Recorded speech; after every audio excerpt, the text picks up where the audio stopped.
Well, battery swap would be faster if you can leave the car. It was, I mean, it is faster, but barely with the ES8. But you couldn't leave the car, which was a bit troublesome.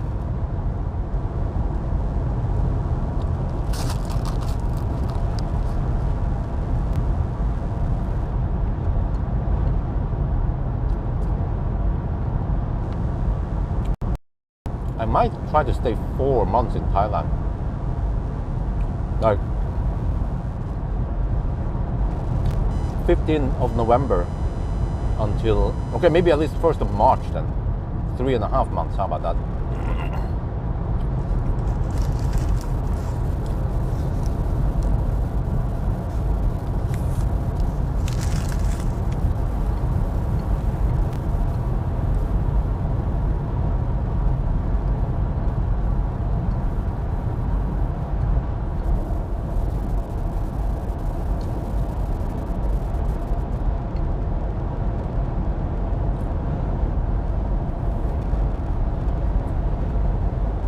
Kind of see a little bit of daylight now soon.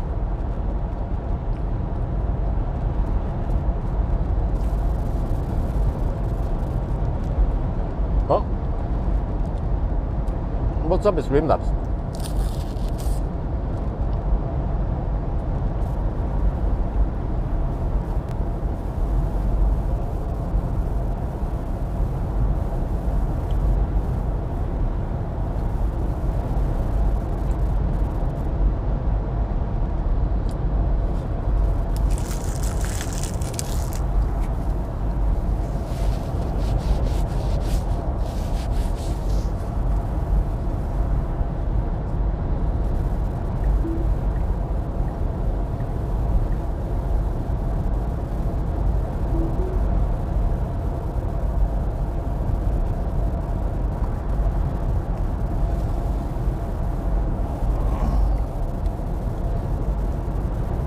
Donation. Oh. Okay.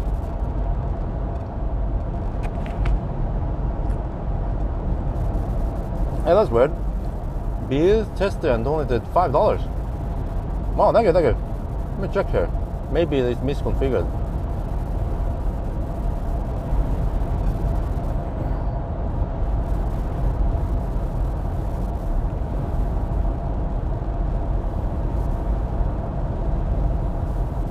Okay, that's strange. Let me try to re-roll it.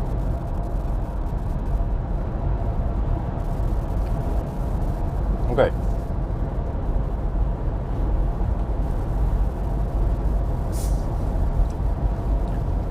But I mean, I realize that Tesla has gone quite far. Just look at the amount of superchargers that are popping up like mushrooms. Is super impressive. Like, I just looked through supercharge info the other day to stay updated on what's going on around Europe. They're popping up everywhere in Europe and other countries also, but that's not relevant to me, like China or US.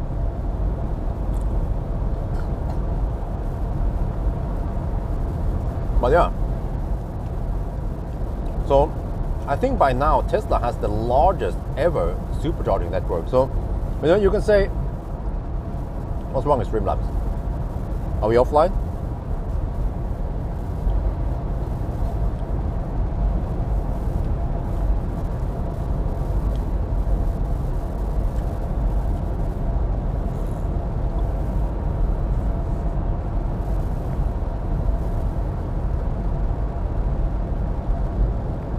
Only supercharge showing chat. Huh? What? Oh, what the heck, man. Kinda don't wanna mess around with the phone too much while I'm driving.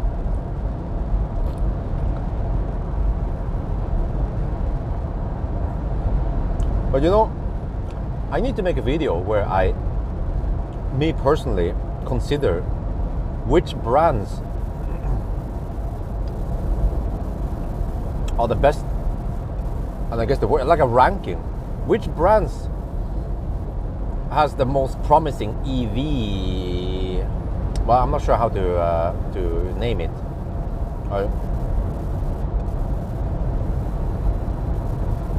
like which brands has the most promising future for EV transition, something like that, right? If that makes any sense.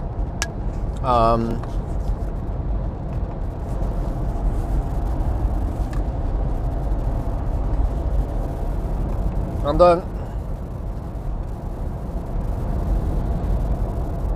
on the bottom, there could be something like Fiat that has one EV, and it's not even that great.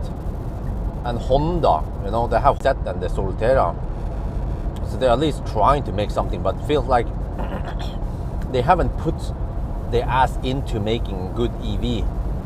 And then slightly further up, you might have, yeah, how would you guys rank it, by the way? Settings are good, I don't know. Maybe I'll just drive a Thailand style in the left lane, target left lane. But too lazy to change lane when you have more traffic. But I think, like I mentioned, Honda and Toyota, they come kind of bottom, and Fiat, they only have typically one model. Yeah, and Lexus, of course, but that's also Toyota at the bottom. And then slightly higher than the bottom, trying to figure out which brand could that be? Typically with just one EV and not that great.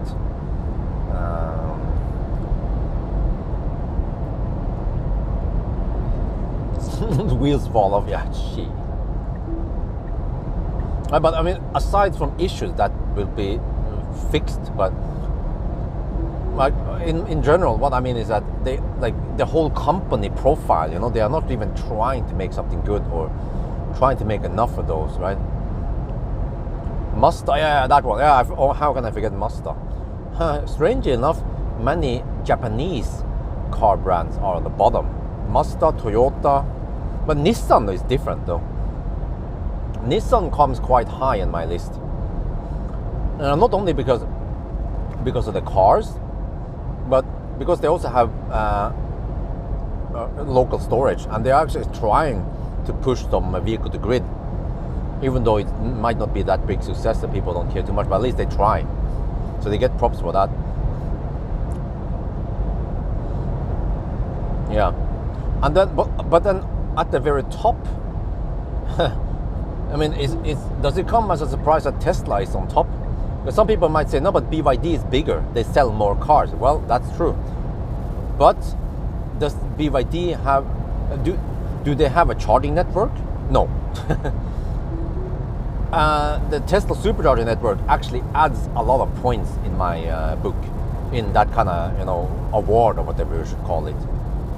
The transition to EV, or to transition to sustainable transportation. I don't know what the heck we should call it, but it's not only about the cars. It's all about everything around it also.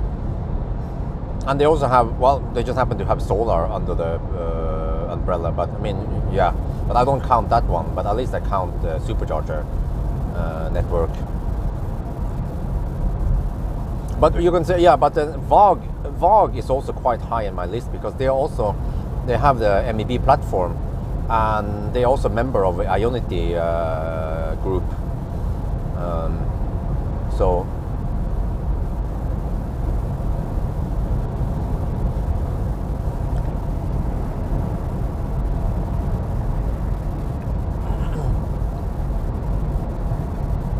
but yeah, I mean,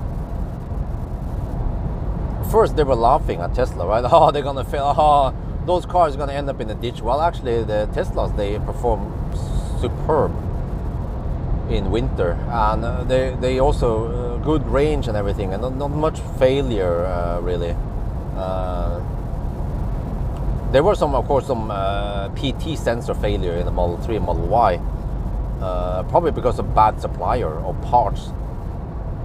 So I mean, if it's an in-house part, yeah, then then Tesla needs to take the blame. But as long as I don't know if the PT sensor comes from Tesla directly, or if it's a outsourced part. But Tesla should, of course, solve that problem, so it doesn't become and also the falling wheel might also be a third party I don't know what brand it is that Toyota uses.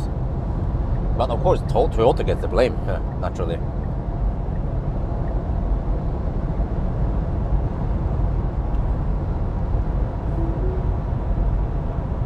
Yeah, bad software. Agreed. Yeah, I heard about it, and I actually haven't experienced it like firsthand with owning a VAG, and the app and the shitty app and the buggy software and all that. And the fact that many times you have to go to the dealership to get a so-called OTA over the air at the dealership.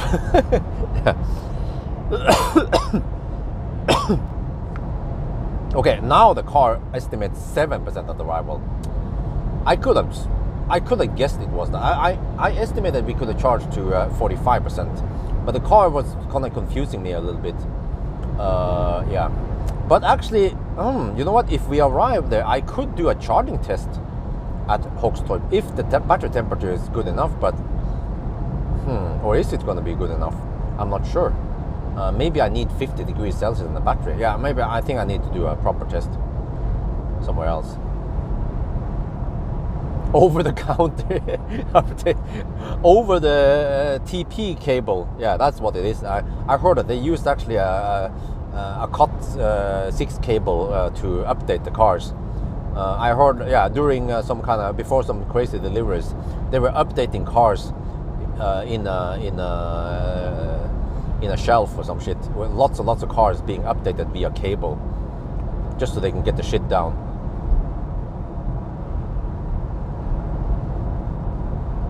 But I mean, regardless of that, the cars are good. They are efficient. They tick the right boxes, you know. One thing I haven't tested too extensively is degradation, because I heard that the ID cars tend to degrade a lot. So we need to find out more about that one eventually.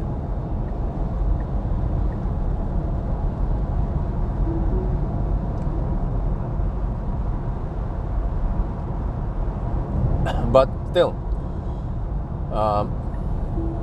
yeah, I consider Volkswagen or VAG to be quite successful or into electric mobility.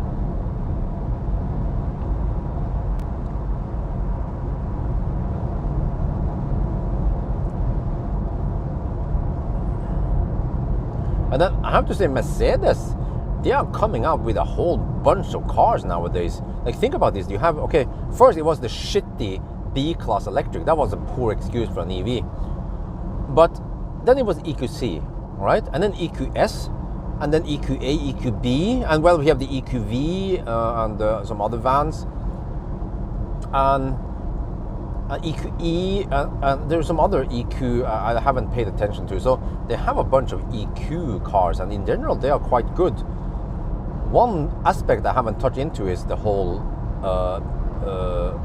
pre-programmed failure that these cars have, and that is dirty shit, man.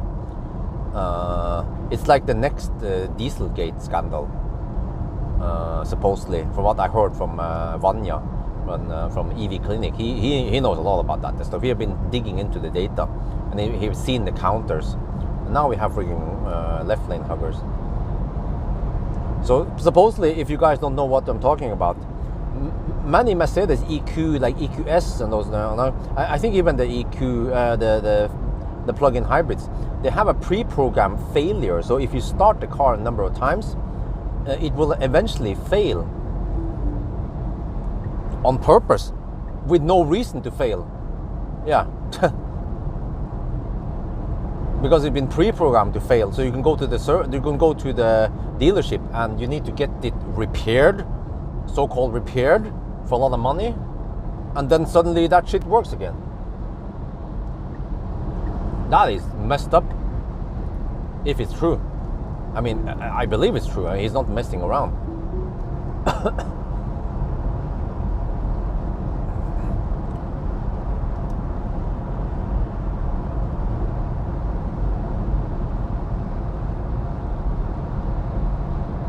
And once again, Mercedes, they use the CATL batteries, so they just have a supplier, just like most other car manufacturers. They just put some nice wrapping around it, you know, the interior and everything, but the battery still comes from some Chinese company.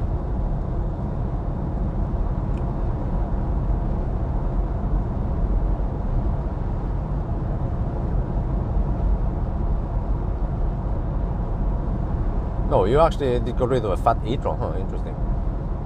Well, it's very thirsty, that's for sure. I wonder how the new Q8 e-tron is. I mean, it's just same shit, new wrapping, or bigger battery, or how it's going to be. Well, I guess we'll find out. But I mean, nonetheless, the e-tron is also a very successful car, how to say. And of course the Q4 e-tron, but yeah, that's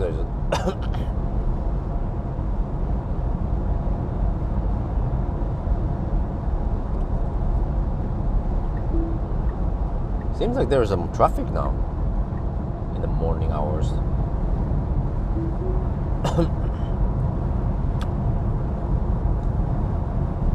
All right. Yeah, but how many degrees do I need the battery to be at? I mean, it was 43 degrees on the previous run. This next one here, I doubt it will be 43 degrees because we will be at lower speeds before we arrive at the next supercharger. So I wonder if we need to get closer to 50 degrees before we actually record the charging session, because in summer it would be easier to achieve that temperature. So in that case, I need to charge just enough and then go to Cleavage and do a charging test there, and I have to spend almost 2 hours extra before I go home. But it would make perfect sense because the battery is low and we kind of want to charge it up. Or I could go to Ullevål. Yeah.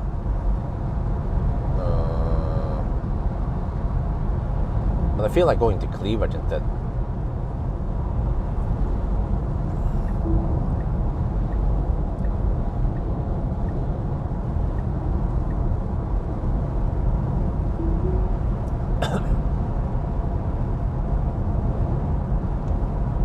EA, huh? What? What is EA? EA Anywhere? Charging network in Thailand? EA Sports? Electrify America? Wait.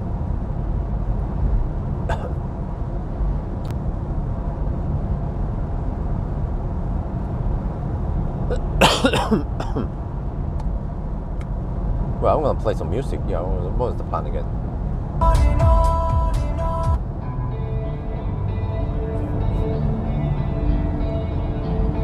We start seeing a little bit of daylight now. 6:30 in the morning, 1 hour before sunrise. Electrify America. Oh, the punishment for yeah.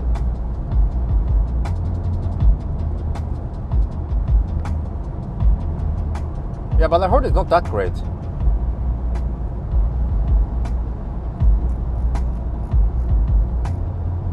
Never experienced it myself. But in my opinion, Ionity is quite good, big and useful around Europe. It's the second best charging network in Europe after Tesla. Tesla used to be, you know, Tesla only, then okay, whatever. But now that Tesla is opening up, then actually Tesla is the best charging network, actually worldwide. Yes, we are in Göteborg now.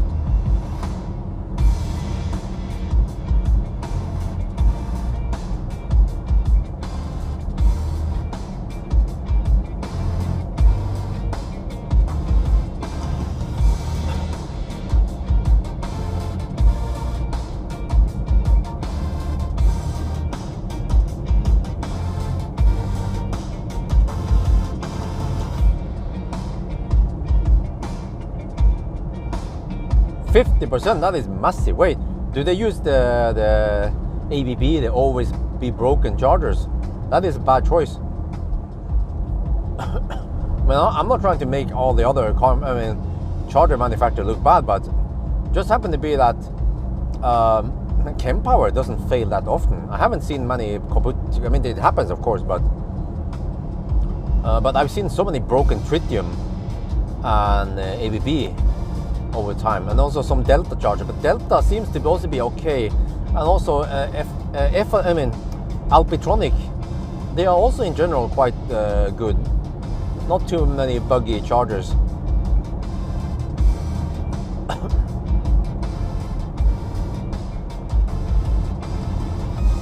But I guess the reason why Kempower is so good is because they just have satellites, and if some power module is kaput, then no big deal.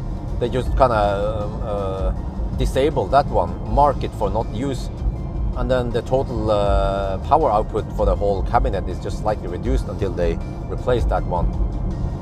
But then as for the tritium part, if one tritium charger is kaput, then that's it, it's down. And the same with the other ones that it has the more traditional design. But then Tesla has always had this distributed design since day one.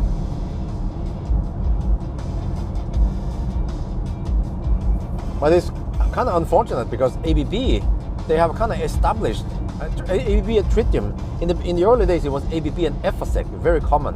Before that time, it was even the SIRK control or some shit. You guys remember Circle K or Statoil back in the days? They had some shitty chargers that was really unreliable, and they just didn't give a shit about fixing the problems. Yeah. And then Grønn Kontakt kind of took over some of the Circle K chargers, but eventually Circle K got the shits right, and then they have their own Circle K charging network. Yeah, but somehow the charge point operators, they have kind of embraced the ABB. I think maybe because back in the days ABB were the best out there, maybe ABB and FSEC, so it became very common, and then eventually tritium also started showing up. But then after some time, then the tritium started failing more and more often, and the problem with tritium is not that they fail. The problem is that tritium, they don't repair them fast enough, so they are just down for months and weeks and months. That is not acceptable. So I could make a rant about hardware charging manufacturer. The only problem is that I can't say too much nice things about Kempower since they are my sponsor. So that's why I haven't made a video like that. So you see, this is the problem with sponsorships, is that if I was independent, totally independent from Kempower, if I was not receiving money, then I could say good and bad shit about every brand out there, right? Without any wondering.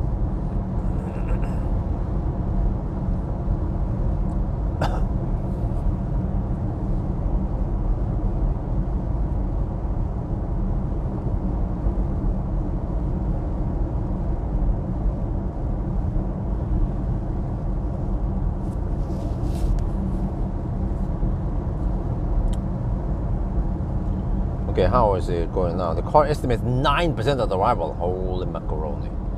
That is a bit too much. Shit. I should have trusted my ninja instinct. I didn't trust the car.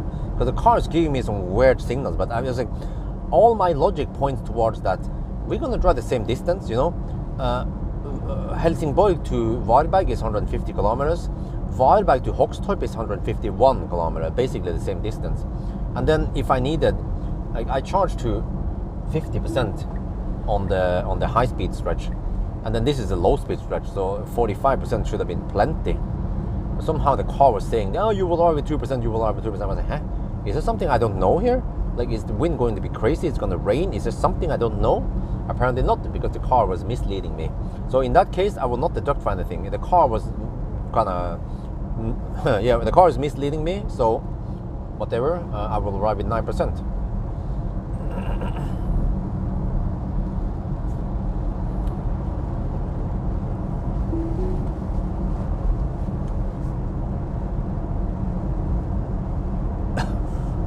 How can they make money when the charges are down? Are they based on some kind of subscription or shit?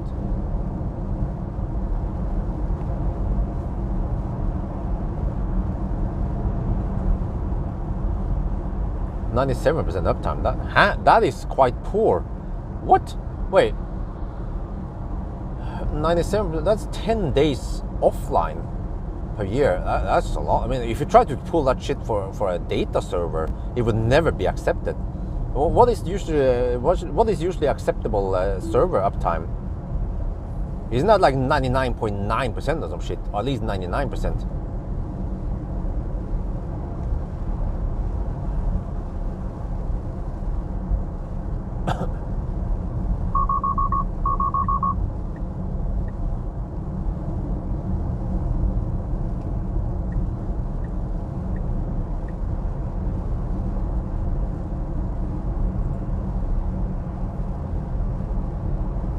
$99.5 minutes. Whoa, yeah, you see, like so if that is the norm for data servers, why the heck are the chargers so poor?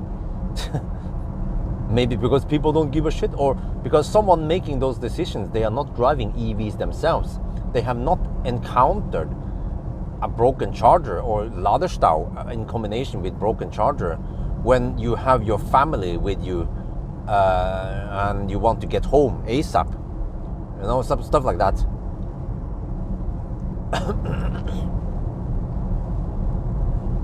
Because if it could, for example, delays with airplanes, it's understandable because weather is unpredictable. Or like for an airplane, there are so many stuff that could go wrong with baggage handling or something, right? So there are probably hundreds of reasons why an airplane could be delayed.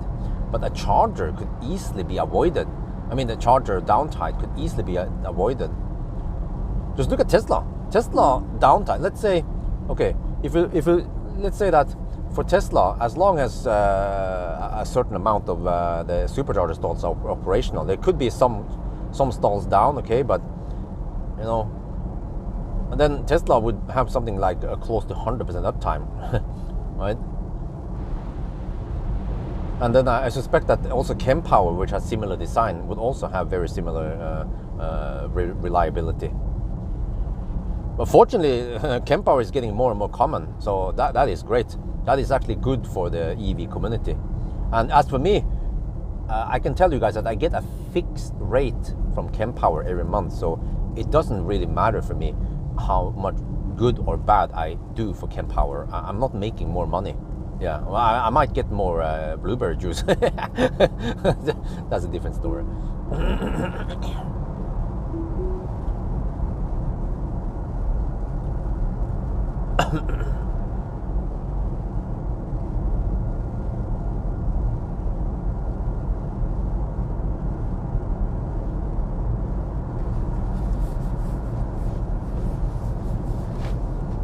Okay, I need to pay attention here. But we ninja all the traffic at least. That's good. And right now we are not even at the 7-hour mark. Damn, and we have done over 700 kilometers. Wow.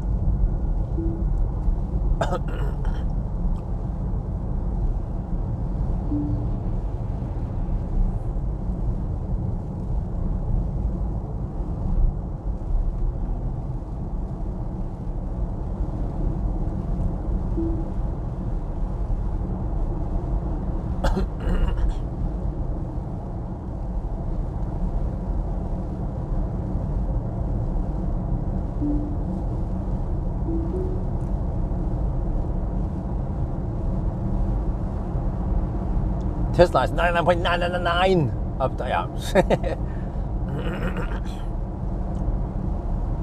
5 bottles in it. Oh no, it's not bottle. It's in the carton, whatever it's called, the paper thing, yeah, box.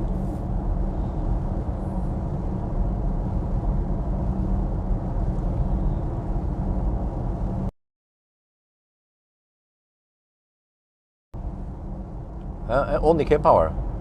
What? Where are they? Oh, they replaced the bottom part, the one closer to the gas station, with Pawel also. Well, okay, well, well, at least carton, yeah, but at least okay. As long as you have enough stalls, then that actually solves the problem. So you know, wait, I keep pressing the wrong buttons.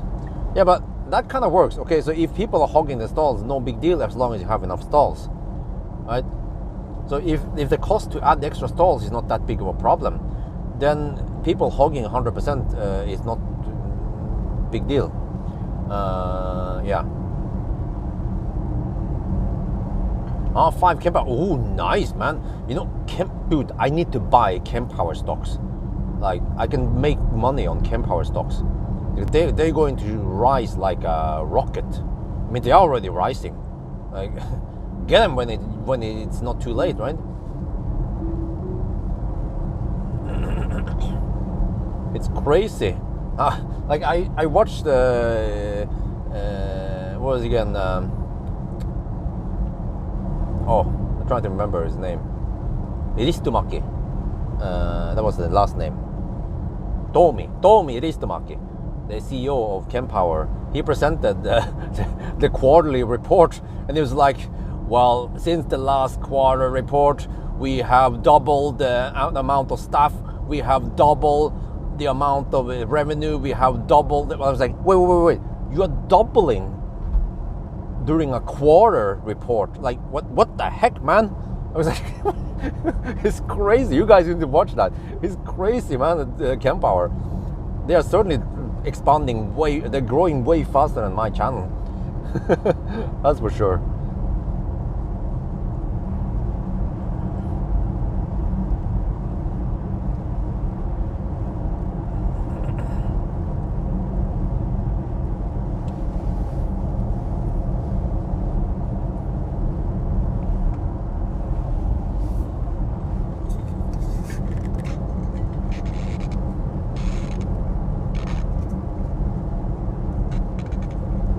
Wait, which chargers?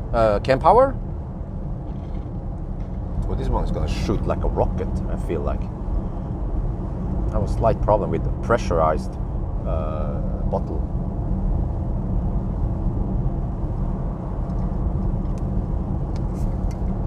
Oh, it's not? Okay, good.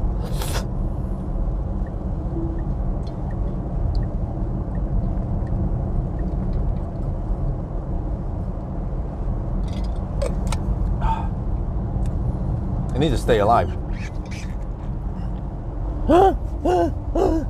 Staying alive. Yeah, that's me. And if I don't have to eat candy, then I'll save it for a rainy day.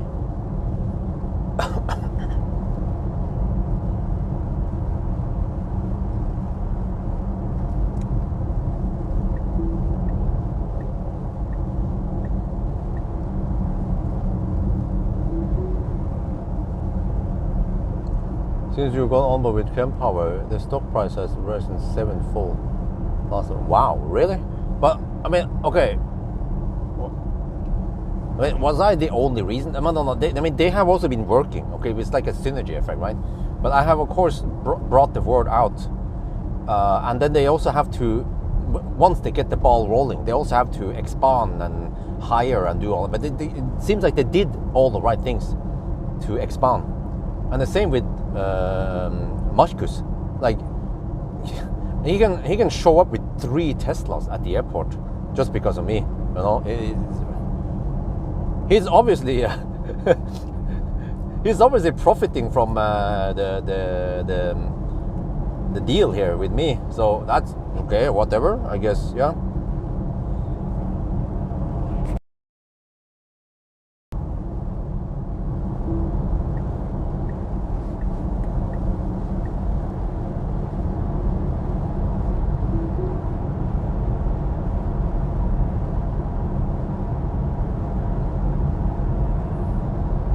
What are you talking about, Cool Silver?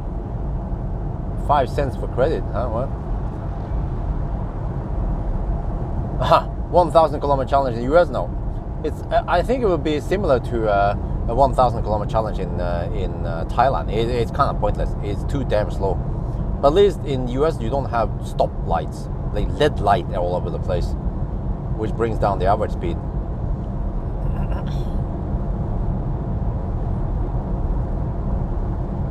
But also, you can't drive too fast in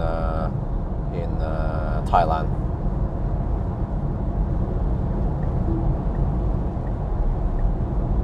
Unlike in Europe.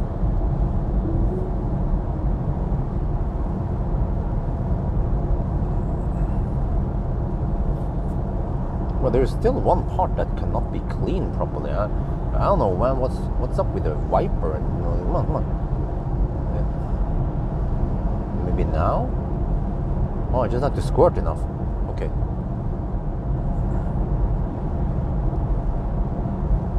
Oh, okay. We're right. Oh, yeah. This is staying alive. Yeah. Let me see. What was the Bee Gees, wasn't it? Well, actually, I guess several groups has done a cover of Staying Alive.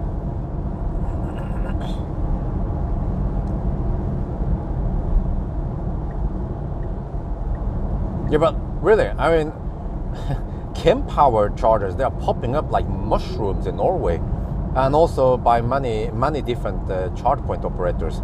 It's like, I'm just kind of waiting, like, when are Ionity going to jump on the wagon? Because all the other car manufacturers, I mean, all the other CPOs, charge point operators, they are using chem-power, because I guess they found out that they actually work well, and the users are satisfied with the chem-power, right? And maybe it works for them economically. Maybe it's a good investment to go for chem-power.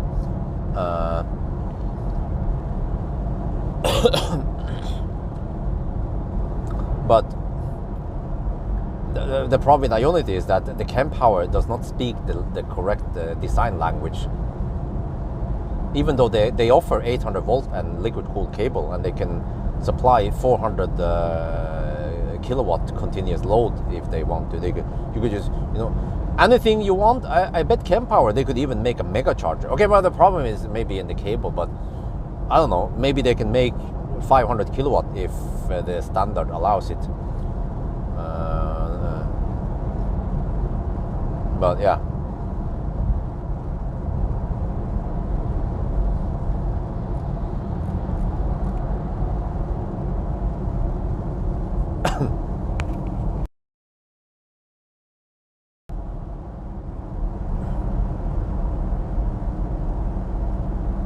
Two minutes? Really?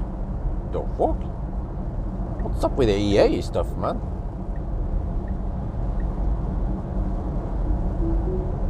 Maybe it is as silly as the Patata station and the booking system. Booking system is a big facepalm. Think about this, if I had to do a 1,000 kilometer challenge based on only the PTT stations and a freaking booking system, and you arrive there at 50, and then you get to charge 5 minutes, and then you have to restart the charging session. I was like, okay. Well, we have seen 247 kilowatt as the highest today. I think the reason why we haven't seen 250 is because some of the power goes into heating up the battery. So during summer, when it's nice and warm in the battery, then we might see 250 kilowatt. But if you actually look at the car screen, it should report 253 or something kilowatt, or maybe even more. I've seen screenshots of someone getting 270 kilowatt during winter. Yeah, but the battery is obviously not taking 270.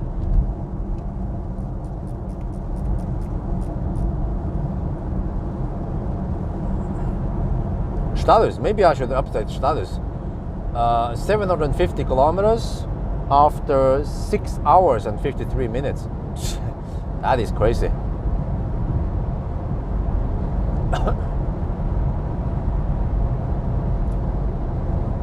Maybe someone needs to update the status. Well, actually, I don't know. You can do the corrections also. 766 kilometers, and it's 2.8% over-reporting.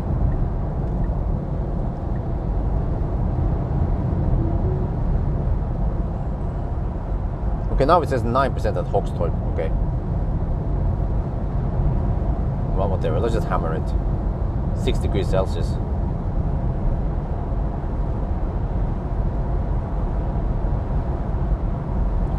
Yeah, but Radek, you haven't seen it in Scan My Tesla, right? You've seen it in the car screen. What you need to know is that the car screen shows you what the charger delivers, not what goes into the battery. And then I've seen up to 15 kilowatt going into heating up the battery. So if you have, let's say, 255 kilowatt from the charger, you get only 240 kilowatt into the battery. When I was stationary also, I saw the car was pulling 15 kilowatt. And also I look at the my Tesla, and the powertrain inlet goes up when you preheat, which can only mean one thing, that the Tesla, can you guys confirm this or not? Well, Palladium does not have a dedicated a battery heater anymore, unlike the classic Teslas or the Raven and before. It uses the motors, in this case 3 motors, I guess, plus a heat pump, I believe, to heat up, and then combined it pulls 15 kilowatt. Yeah, not sure how much each pulls and all that, but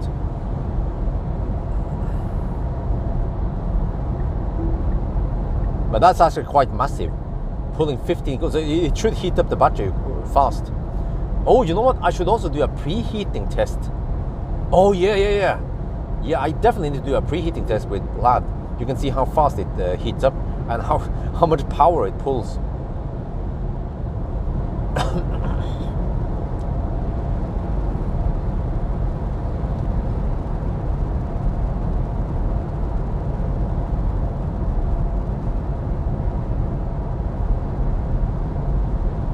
But that means that the octovalve cars, they don't have a BTC. They don't have a BTC battery heater anymore. They use the motors.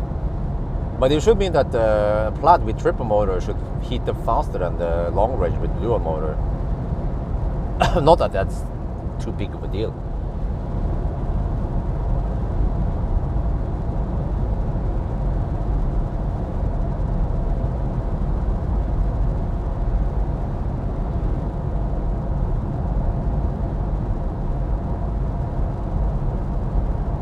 Yeah, lots of Plaid tests coming up.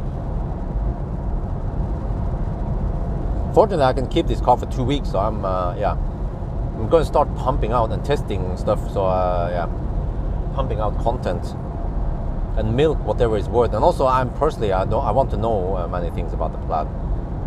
But I was slightly disappointed in the charging speed. I was expecting 250 kilowatt flat, but it wasn't that great. And it's not that cold outside. It's 7 degrees Celsius outside, and we've been hammering it.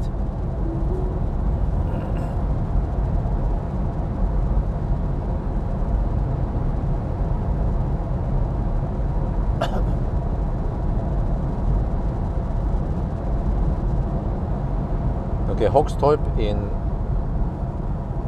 55 kilometers. It still claims 9% at arrival.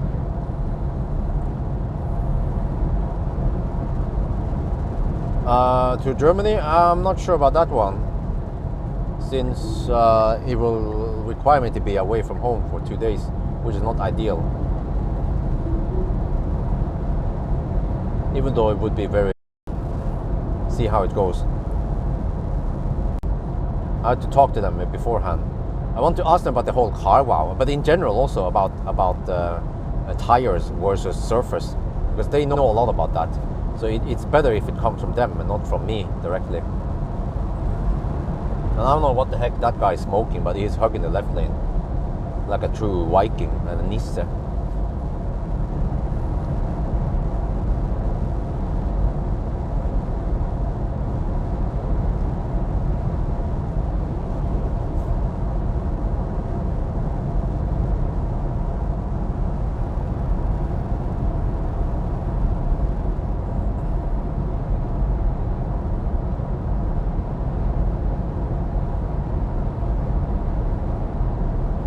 Okay, I'll be back.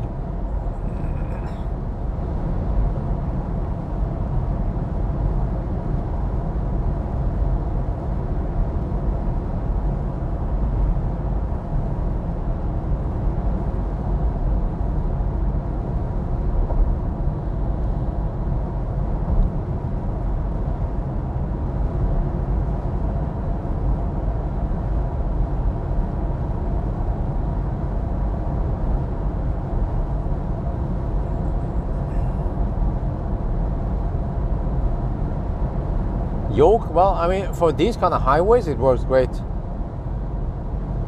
But even when I maneuver at the supercharger, it feels a bit clumsy. And also when I maneuver out from the highway, when the roundabouts and shit.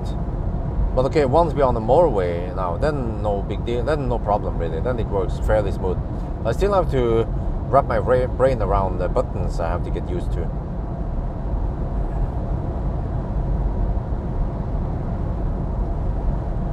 781 kilometers uncorrected.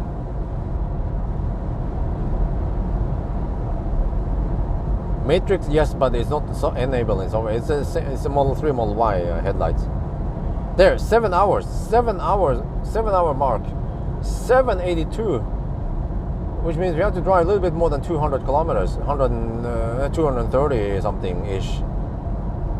Oh, it's going to be, yeah, I think it's going to be maybe 920 like I predicted. Simply because it's winter and this is Plaid. And the total consumption since Oslo is more like 255 right now. 248 on the display, which means the real consumption is maybe 255.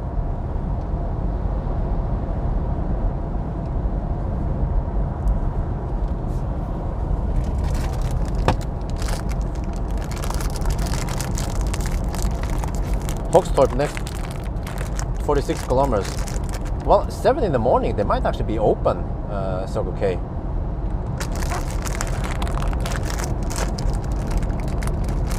Can you guys check? Circle K Hogstorp. When do they open?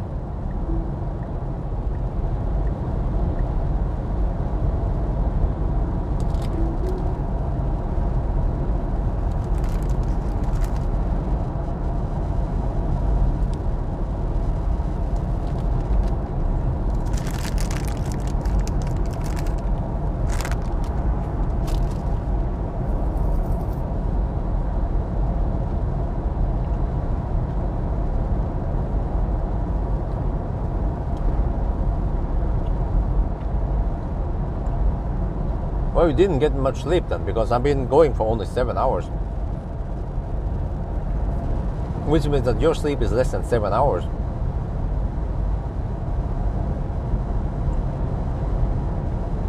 Well, except for that I had a little intro here before I started, yeah. That's true. No, they open at 8, okay. They will open, they will not be open by the time I'm there.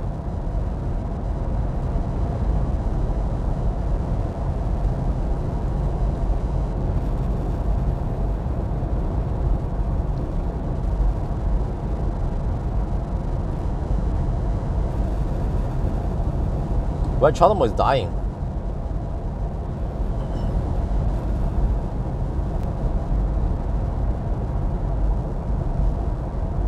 Pre-order plan.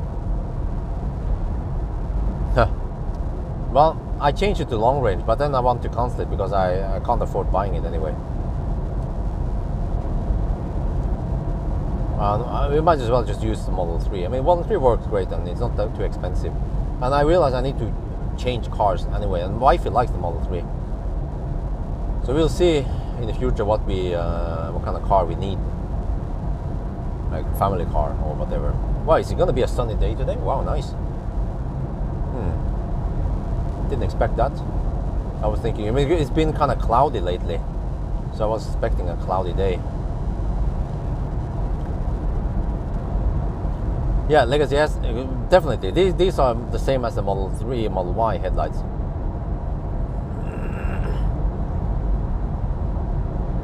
Yeah, initially I ordered a Plaid Plus, but who knows when it will arrive and all that. And then suddenly, meanwhile, we decided to build a house. So I was like, oh, I don't have the money to buy Plaid Plus anyway, or even the regular Plaid, because of the house.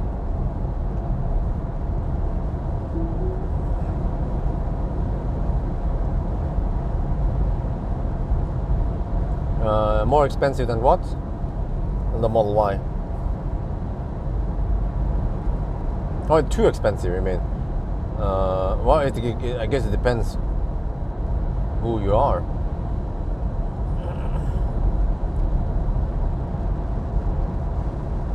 Yeah, house is more important actually, I realized. I mean, car, whatever, no big deal. I mean, most of the time I'm just driving press cars anyway. And I tend to use the press car for errands, which is actually a nice bonus because I mean the agreement is that I borrow the press car for free, and it's a win-win because I get to use the press car for free for actually private stuff, which is actually and I don't have to pay any tax benefit for it, unlike if you have firmabil, a company car, then you have to pay tax of the benefit for the company car you have access to. So it's like a gray, like a loophole there, right? But also it's win-win for me, because then I get to spend as much time as possible with that press car to experience how it is and to know it as much as possible. Yeah. So that's how it's been going in the past. But from time to time I tend to get shitty cars, like some shitty Chinese cars, and I'll be like, okay, we are gonna go with Amory and Isabel, and then the baby stroller doesn't fit in the trunk unless I take off the wheel, you know, like shit like that. So maybe I will have like a backup car in case I get shitty press cars.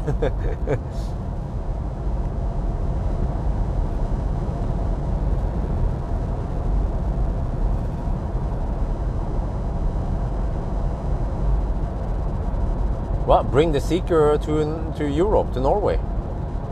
Then we'll talk.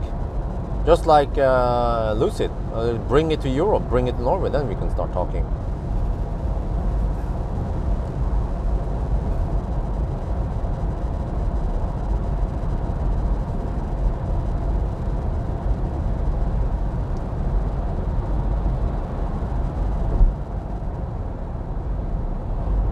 Wait, how? Whoa.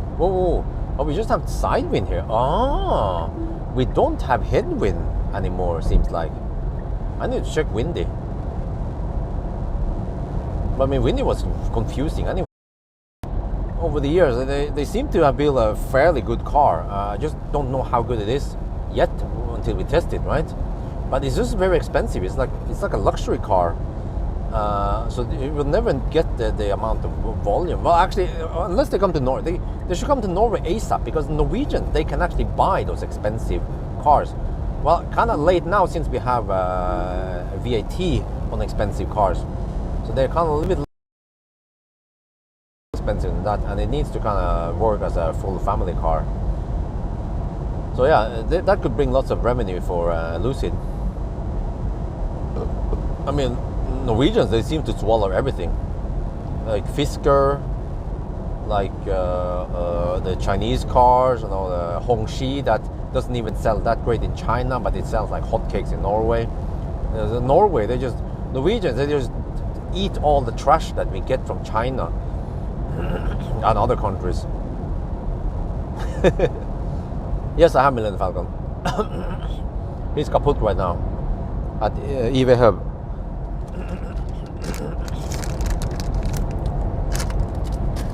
No, the first electric pickup truck will be Psych. I don't remember what it's called, Jack or whatever. Chinese pickup truck.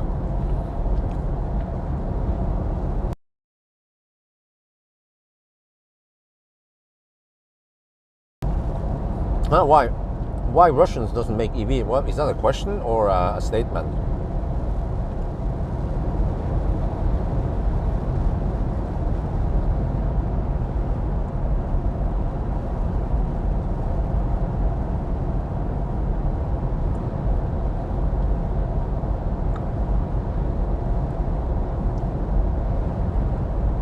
Well, maybe someone can do the corrections for me.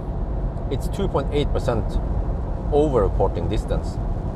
So we have 802 kilometers done now, 248 watt-hour per kilometer consumption, and it's 7 hours and 10 minutes now. Oh, it's a Maxus. I forgot it's Maxus. Yeah, they have the pickup truck in Norway. And also I see that BYD Atto 3 starts appearing in Norway. It's like Velkommen Etter. They had it in Thailand for a while now.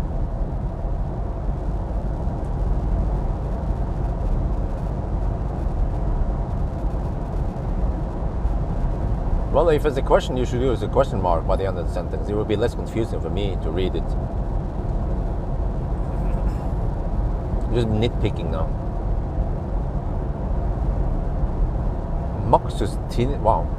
I hope it's not Maxus tinnitus or Øresus. Maxus, yeah, Max Øresus with loud, insane noise levels in there, like the Maxus Unique. No, Maxus e-deliver, I mean. That one was extremely loud. Like Chinese, like didn't they bother putting in at least some kind of soundproofing at all?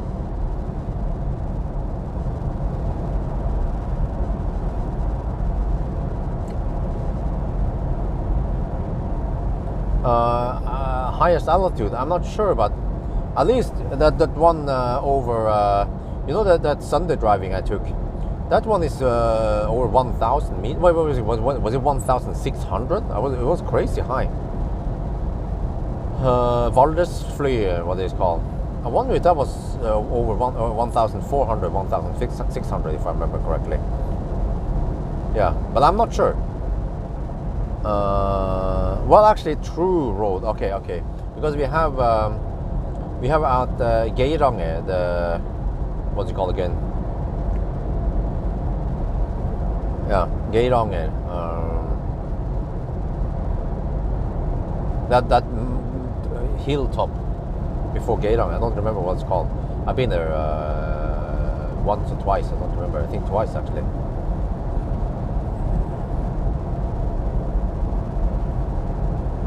No, not Trollstigen. Trollstigen is not that tall.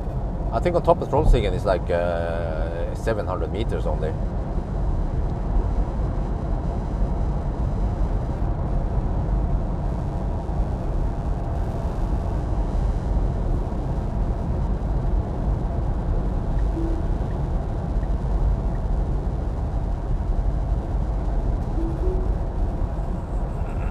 There, status. Okay, corrected start. Oh, corrected numbers. Wow. Wow. Very impressive. 109 kilometers per hour. Ooh. Damn.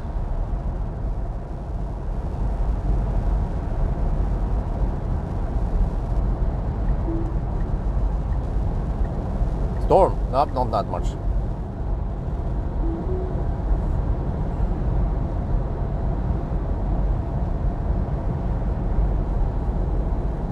Now it's getting a little bit bright outside.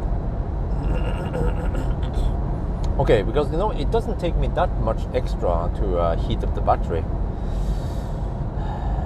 I'm still thinking I should go to Cleavage after this one and do a charging test. It shouldn't take too long, right? This car should charge fairly fast to 90%.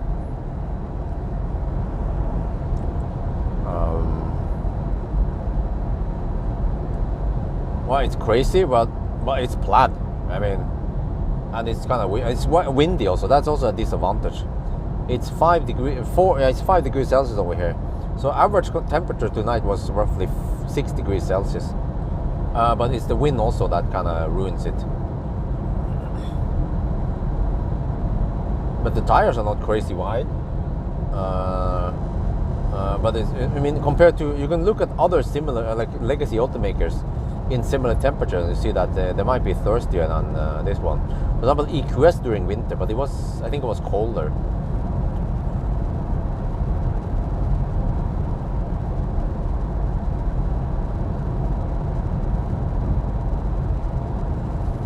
Yeah, roughly 130-ish kilometers per hour, depending on where you are.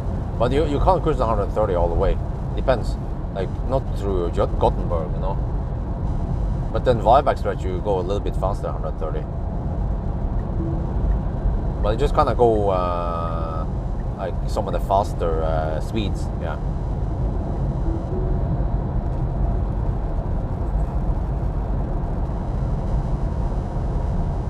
Grodli? No, it's called D. It was something with D, I think. I don't remember. Dalsnibba, there you go. Dalsnibba it's called. But it's just like an uphill, one way, I mean not a one way, but just a dead end at the top, that's it.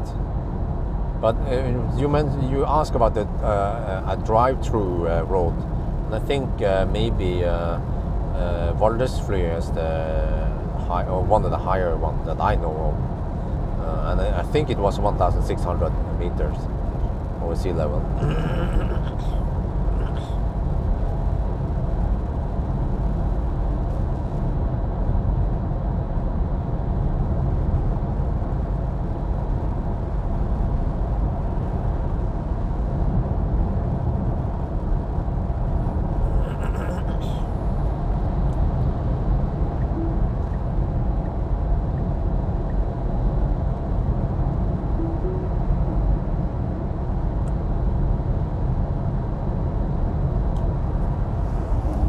Okay, how are we cooking now?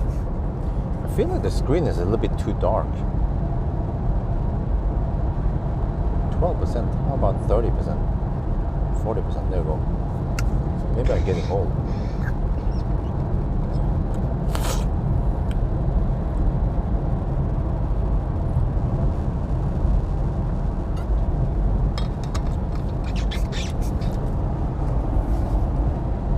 My Tesla reports 92.8 kilowatt hour at 101% or 100% of the display.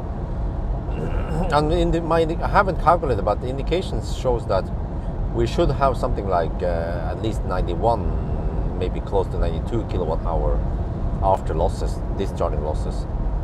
So that's actually 1 kilowatt hour less than Raven battery. But the Raven is 102 kilowatt hour gross capacity, and this one is 100 kilowatt hour gross capacity. So I'm a little bit surprised that they actually went down in size. I guess Tesla, they are confident that 100 kilowatt hour ought to be enough, right? Just like Bill Gates back in the 80s. 640k ought to be enough.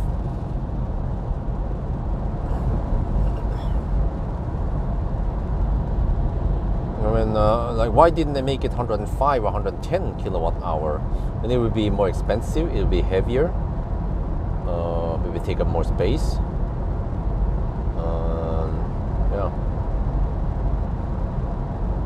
Yeah, Plaid is 400, 450 volts roughly. So higher voltage, which is always nice. Okay, it was 1,400 meters. Well, that's yeah.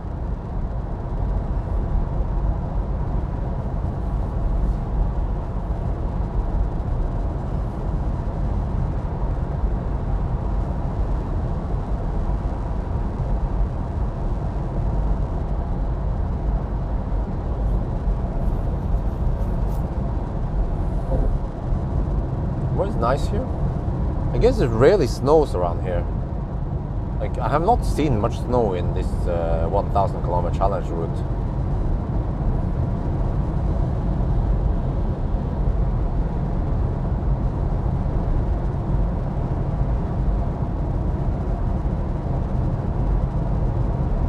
No, but the problem is with a 150 kilowatt hour pack is that it's going to be heavier. The acceleration won't be that great anymore. It will be thirstier, it will be more expensive, and you will have less luggage space. I guess if users have the option to go for a 100 kilowatt hour pack, they might just buy that one, which will be cheaper and better in many ways. So I think Tesla figured out that the sweet spot is this one, and then they focus more on efficiency. We're gonna find out in the range test eventually how efficient this car is. At least we don't have any bogus, non-standard tires. We have very, very common tire. There's just the rims might be a little bit weird, but shouldn't matter too much. At least not for 90 test.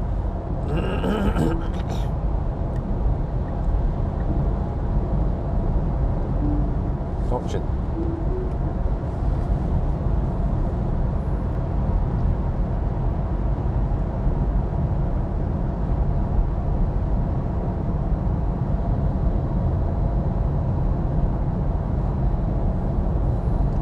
Why we're not using the juice? Well, I think you don't understand how that stuff works, because as long as two 400 volt cars are charging at an 800 volt charger, let's say a hypercharger, then they are already using all the power modules. For example, if a 300 kilowatt hypercharger, if two fat e-trons, which are 400 volt based, or even a Tesla, yeah, if they are sharing 150 kilowatt each, then that's it. There is no more juice to pull. Even though they are 400 volt based, you can't magically make more power out of the power modules.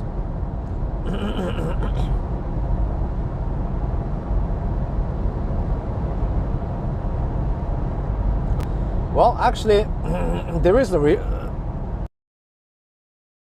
in my opinion, there is a reason to still stay at around 100 kilowatt hour, because as long as you make the cars efficient, like Tesla or many other cars manufacturers, then you already have around 600, 700 kilometers of range, right? And that seems to be good enough. And if people can choose between that one and like 1,000 kilometer range, they might actually just go for the 600, 700 kilometer range, because it would be cheaper, and they also care about price.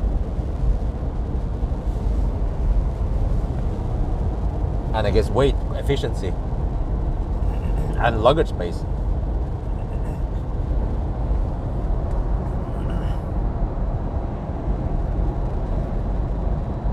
Well, but 800 volt makes sense for trucks though. Okay, how is the juice now? We have 9.4% left. Battery is at 39%. That's 39 degrees. That is okay-ish.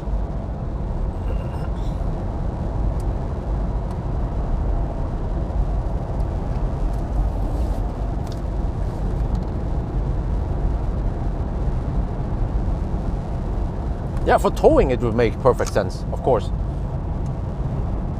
But for most passenger cars, like city cars and stuff like that, even family cars who don't need to tow, then 100 kilowatt hours enough. But of course 150 would be nice. It's just that it seems like most car manufacturers, they don't go that battle. Like EQS has some of the biggest batteries, but that's pretty much it. Okay, I need to prepare for gate arrival now.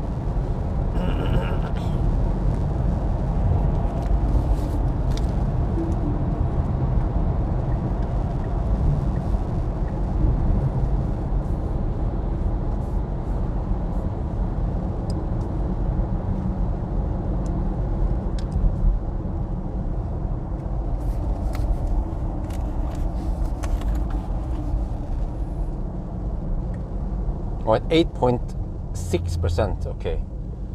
Charged a little bit too much. I need to trust my instincts again this time. Seems like the wind is not that strong over here. It's strongest around Varberg.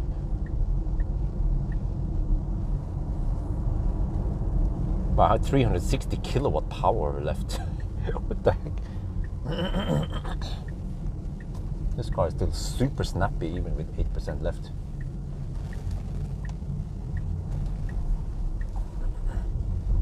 Yeah, but the car feels rock solid really over the bumps and everything, noise-wise, and yeah. Okay, let me just. Oh, I wonder if that one is kaput. Well, I'm not sure about that, but let's just take this one then.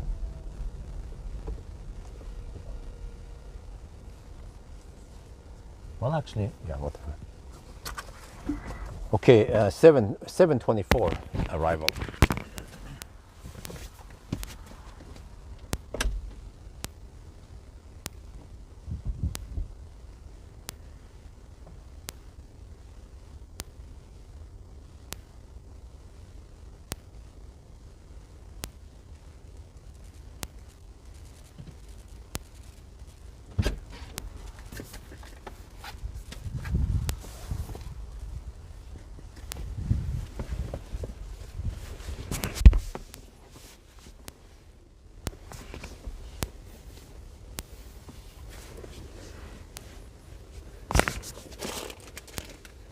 What the heck happened to?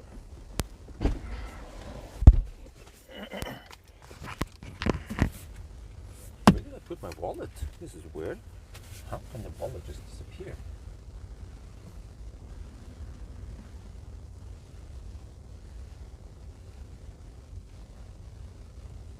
(7:24) arrival.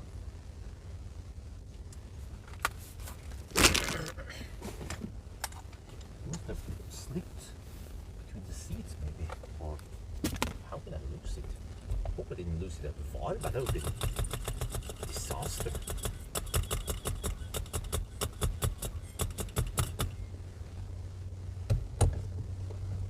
Oh.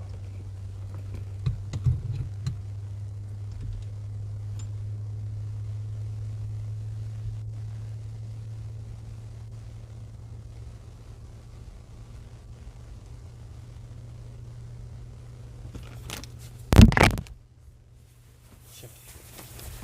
See what I'm actually doing.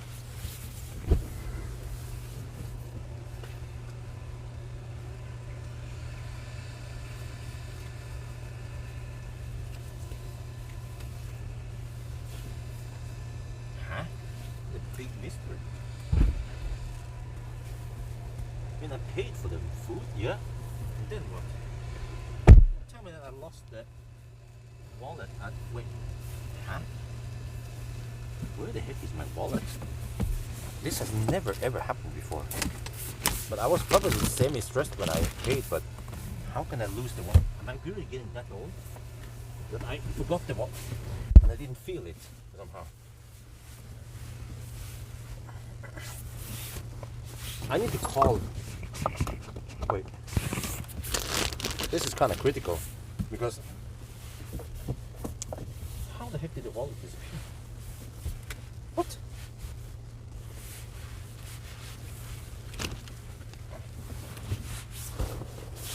Huh? Seriously?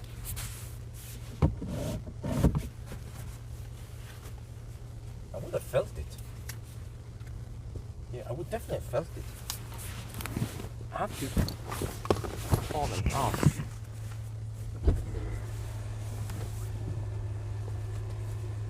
Yeah, worst case if we have to do a correction, wait.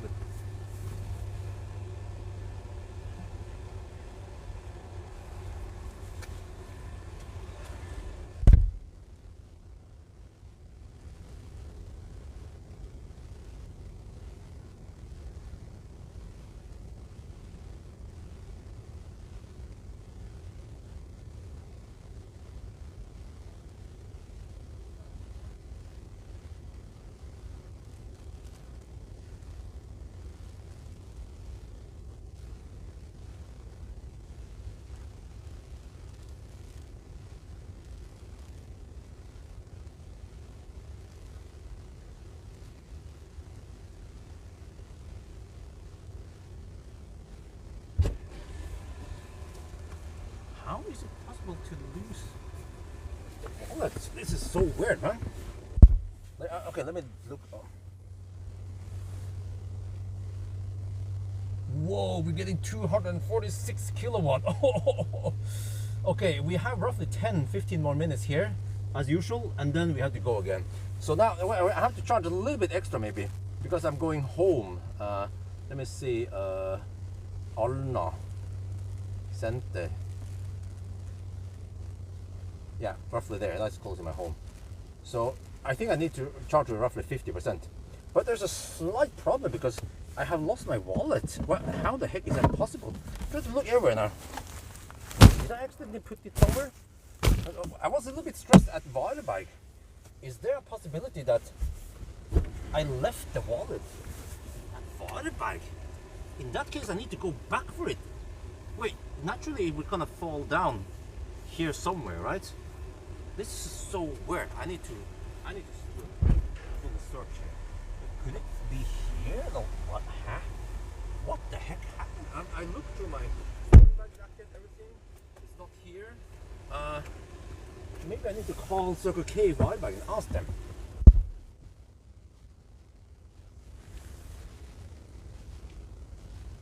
Oh, เรารับ 240 กิโลวัตต์นะครับ ก็เร็วมากนะครับ โอเค เราต้องชาร์จ อันนี้ชาร์จจุดสุดท้ายนะครับ แล้วเราก็จะกลับไปออสโล เนี่ย เราต้องการประมาณ 50% แต่ว่าตอนนี้มีปัญหานิดหน่อยนะครับ คือผมไม่รู้ว่ากระเป๋าเงินหายไปไหนนะครับ แปลกมากแล้วนะครับ ผมก็น่าจะรู้สึกนะว่าถ้ามันหายไปเราจ่ายเงินอะไรเราจ่ายของอะไรที่วอลไปแล้วผมลืมที่เคาน์เตอร์นั่นเหรอไม่แน่ใจนะแล้วก็หาทุกที่แล้วนะแต่หาไม่เจอแปลกมากนะครับไม่ใช่ผมไว้นี่อ๋ออยู่นี่ใช่ผมเอากล้องมาลองไว้นี่อ๋อใช่ มันอยู่หลังนี่โอ้ใจหายแล้วเนี่ยนี่บอกเฮ้ยเพราะผมเอาไว้อย่างนี้แล้วก็เอากล้องไว้บนนี้อ่ะ แล้วก็ลืมเลยตอนเราขับรถอ่ะ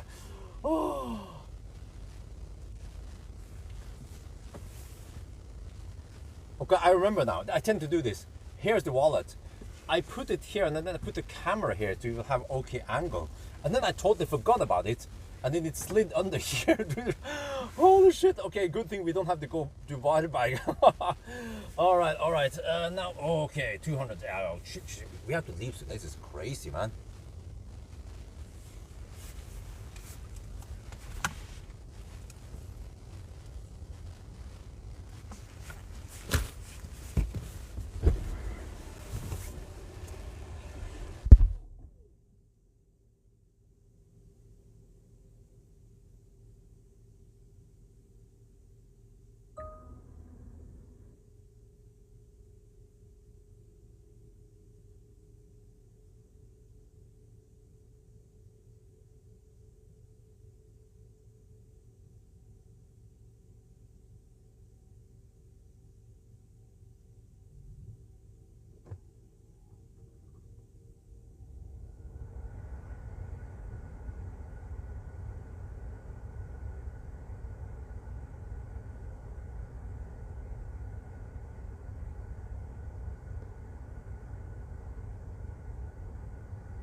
I need to do a B-roll here.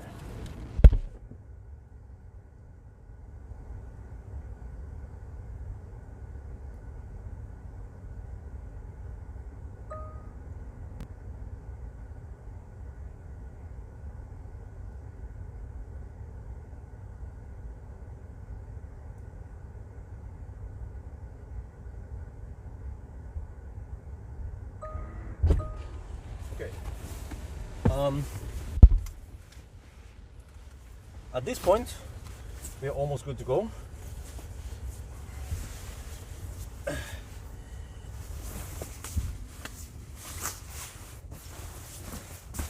Because I would normally feel that something is missing in my pockets, but then when I was in the car, I didn't feel it that much.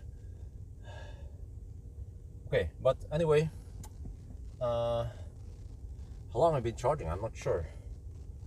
But yeah, it's going so schnell. Wow. Okay, whoa, we have to drive 208 kilometers, really? Shit. Okay, what was the last consumption number again? Trips? Wait, so I have to kind of reset at 1000 and wait, how would I do this? The car is under-reporting, so it's actually at it's also it's counting a bit wrong. So yeah, well, actually at 1030 roughly. That is, well, I have to also, it's 2.6. How do I wrap around this whole thing here? It's still not correct if I go 991.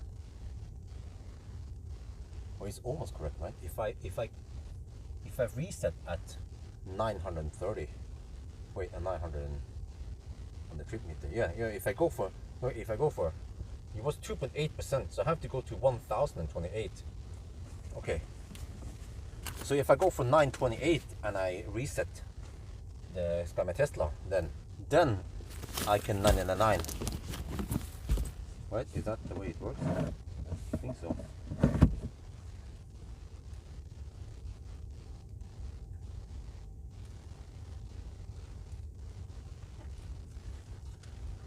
$928.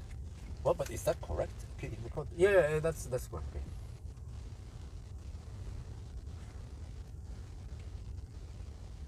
So now on the way from Oslo to Varberg, that's 360 kilometers. I noticed that the car actually reported 370 kilometers to Varberg, which means that this car over-reports distance by 2.8%. We will do the corrections, but it means that we have to count to 1028 kilometers. And then because we don't see any decimals on the trip here, what we're going to do is that once this one hits 928 kilometers, is that a Porsche 928? Is that a model? Yeah, 928, we reset here, and then we will see decimal here and even countdown here. Yeah, that's the plan. Anyway, but shit, I think we have to leave soon.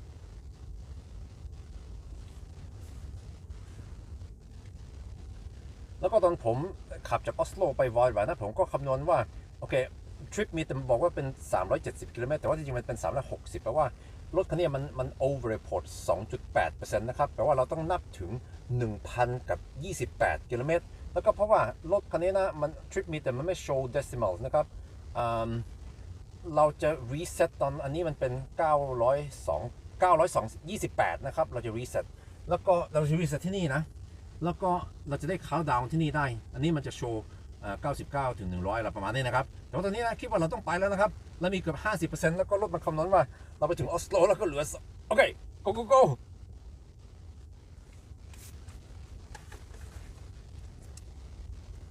Wait, do I have enough or I'm not sure. Let me just get ready to leave anyway, because I think we have enough. I think we have to drive semi-slow, and that the car estimates. Let me do a quick budget calculation right now while I'm setting up everything. Check here. I have to find out how big the budget is to get everything ready. We have 46 kilowatt hour roughly. Okay, let's see, 46 kilowatt hour, and then I have to drive 208 kilometers. 220 watt hour per kilometer. Oh, that is not too high.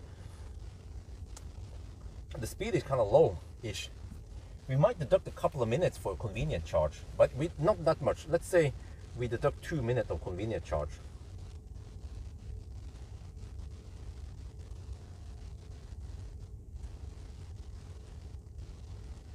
Or actually, maybe I should get a little bit more so I can go straight to cleavage. When I think about it. Oh yeah, I should.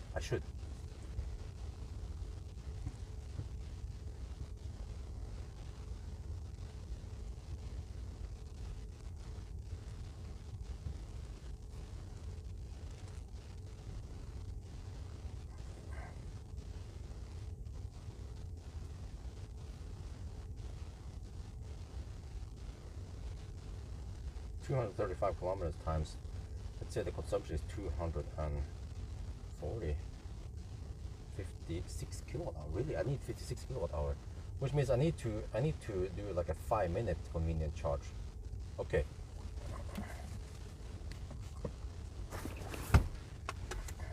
Yeah, all right. So we go a little bit extra so I can go straight to cleavage because I will do a charging test there. Well, actually, I also need to charge up. Okay, whatever. Let's get ready.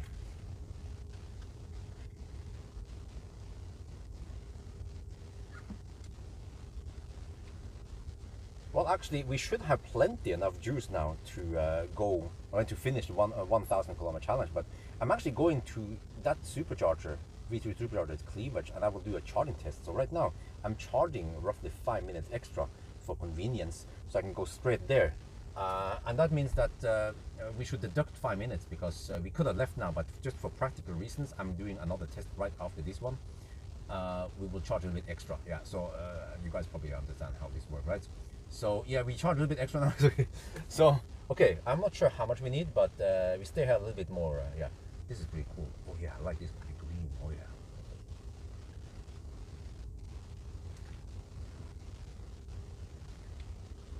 โอเคผมตัดสินใจว่าจะขับตรงไปที่Supercharger Clifton นะครับที่จริงเราจะครบ 1,000 กิโลเมตรประมาณนี้นะครับแล้วเรามีไฟฟ้าพอแล้วนะครับมันจะอยู่แถวทูซันฟีดนะแล้วเราจะชาร์จเพิ่มอีกสัก5นาทีนะครับเพื่อที่ความสะดวกที่เราตรงไปที่โน่นได้นะครับเพราะเราจะหลังจากเราเทสอันนี้ 1,000 กิโลเมตรเสร็จเราจะลวดไปที่คลิฟต์แล้วก็ไปเทสชาร์จนะครับมันจะได้ไม่ต้องเสียเวลาเยอะนะครับแล้วก็ตอนนี้แบตเตอรี่มันก็ยังอุ่นดีเราก็น่าจะเทสตอนนี้เลยครับได้ไม่ต้องเสียเวลาอุ่นแบตเตอรี่อีกทีหนึ่งนะครับแปลว่าเราคงต้องหักเวลาไปสัก5นาทีที่เราชาร์จเพื่อเพิ่มที่จะตรงไปนั่นแหละก็ไม่เป็นไรก็นี่แหละอย่างเงี้ยเราเทสนะครับ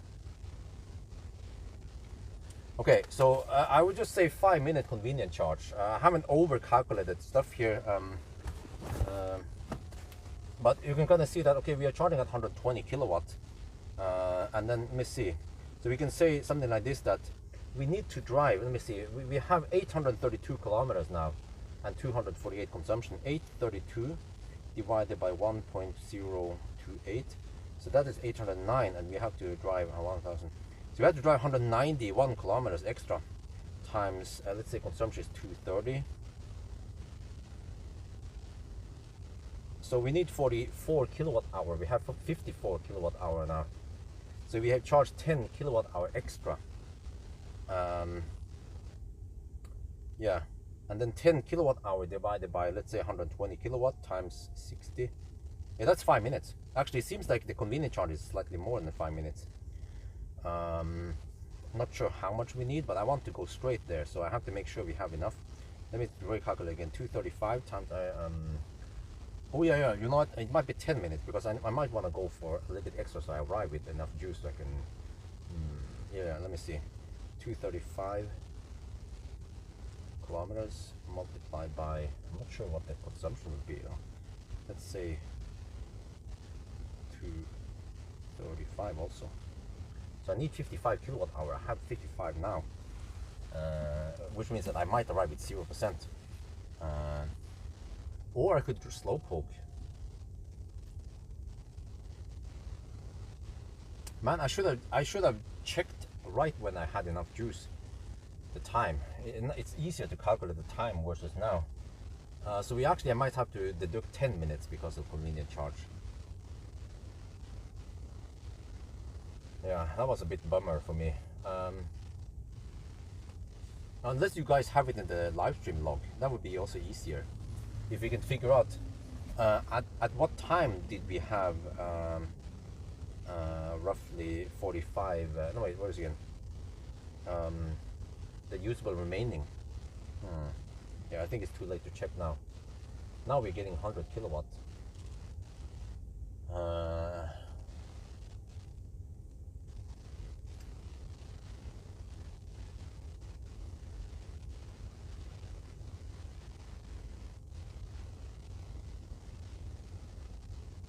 But then I can do a wrap up at cleavage. That's also somewhat time saving, rather than yeah. Okay, let me see. How much do you actually need? Trying to figure out 235 times. Yeah, I might need 55 kilowatt hour. I have 57 now. I mean, I have enough. I could slow poke there. I could even top up somewhere, like or whatever, you know, which also heats up the battery. Yeah, in case I want to pee before I go there or something like that. But let's just keep it simple, and then I just say 10-minute convenient charge. You guys think it's fair? 10 minutes?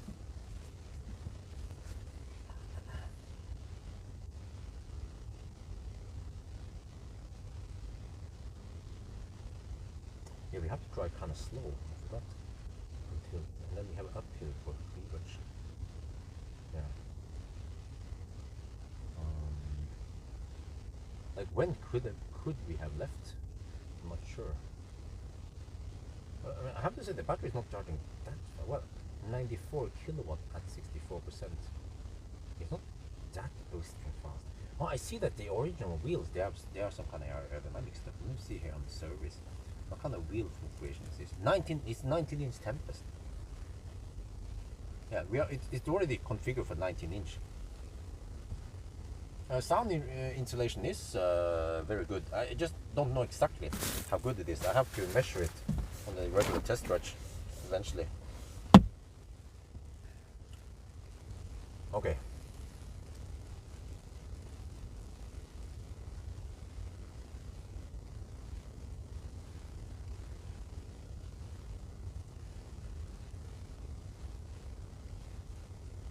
I feel like we should just charge up the car to heat the battery also. Yeah. To keep it heated. So maybe we can just leave now, but what was the time again? Is 10 minutes too much? Did I have any recorded time here? Maybe it wasn't that clear.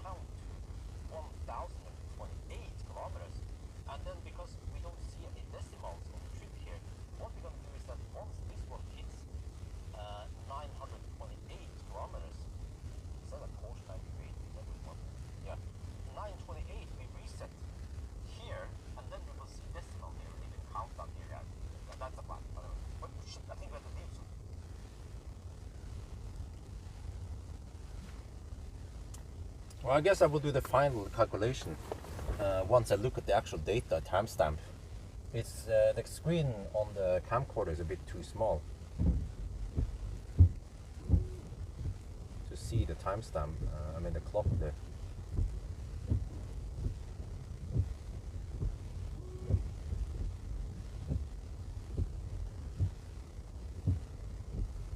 Well, it would be great to battery swap if you have enough battery swap stations. That's the problem. I mean, if you have enough battery swap stations like you have supercharger sites, then no problem, but that is unfortunately not the situation. Okay, I think we have enough now. I can always slow poke. Okay, now it's just 7% at cleavage. Okay, I think we can go now. and that is probably 10 minutes of convenient charge. We will actually see. Yeah, you know, one check is that it seems like we charge at roughly 100 kilowatt or even less now, average past this point, which means that we can see how many kilowatt hour we have left, and we can estimate how long it would take to charge that extra amount. Yeah. No, it doesn't show the correct motors and everything, so those numbers are kind of off. At least the battery stuff is correct. Okay, let's go now. 10-minute deduction.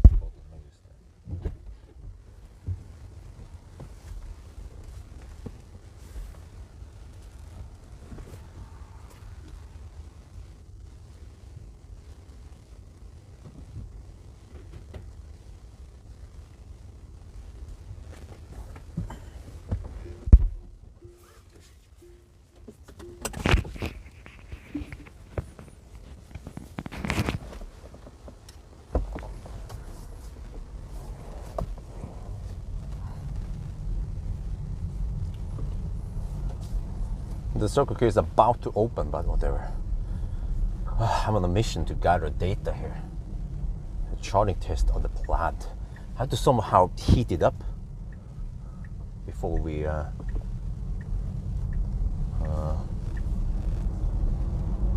do the charging test. Not sure how we're gonna do it. But I can kind of feel like there's a slight humming from the trip. I wonder if that's the rear drivetrain making that humming.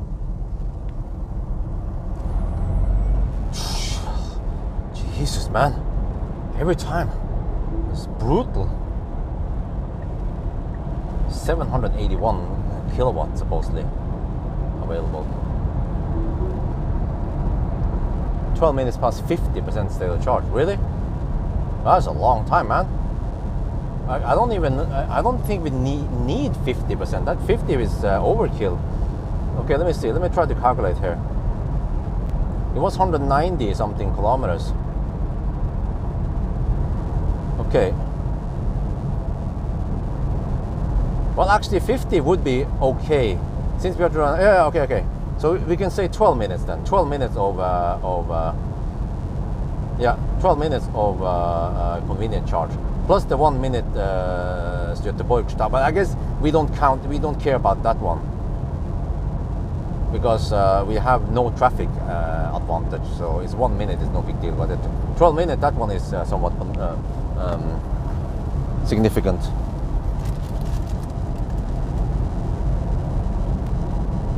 Different traction? Not sure. We don't have the right tires.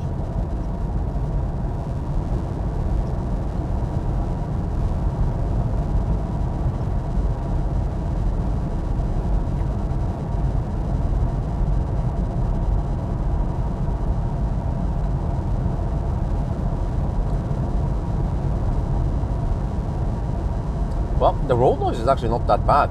You might get the wrong idea from just watching through my video here. I mean the live stream. But it's actually not that bad, depending on what you are comparing against. If you're comparing against the EQS, then of course the EQS is a country with smooth asphalt.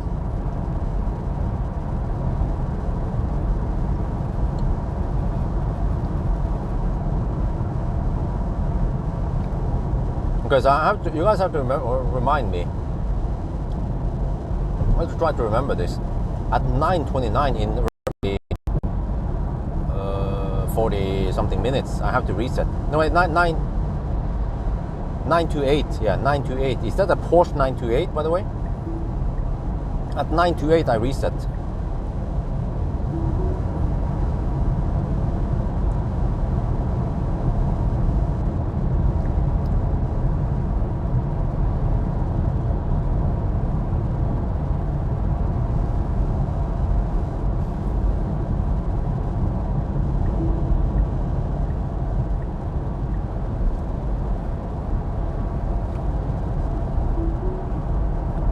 Well, BD86, what car are you comparing the road noise against then? And then since you mentioned battery swap, you're probably thinking about, I mean, you're comparing it against a Neo, right? But which Neo is it? Is it the ES8, ES6, or ET7, or which one is it?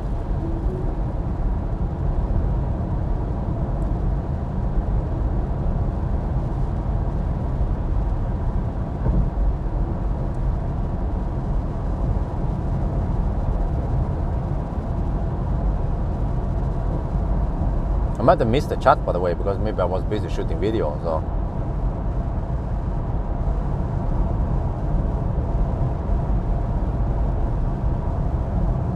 well, the problem with Neo is that it's actually not 10 to 80%; it's 10 to 90% in 6 minutes. But you have to stay in the car for 6 minutes, and then you can do whatever you want to do after those 6 minutes. Okay, so, but it's just that those 6 minutes you cannot use any. So practically, for a car that charges, just the feedback, but you get the wrong idea because you haven't had first-hand experience with Neo, obviously. But the problem, if you actually watch my 1,000 kilometer challenge with the Neo swap, is that you have to stay in the car. So I cannot go to the restroom, order food, or I guess you know, I can't.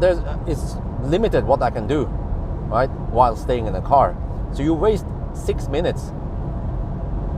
And then you can do whatever you want to do, go to the restroom. So practically your stop will take 6 minutes extra. And then you do whatever you have to do. So if you stop, for example, if you spend 9 minutes doing something else, so it becomes 15 minutes total, then the Tesla during 15 minutes can charge to roughly 50%, still less than the Neo. But practically the difference is not that big, and we will see today also how small the difference is. Eventually, if I can try a Model X Palladium, we can see how fast that one is. It will be very close to the Neo swap time, really. The ET7, yeah. But the problem is that you need to have enough swap stations. Like I did, how to put this, like an artificial test, you know. It's okay, it's kind of real world, but not as real world as the 1,000 kilometer challenge here, because if you actually watch that video, if you remember how it was, or maybe you don't, is that I had to drive back and forth, and I have to go to the same swap station. You know, who does that? The problem practically is that Neo does not have that many swap stations yet, and it seems like they are not building that fast. So yes, a swap station would be great, but I have seen lots of Neos charge at Ionity or other places rather than swapping. Why don't they swap? Because there's not enough swap stations over there. So in a practical race, the Tesla might win because it has lots of V3 superchargers, whereas Neo has very, very few swap stations across Europe. And the ET7, well, it's out, but at least not the big battery yet. So it's 100 kilowatt hour, the biggest one.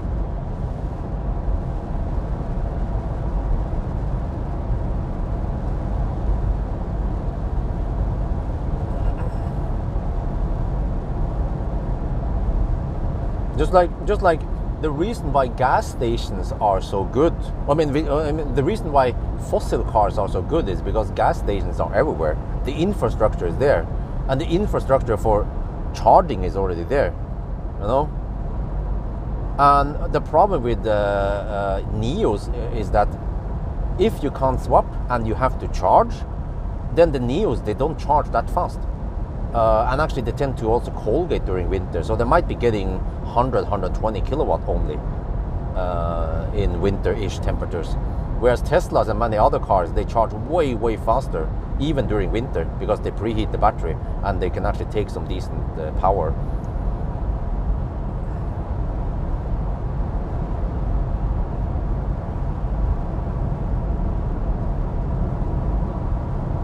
What?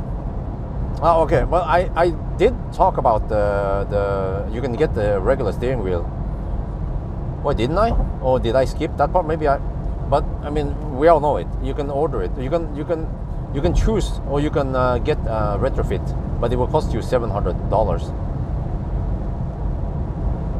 But it still doesn't solve the problem, which is the stocks, or which are the stocks, the missing stocks.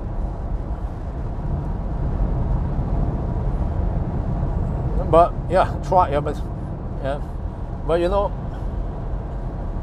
the problem is that the swap stations are not there yet. So, and you can only hope that they will build. But you know, oh, I did. Okay, I did. All right. But as long as the swap stations are not there, then charging cars like Tesla or EQS will be faster than NIO. If NIO would charge at 250 kilowatt or faster, then they would be on par with the other one. But NIO needs to have swap station to be fast. And without swap station, they kind of suck on charging speed, despite having a humongous battery.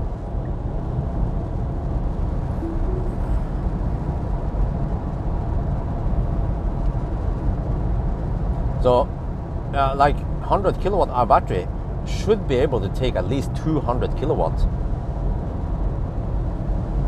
Yeah, like most other 100 kilowatt hour batteries, they can take 200 even. Yeah, some batteries will go even at 250 kilowatts. So that is actually the Achilles heel of NIO.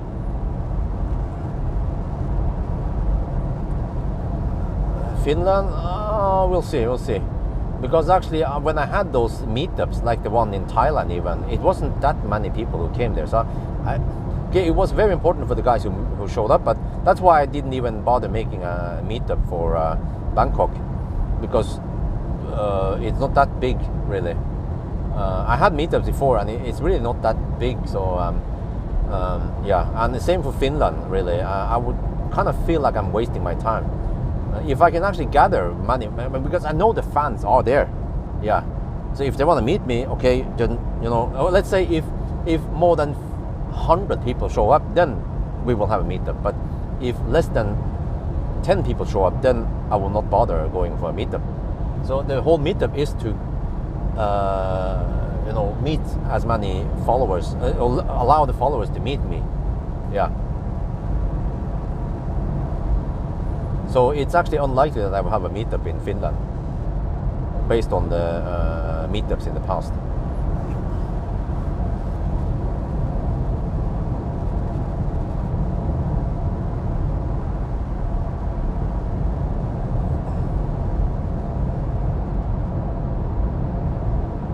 Yeah, the car wash, yeah.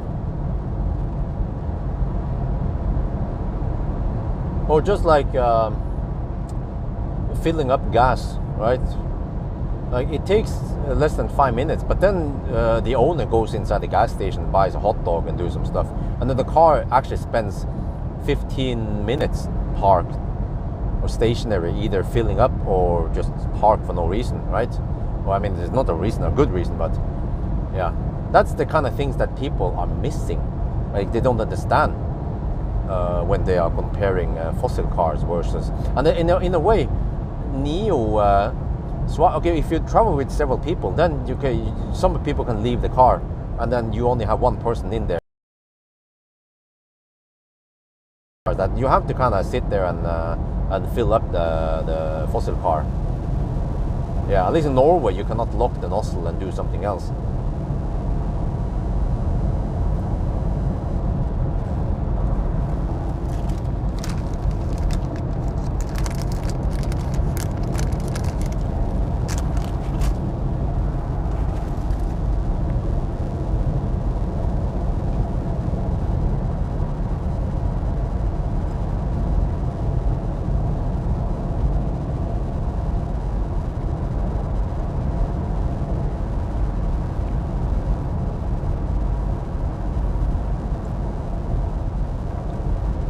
What do you think about third grade? Is that a question or a statement?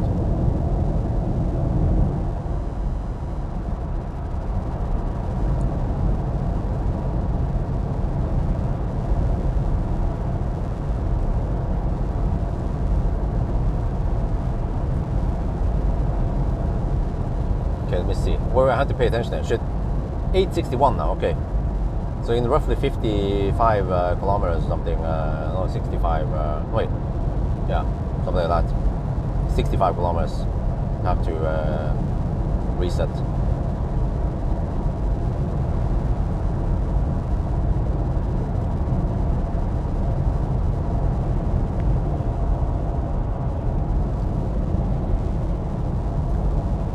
Well, I managed to survive the night, but still have to go a while.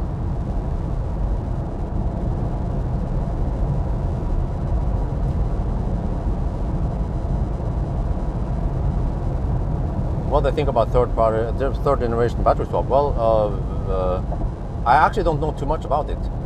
Maybe you can enlighten me. What was the difference between the third and the second gen?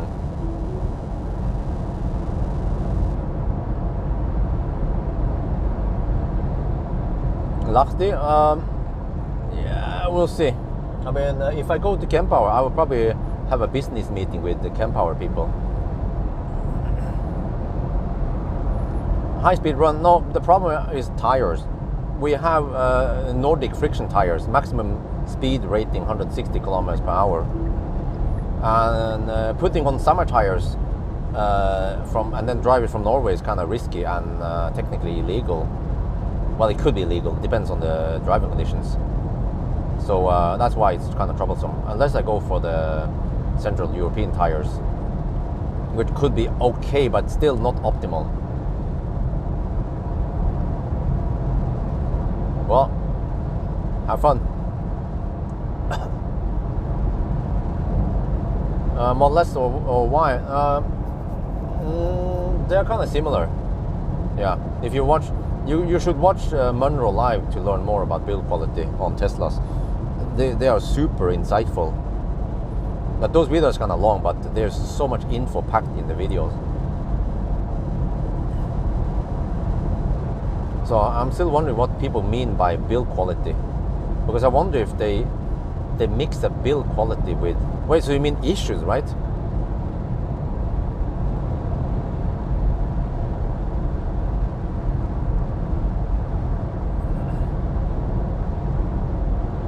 Oh, at least it's not dark when I drive now.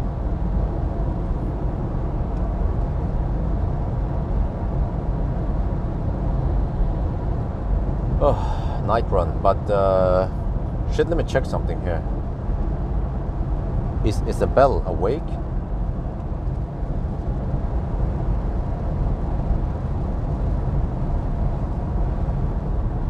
I kinda still need to, yeah, she's awake. Okay, I need to finish my mission. I can have several trips, but it will add overhead. So I should gather or try to complete several tests in one go. So I will probably do the headlight test and the braking and noise test, but not acceleration test. I think I will purposely mention that acceleration test is pointless at this moment. So I will just do noise and braking test with friction tires first. I can afterwards do another braking test and maybe an acceleration test with Central European tires, see if that is any better or how big is the difference there. Yeah, actually in that regard I should actually do an acceleration test. But it's gonna be nasty. Okay, well, I guess we can try maybe just one launch, because I feel like I'm going to destroy the tires.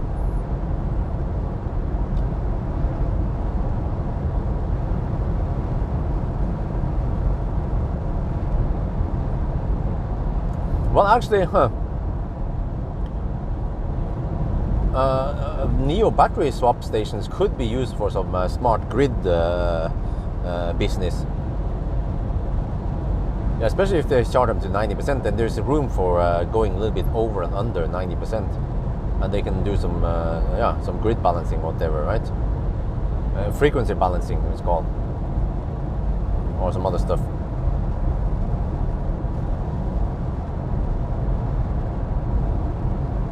Truck mode? Nope. Then you came to the wrong channel. Obviously, if you don't know it by now. Yeah, that's another song.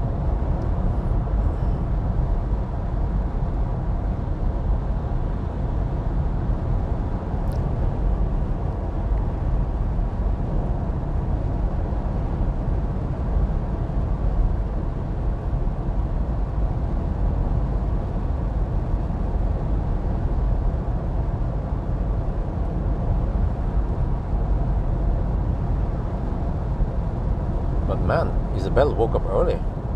It's already 8 and she's up. I'm still far from home since I have to do the charging test. Then I'll be exhausted once I'm home. But yeah, then I don't have to worry about the charging test at least.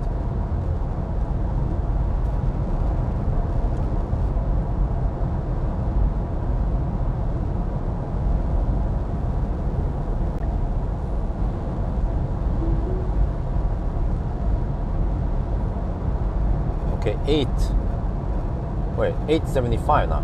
Wait, 929. Okay, I have to pay attention. I have to go. How do you feel now with the joke and all the buttons on it? But naturally, like I kind of knew already, on the highway you don't have much wheel movement. It kind of, yeah, like an airplane or some shit, right? But you kind of need to maneuver the car in parking lots or roundabouts.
Guess we'll see how many percent I have when I do 999.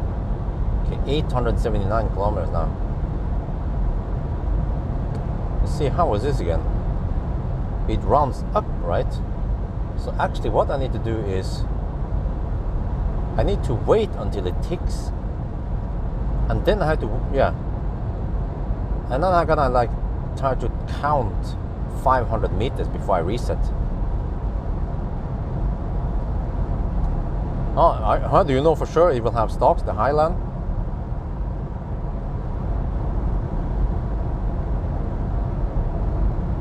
Okay, status update, 881 kilometers, 249 consumption, and actually at the 8-hour mark right now. Whoa. Okay. Whoa. Wait.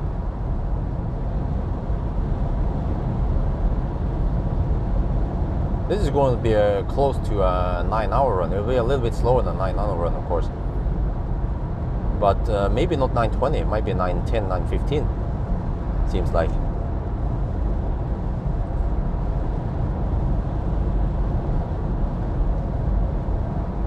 Actually, no, my bad. Oh, we have so much, yeah. No, it might actually be 9:20.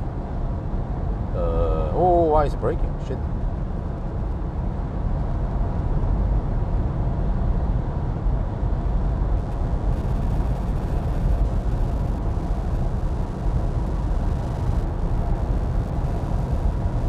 But I feel like Tesla ruined this.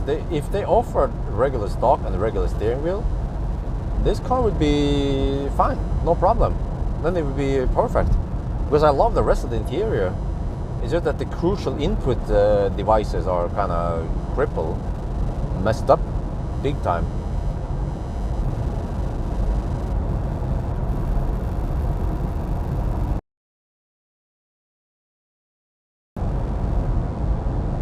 Yeah, we will see if in March.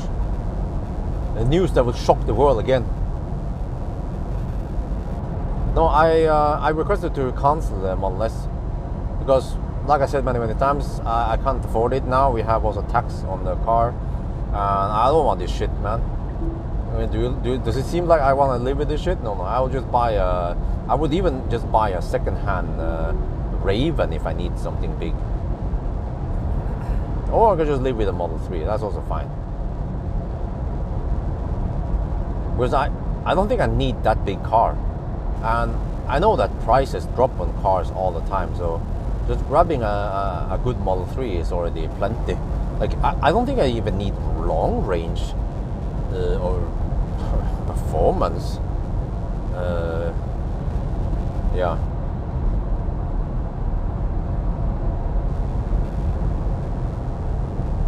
And then, I mean, if you go on a road trip, yeah, okay, long range would be useful. But the thing is that nowadays, when I go on some kind of road trip, I will probably try to grab a car that gives me lots of views. For example, if I would go on, for example, in April, I could consider a Europe road trip, right?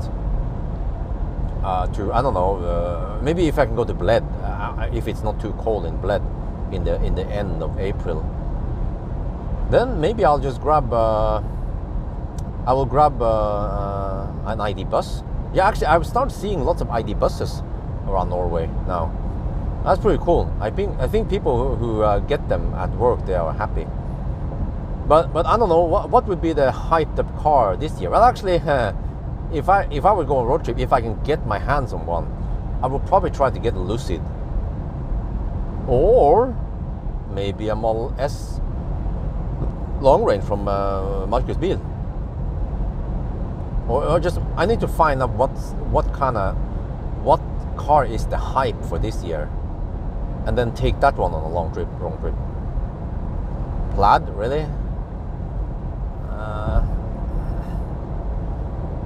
Oh, I forgot to say it in Europe. Yeah, what is the hype in Europe? What about EQS SUV?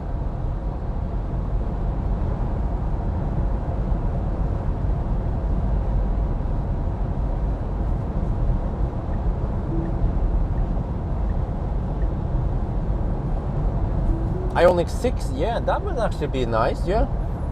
The problem is usually that I just can't get my hands on the hyped up car. And also requesting it for, let's say, 2-3 weeks, it could be hard. What about the Toyota? Yeah, the Toyota BZ4X. Yeah, how about that one, huh? I can take that one on a long trip. Yeah, it's gonna take forever. No problem, because I'm traveling with baby and wifey. We probably have 1 hour of charging stops every 300 kilometers.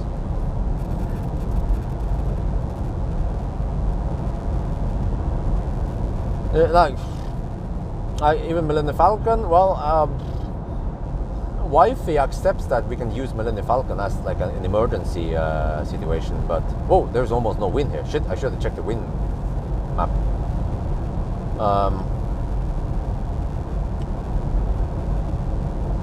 Yeah. Yes, the other would be awesome. It's like the Leaf trip, right? Freaking Leaf. Shit. You know, we should have a race. Leaf 64 kilowatt hour. A classic Pawel race. Me and Pawel to Trondheim and back. Just get them nurses running at home. Babysitters. And then I will take the Leaf. Pawel, he can get the Toyota BZ. We go to Trondheim and back again. Yeah.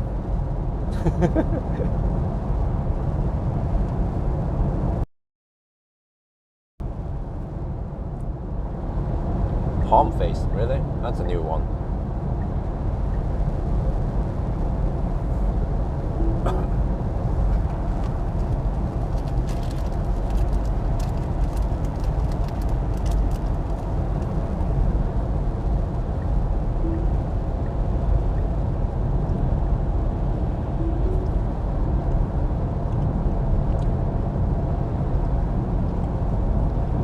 But yeah, I consider buying a shitty Leaf, 24 kilowatt hour Leaf for a press car shuttle.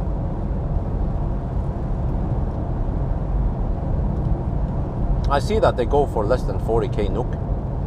which is less than 4,000 euros for a Leaf. And when I drive like an old man, then I can probably squeeze out 100 kilometers of range from it, or at least 80 kilometers of range.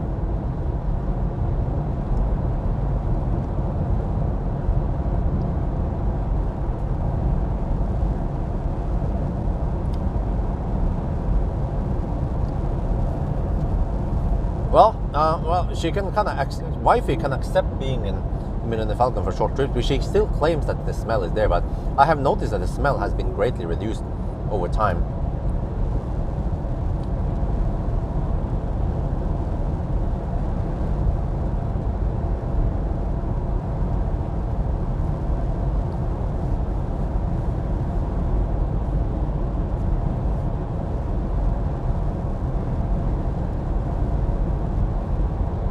Well, so if I buy a Leaf, I wonder if I can just have it as a pure company car, because I can always, not sure how I'm gonna do it.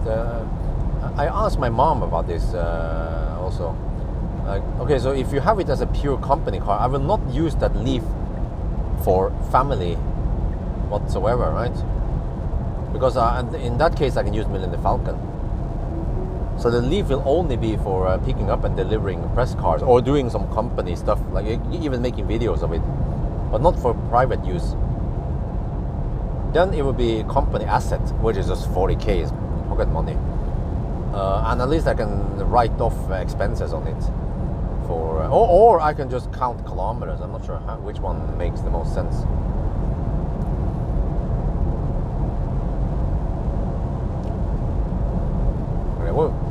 Oh, those are new turbines. The pylons are up. Wow. They just haven't activated them yet.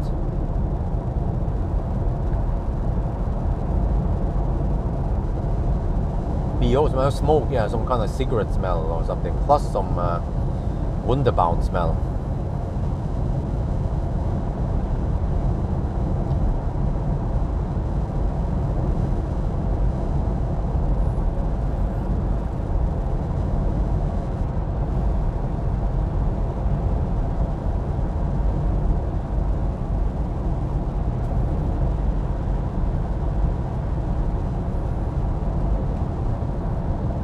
New wind turbines, more power to the people.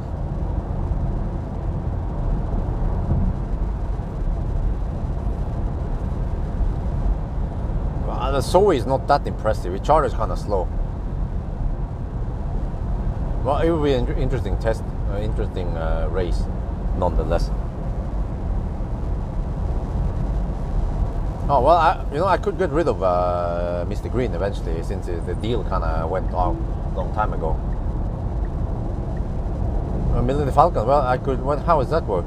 So the company can then buy the car from myself. They can become. But I tend to use Millennium for private errands. But technically, Millennium Falcon, yeah, I do lots of company stuff, and I haven't actually written off all the kilometers on him, but I don't use him that much. Maybe I should have counted everything, because I'm not sure if I understand the rules correctly.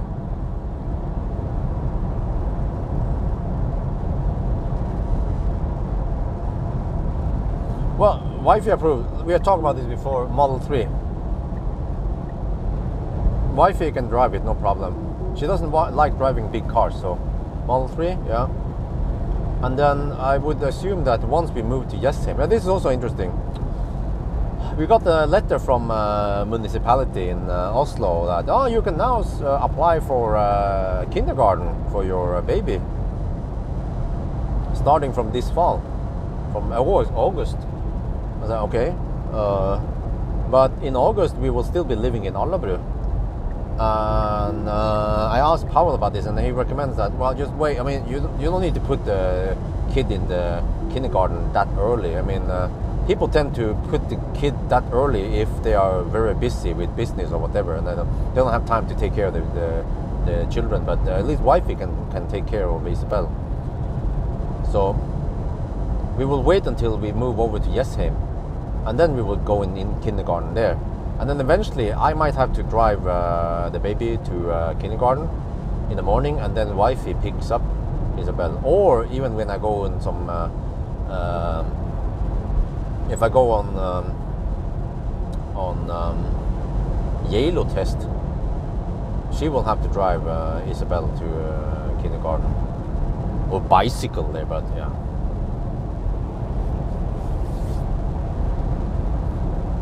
Or take the snow sled there. But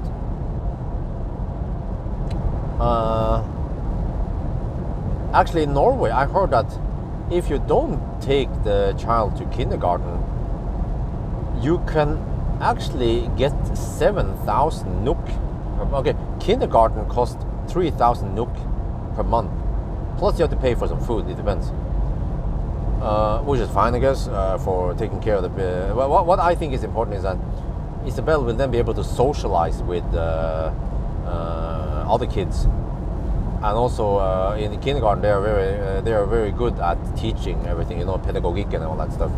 So it's I've considered it important. I don't want to keep Isabel home until she's 7 years old now. Yeah, but supposedly if Isabel stays at home, then we can apply for it, and we are entitled to get 7,000 NOK or 700 euros per month because we don't use the kindergarten service. So I'm like, wow, okay, well, that's good, I guess. Since we feel like we're not ready for it yet, we want to wait for Yesheim. Ole Terje, which sounds Norwegian. I like your videos from Thailand, but okay, there's always a butthole. I missed an update about your solar. Oh, well, not much to say other than that it kind of works, but we still don't have the selling yet, but it will come in April. Mid-April we can start selling excess power, or energy rather. But other than that, it's just working. Yeah. I tried to charge a car during the day. Well, I could show that I use the Easy Box to manually change the current, but it's kind of clumsy. It would be great to have a system that does everything automatically. And Easy claims that they have something going. I'm like, okay, but it's not going to work with Fusion Solar crap and the Huawei shit. I'm like, okay, I don't know, because the Fusion Solar is the worst shit solar app I've tried. I haven't tried many solar apps, but that one is just so buggy. Like I can't use it from Norway, that's one thing, but it seems to report incorrect values. Like I have screenshots. Many times it shows 0 kilowatt for load and grid, and I was like, huh? And then sometimes it shows 50 kilowatt load. I was like, huh? And then the worst I've seen was over 100 kilowatt load. And then supposedly it pulls it from the grid. Well, I hope it's just Fusion Solar that's buggy. Not that I actually pay for 100 kilowatt peak or whatever, right?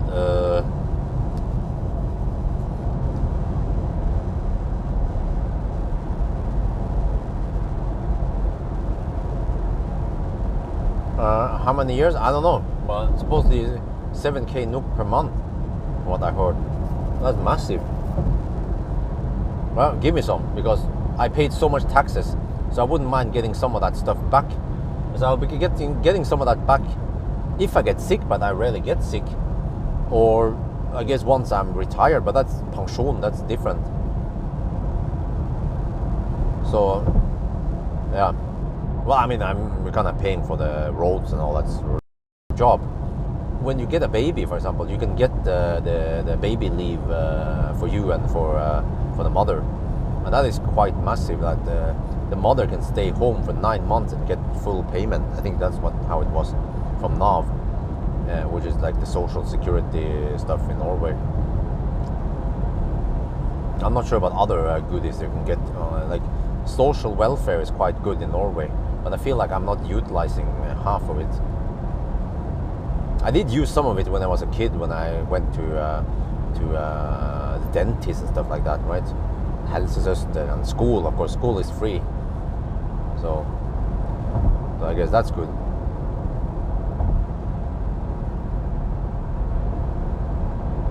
Oh yeah. By the way, I also heard that once you send a kid to kindergarten, they will get sick all the time, and you will also get sick all the time. They will pull in all kind of flu in the house.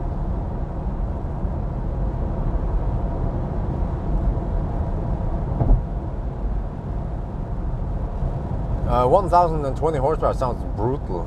It feels brutal. And I feel sorry for the tires. Ventilated seat, they actually don't feel that sweaty. That's good. But correct me if I'm wrong, do we have any seat ventilation here? Or is it just cool? If I set it to cool, there's no setting for it. It's kind of weird. Is it supposed to be seat ventilation, or are they just perforated? Did you mean perforated, or did you mean ventilated? But those are two different things. But usually, ventilated seats, they have to be perforated for obvious reasons. But perforated seat doesn't have to be ventilated.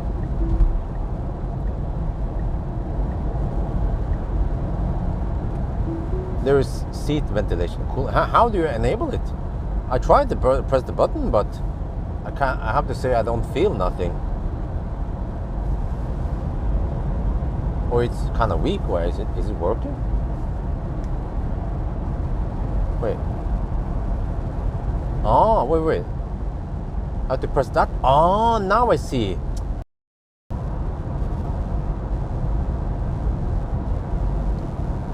Just notice how the car works. Maybe I should have... oh, shit, 923. Oh, almost there. Shit, 929, right? No, wait, 928. 928 it was. Okay.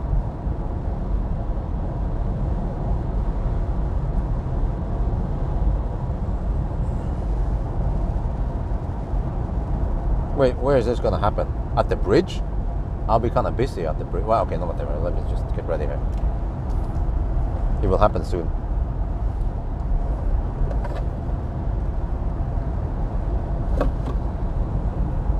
I never noticed that the 900 mark is roughly at the Norwegian border. 925.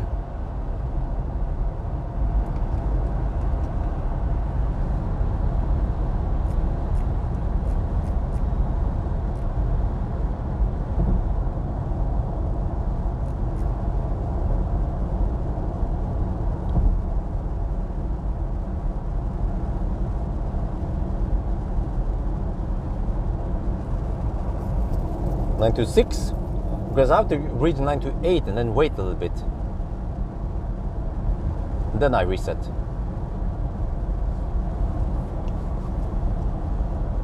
Okay, let me just record. Resetting.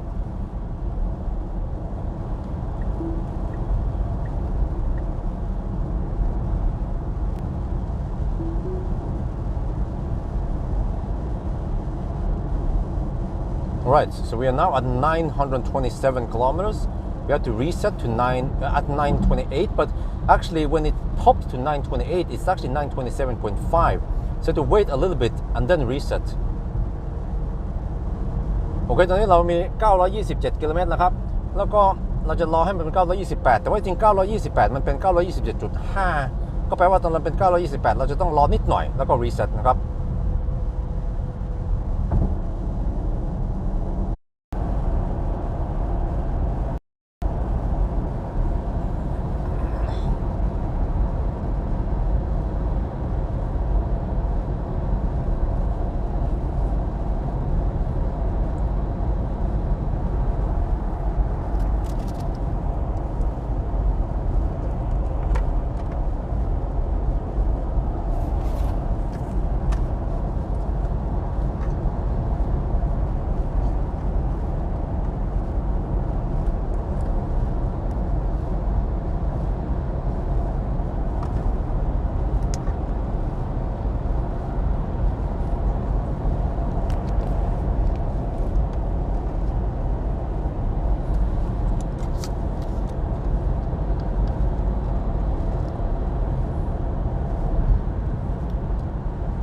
man, you see it's 2 degrees Celsius outside. And I noticed something already since last night, which is that normally in other Teslas like Model 3, Model Y, I set the temperature to 22 degrees Celsius and it works fine and it's nice and warm. But here, even at 22 degrees Celsius, I feel a little bit cold on my knees here. I can feel like a cold chill, like there's lacking. Okay, wonder, is this one blocking the air vents? No, it's actually not. It's fine, really. So there's air vents here actually reflecting up here, some weird shit going on.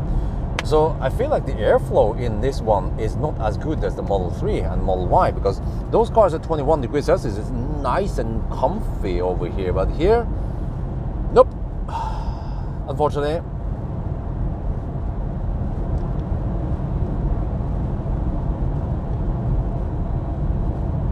แล้วก็เนี่ยตอนนี้นะครับข้างนอกนะมัน1องศานะครับมันก็เย็นหน่อยนะแล้วก็ผมก็สังเกตนะว่าเราต้องเปิด22องศานะปกตินะผมจะเปิด21องศานะถ้าเป็น Model 3แล้ว Model Y แล้วมันก็จะอุ่นพอดีนะครับแต่ว่าคันนี้อ่ะมันรู้สึกเย็นขาเลยนะแปลกมากนะคันอื่นนี่มันจะอุ่นพอดีเลยนะอันนี้นี่เย็นขาแล้วผมก็ว่ามันมือถือนี่มันบล็อกair vent ไม่ใช่นะครับมันไม่มี air flow นี่มันจะมี air vent ที่นี่นะครับเนี่ยก็แปลกนะแปลว่าคันนี้อ่ะมันเปิดเครื่องอุ่นไม่ค่อยแรงนะครับเหมือนคันอื่นเพราะว่ามันดีไซน์มันไม่เหมือนกันนะครับModel SX กับ Model 3 Model Y นะก็มันก็เป็นข้อเสียนิดหน่อยนะอันนี้แหละว่ามันจะต้องเปิด22หรือว่าเราต้องปรับเองแต่ว่าผมชอบใช้ออโต้มากกว่านะครับให้มันปรับอัตโนมัตินะ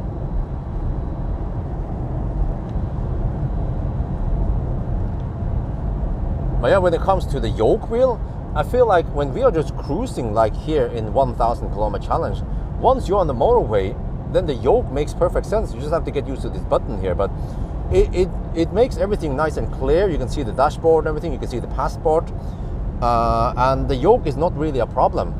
But once you go off the highway and you have to go in roundabouts or back up the car towards a supercharger, then the yoke and the lack of turn signal stock in a static location makes it kind of clumsy.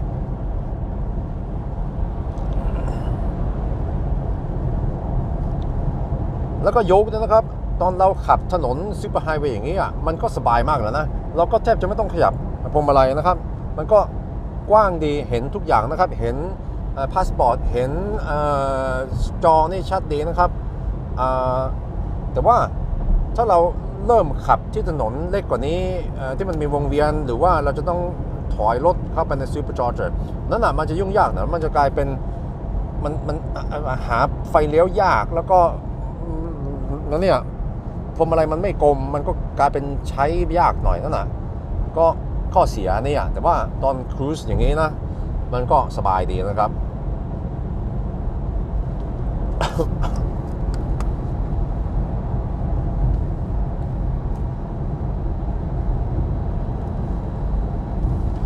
No, it doesn't rotate. But what you mean is that it can, well, or actually technically, yeah, I guess it can rotate. It can kind of swivel. I think that's what is the right word. It can swivel towards you. Because rotating would be something like BYD Han or Tang. Well, actually, even Auto 3 has it, the rotation feature, which I find to be kind of useless.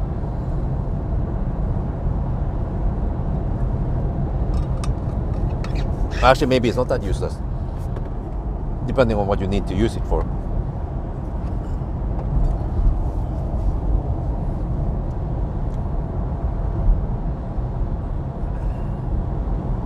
But I actually prefer to having it in the middle position. Oh, I forgot to do something there. Okay. Maybe I'll do that while I'm charging.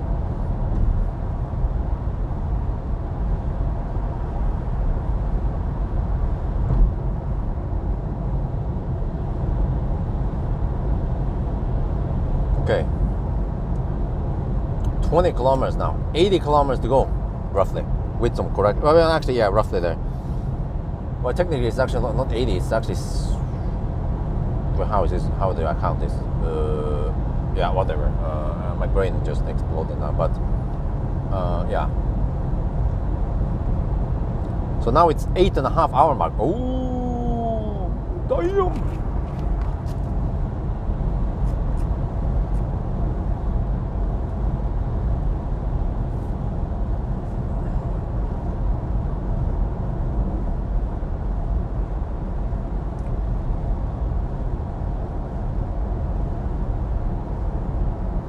Good morning live stream.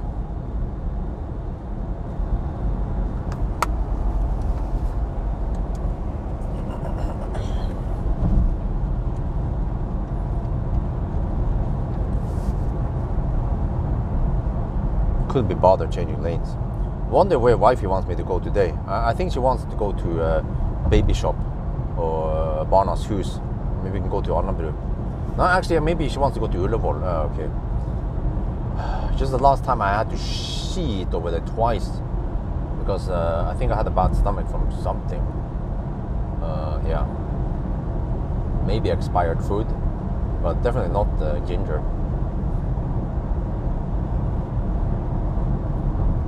Try turning on the rear vents. Sometimes that feels chill from Really? Well, no, I don't want to turn on the rear vents because that's rear vents, you know. There are no occupants in the rear, so you shouldn't have to turn on the rear vent because I don't do that in the Model 3 and Model Y. And then you'll be heating up that area for no reason. I want to test it as it's supposed to be driven. And find flaws, not by accident. I just happened to notice it. Like, what the heck? Like I always put 21 degrees Celsius in the Teslas, and they feel nice and warm. But this is the first car I feel like it's not nice and warm anymore. So yeah, and I have to point out that no, the phone is not blocking the air vent. The air vent is actually in the screen, right in front of the screen. The instrument plus the screen, and then it actually deflects on top of it and then goes down. Yeah, so it's kind of interesting how they designed it.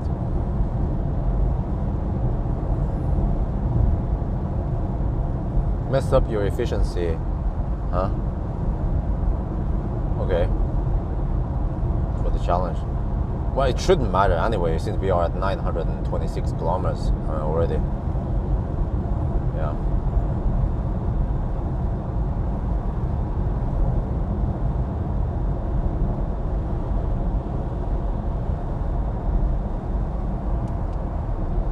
Well, at least now there is a little bit of colors from, I'm not sure what it is, road, and so it's not too black and white yet. I mean, yeah. But if I go to yellow, it will be quite black and white, or grayscale rather. Nope, most likely not EQS. Yeah, but I didn't expect it to beat EQS because this is a winter run, and also, yeah, the car is kind of thirsty. I mean, it's 1,020 horsepower. Triple motor, so I didn't expect it to be too efficient. Plus that it was 6 degrees Celsius on average and quite windy last night. So if you try this in 25 degrees Celsius, it would be a lot better. Or if you go for the long range Palladium, that one should be better. So I guess I will squeeze in some stuff, but I think most of the test will be done with Plaid, because Plaid tends to give me more clicks. So if it doesn't matter which car I take, let's say for Banana Box, then I'll just go for the Plaid. And also interior, I'd go for Plaid, even though they should be the same, Plaid and long range.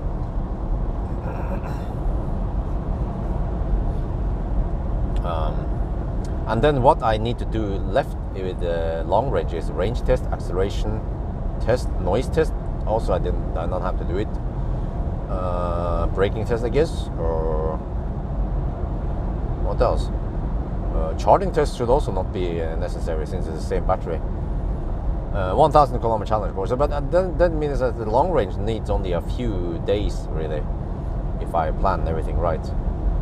And I found a new range test method that doesn't waste too much time, because it is kind of waste of time to drive it at 90 kilometers per hour all the way to almost zero. So the new cycle includes a 120 kilometer per hour cycle in that test, and then by the end of the day I'm measuring the battery capacity, and then we're doing a 90 and 120 consumption test. And I could even do an 80 kilometers per hour test with HVAC off for like a short distance, but it will be winter, and then but it will kind of give me some indication what you can expect in like a Sunday driving test even.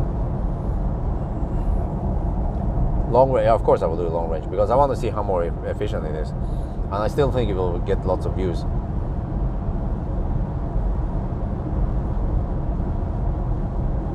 Plaid versus EQS. Well, I don't know yet. I haven't tested the car. But it doesn't seem to be super thirsty.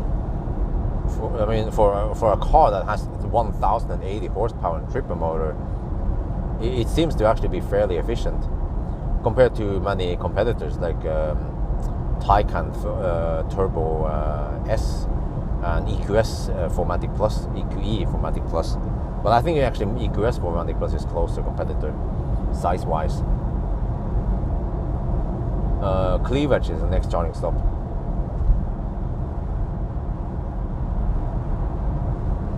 Sunday driving doesn't make any sense yet because it's simply too cold outside. So ideally you want to have at least 15 to 20 degrees Celsius for Sunday driving. So Sunday driving should be done after May, but then I should be in Thailand during that time and enjoy my Tesla. Did you guys hear the news? Tesla opened up the first supercharger in Thailand, Central World, V3 supercharger. And they actually have it open and free for the owners for 3 months. And they also include grey market. Wow. But the grey market, they don't have navigation. So which means that they cannot preheat before fast charging. Unless, I guess you have a, well, even if you have a Model 3, well, even with track mode, you cannot heat up, you can only cool down. I guess the only one that makes sense is if you have a Raven performance, you can then enable the max battery power to heat up the battery manually.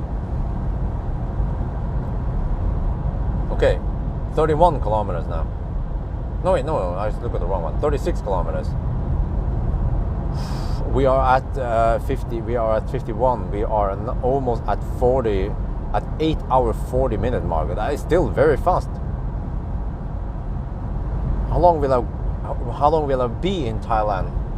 I'm not sure yet. Yeah, I mean, I need to make some sensible content while I'm there, you know, to gain views. So I will try to book some cars. All right, but yeah, then we see. But ideally, I mean, if it was only up to me,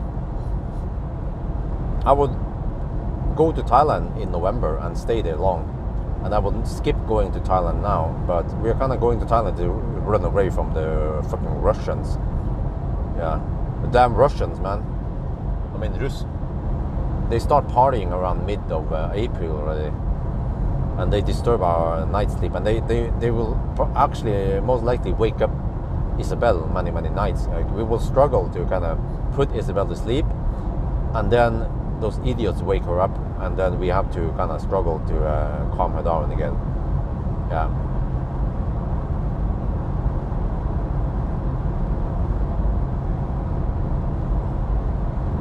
I mean, it was not that big of a problem before because we don't have kids, but now, since we have a small baby, then it becomes a problem. And we will be more exhausted, and I will probably, I mean, I will have to do stuff the next day, but then I'll be too tired. So it actually ruins my productivity and wife's productivity.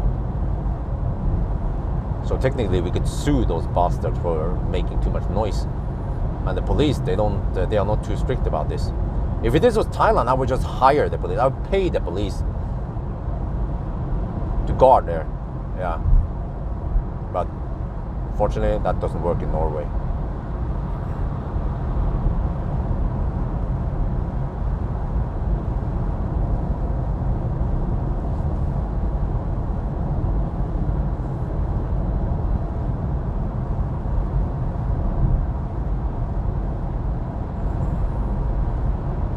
Okay, 42 kilometers now.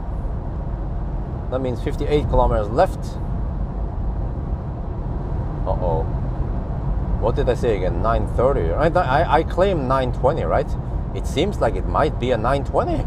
I have no idea how I managed to predict that time, because I actually haven't done a range test or even a charging test of this car yet. It was like my gut feeling. As I look at the other result, it's like, it's winter, this car is, okay, whatever, and yeah.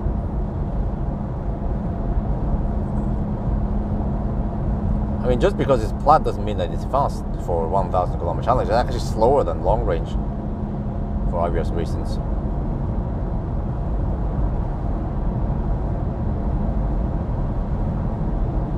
What news of the Maserati? Please tell me. What's up? What is that thing anyway?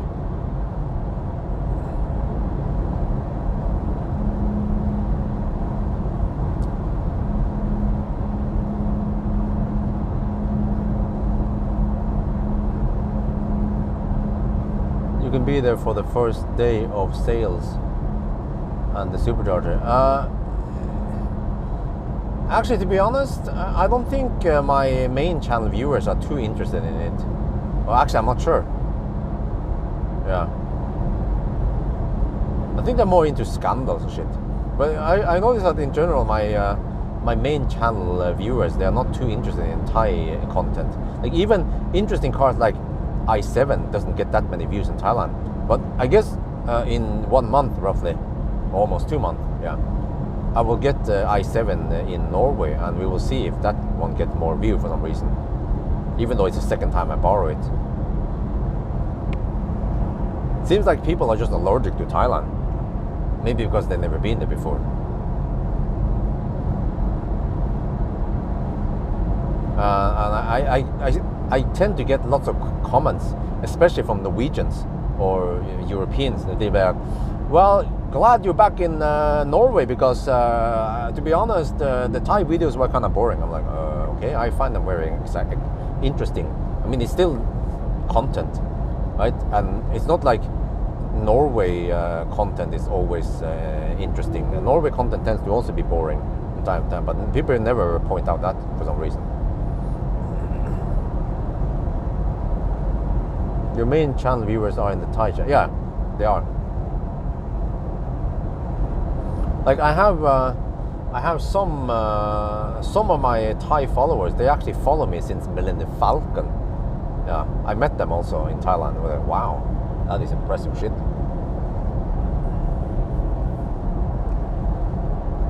Okay, not too crazy traffic, which is good. I guess as long as you drive before 9, then it's okay.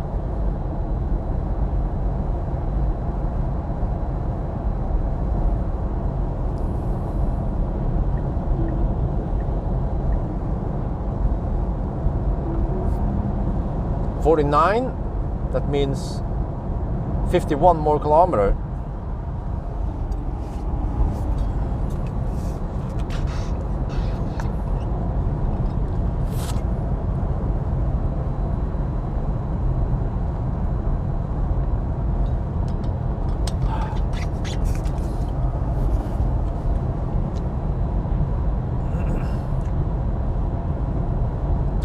But I do understand that, because they don't see the point. Like many Norwegian Nissan, they look at me test the car in Thailand, and they be like, well, it's not relevant for us because it's Norway. No, it's over here is Norway. I was like, well, but for example, an interior review, it's irrelevant where I test it almost. Well, except for that the steering wheel is on the right side with the wrong side.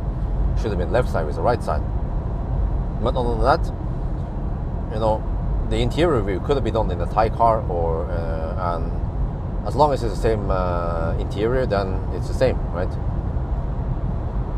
And even the range test, I claim to be valid in Thailand, the way I've tested it. It would be interesting to retest the same car in Norway in similar condition and see if I can get the same result or similar result.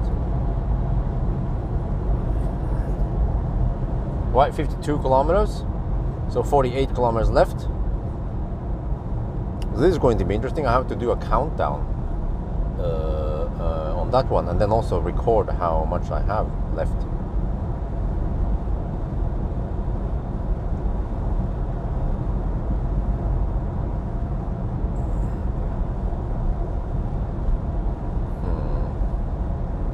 Now the car claims 6% at cleavage. Okay. Cleavage is getting slightly busy-ish, but not too big. Why should I be active on Twitter? I was never active on Twitter, if you noticed. And I actually don't like that user interface. It's very confusing how you communicate via Twitter, for me at least.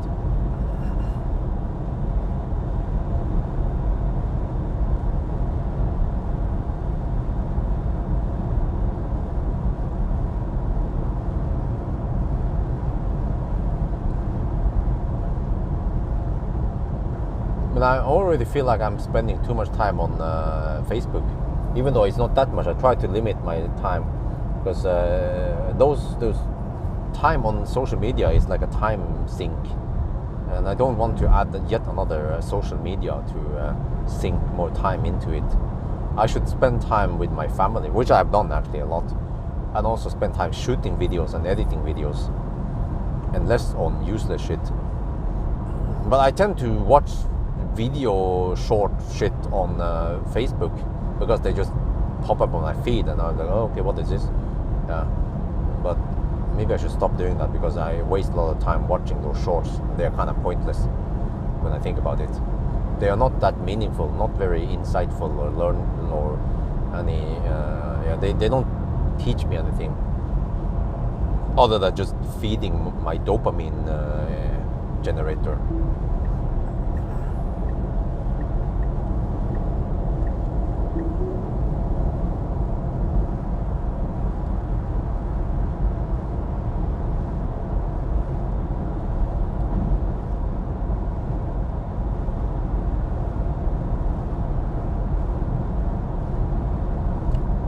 Well, but the thing is that all the news is spread all over social media. So usually if there's some big news, I will hear it at least 10-20 times from different people messaging me on various pages and stuff.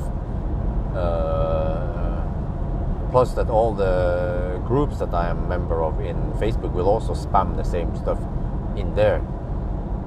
So it's like I already get all the big news there, so I don't have to be on Twitter.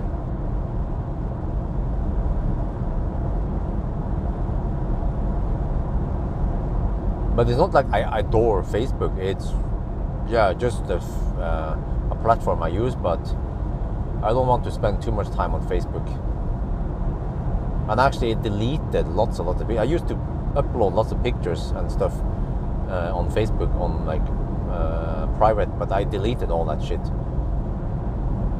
and I only use it for communicating with some mostly just car stuff, EV groups, and then of course for my page. But actually lately also been kind of inactive on my page, because I used to post every video I posted on the main channel also on my Facebook page, but I realized it's kind of pointless, because people who want to watch my videos there, they already get them somewhere else.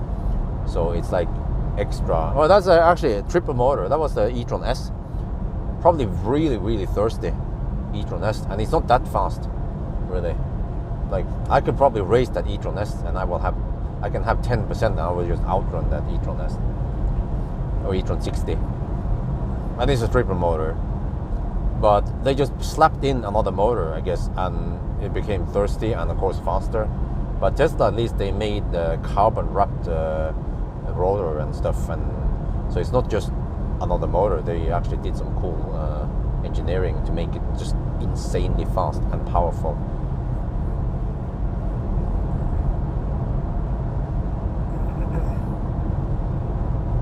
Actually, I don't know too much about the e-tron S. Maybe they did some brilliant engineering behind it. Yeah, maybe I should test it.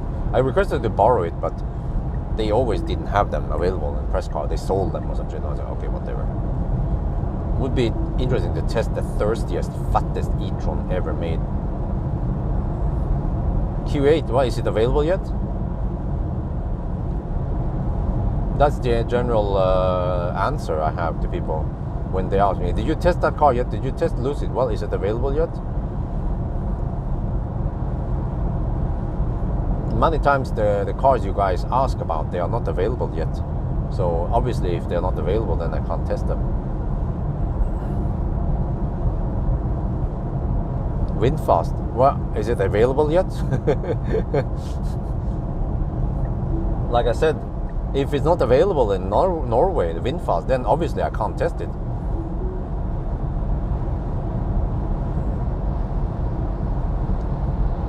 Oh, okay, this is a refresh. Well, did they make it more efficient though? Well, I think I need to test it because Fat e-tron is a very popular car, so I'll be getting lots of views. And I also want to see if they have made any improvements and about the range and everything, because they were claiming some big fat numbers, wasn't it? Over 600 kilometers of range and some shit. But does that one have over 120? What is it? 120 kilowatt hour battery or some weird shit? I guess it's just they just brute force it to get more range. Wait, I'm slow poking here. Shit. I realize I'm a bit slow poking. Wait, let me check here. No, it's wrong. Okay. I thought it was 110 zone. It's actually just 100 zone. Then I can't drive too fast.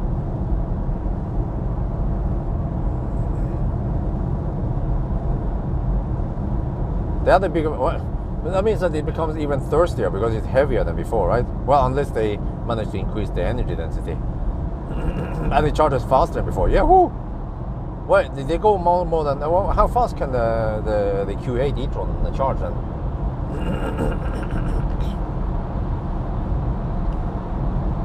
Tesla Semi, what about it?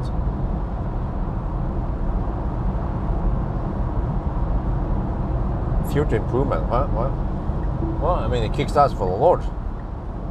Yeah.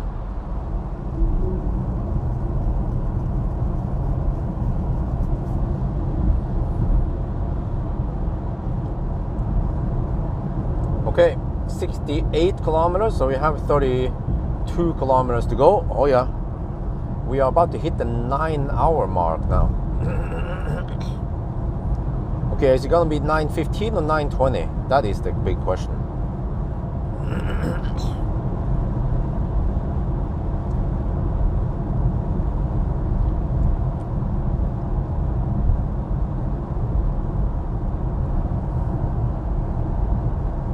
Wow, I have 25 kilometers left. I mean 25% left. Well, I still have to go a little bit deeper. Okay, let me see. I need to also record the end consumption. 170 kilowatt. Oh, really? That's not too fast. Why didn't they go at least 200 kilowatt?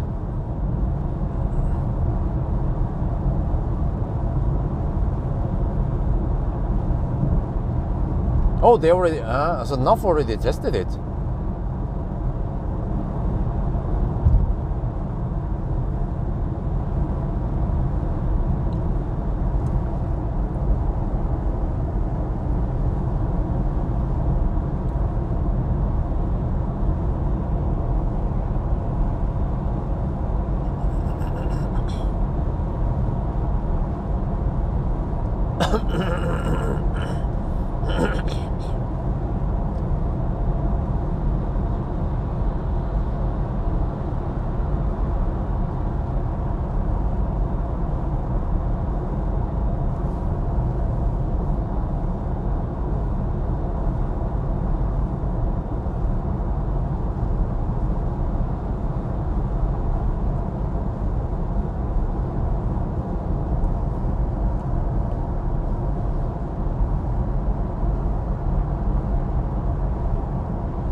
Okay, 972.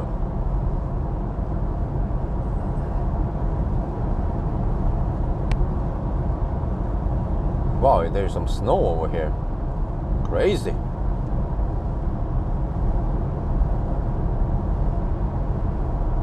Oh, over 500 kilometers range. Well, that's good, I guess. Real world range, more realistic range, because the 415 kilometers that Fat e-tron has been advertised as is kind of hard to achieve. When I tested the real world, it was only around 370 kilometers. I guess unless you drive like a grandpa. Dislike the most? Yeah, it must have been Lexus. That's because I haven't tested the Toyota yet. 934.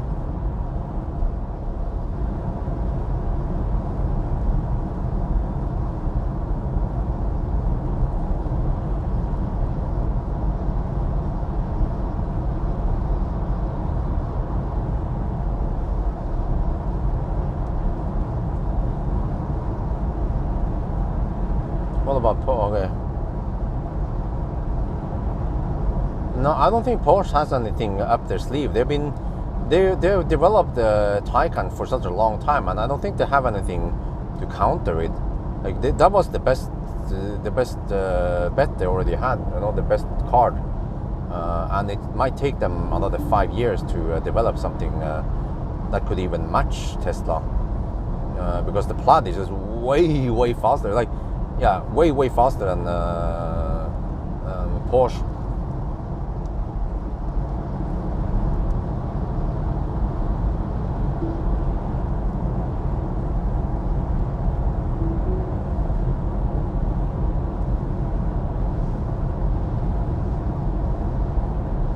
$976.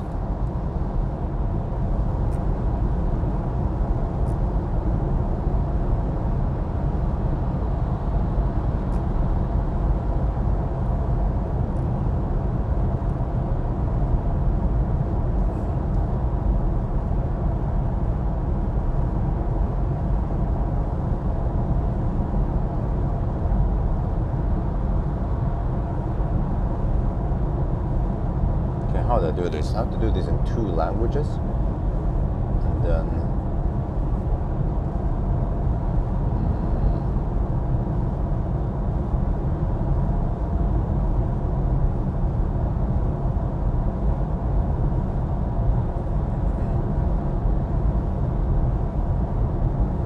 well, interesting. The total energy will show me what the real energy is, and then the average energy is correct. Interesting, yeah. Right now, the car claims 1,006 kilometers, which is incorrect, obviously. And then it says that if we spend 250 kilowatt hour, and then the average consumption is 249. But the average, yeah. So we'll see once we actually finish it.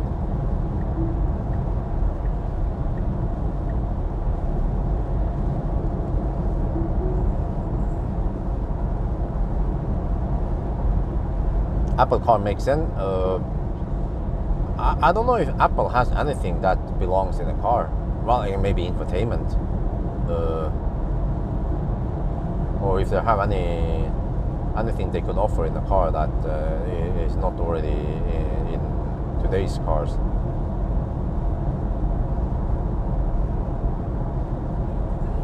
Okay, 980 kilometers. Almost there.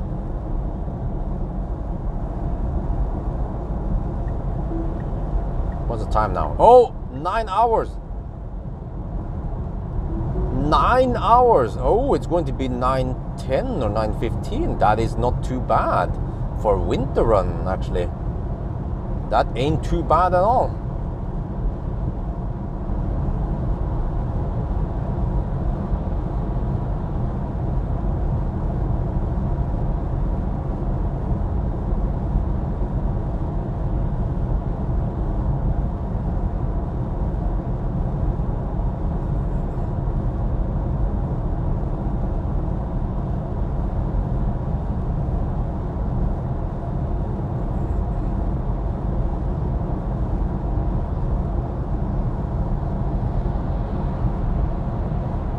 Oh yeah, that's true. They have remap.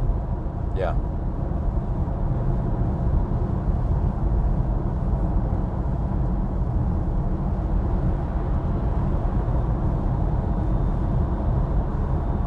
Okay, so we should 999 close to Tusenfryd as usual.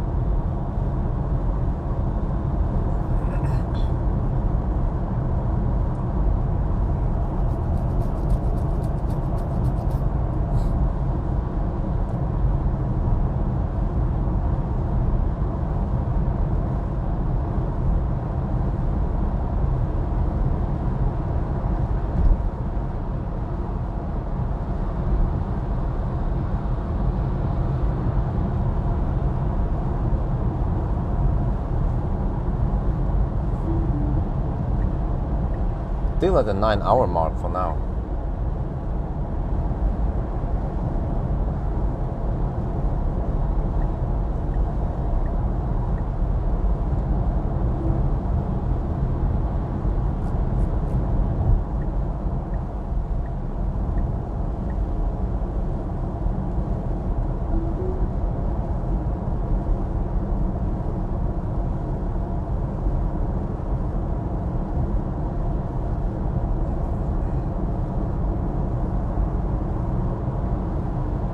Okay, 985. Almost there. Now we have to deal with some traffic.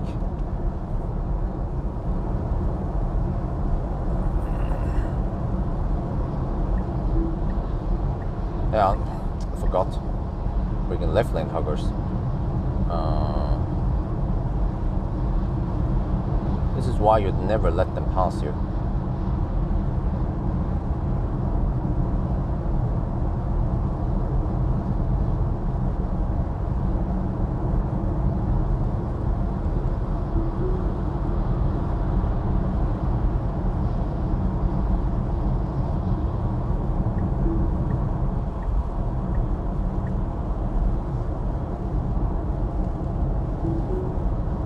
Nine, 8, 7.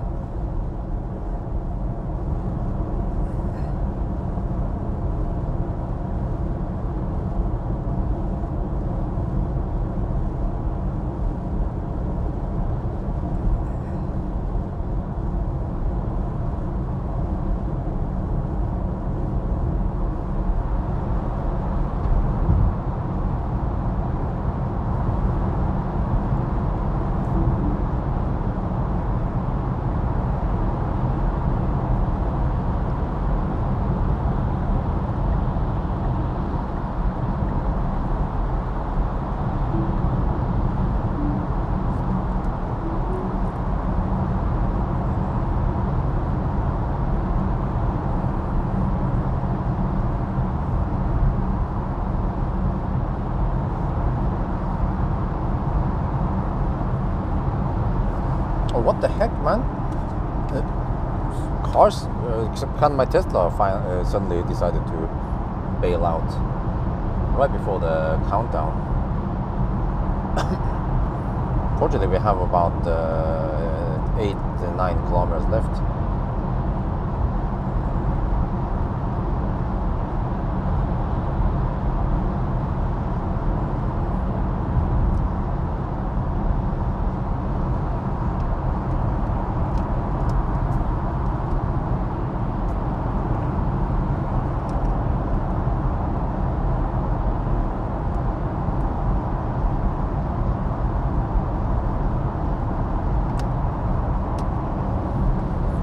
Nine 990.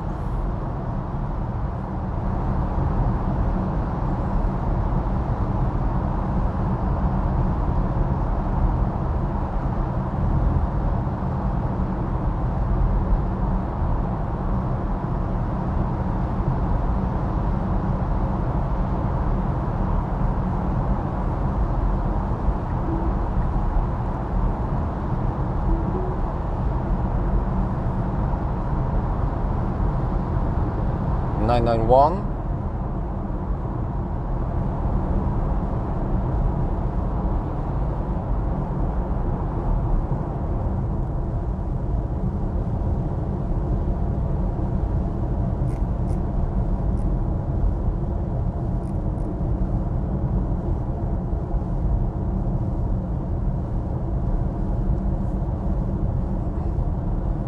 Nine 992. Oh, it's full of schmutz. Seems like the wipers can't clean properly on the edge there.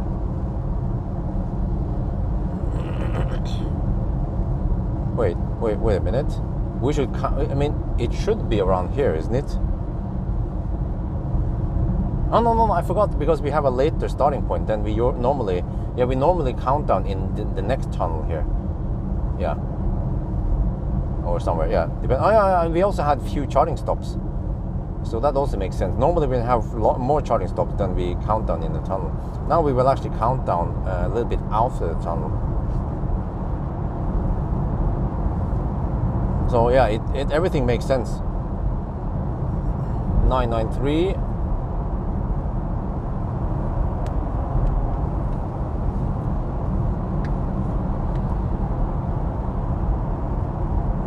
Oh, the traffic though, but we're almost done anyway. I need to document. Okay, so we have 19% left. Yeah, that makes sense, right? So we charge a bit extra, but actually seems like we only charge, let's say, 15 kilowatt hour extra. 15 kilowatt hour divided by 100 kilowatts. That's only 9 minutes extra. No, actually we were charging kind of slow towards the end. Yeah, so you guys counted 12 minutes. So the average was definitely not 100 kilowatts. It was slower than that towards the end.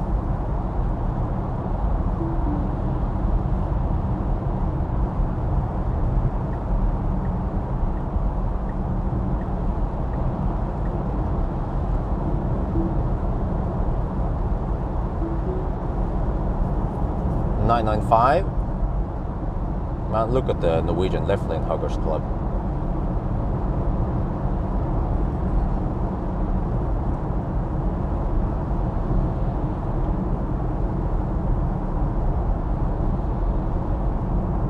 $9.96.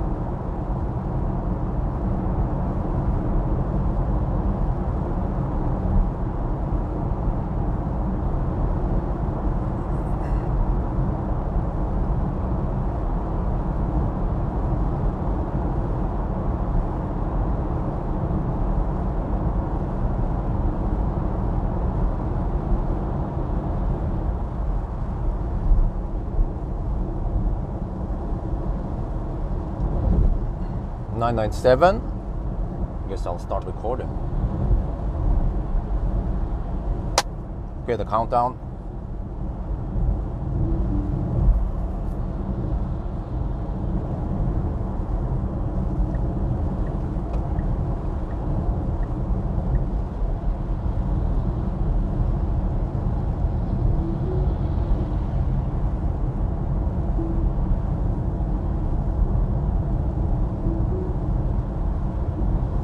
$9.98.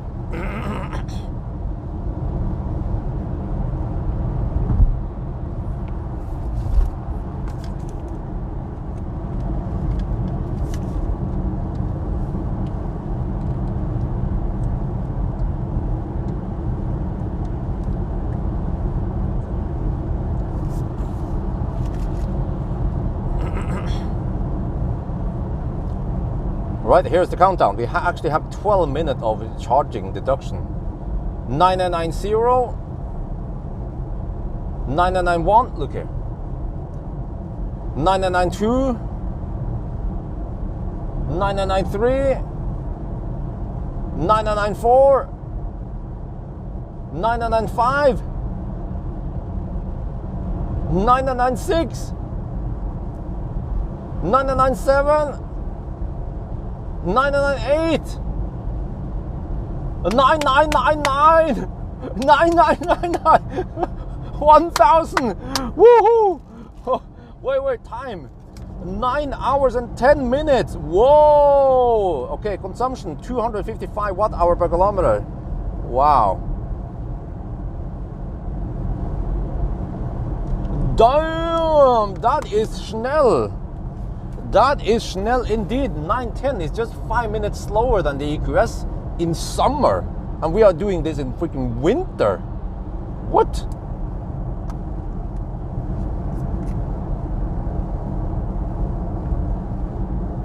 Yeah, so it was, the consumption was 255. Because exactly at 1,000 kilometers it was 255. Wait, or was it 254? Yeah, I had to look. I think it was 255. The actual consumption.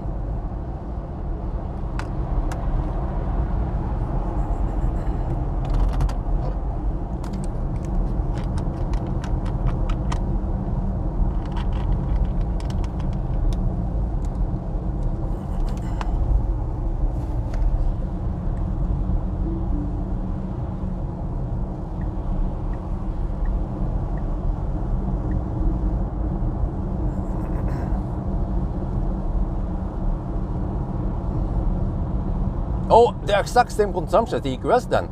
Wow. Wait, so the only reason why the EQS is faster because it has a bigger initial buffer, but they seem to actually be able to recharge quite similar. Yeah, the EQS has a bigger net capacity and the exact same consumption. But think about this. one of the weaker EQS rear-wheel drive only has the same consumption as the and that's the Tesla in winter with much colder temperature.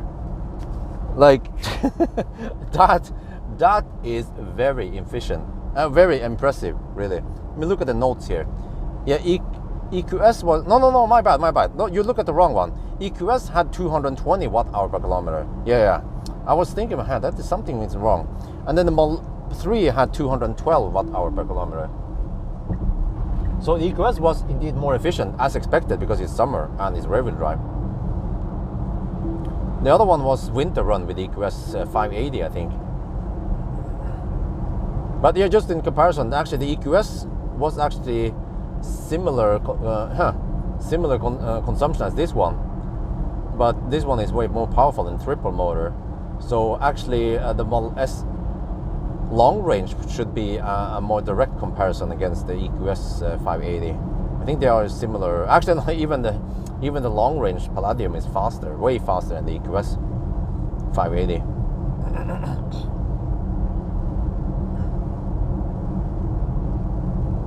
Well, not the Plaid. I don't know why you guys are so crazy about the Plaid. The long range should have really impressive consumption numbers.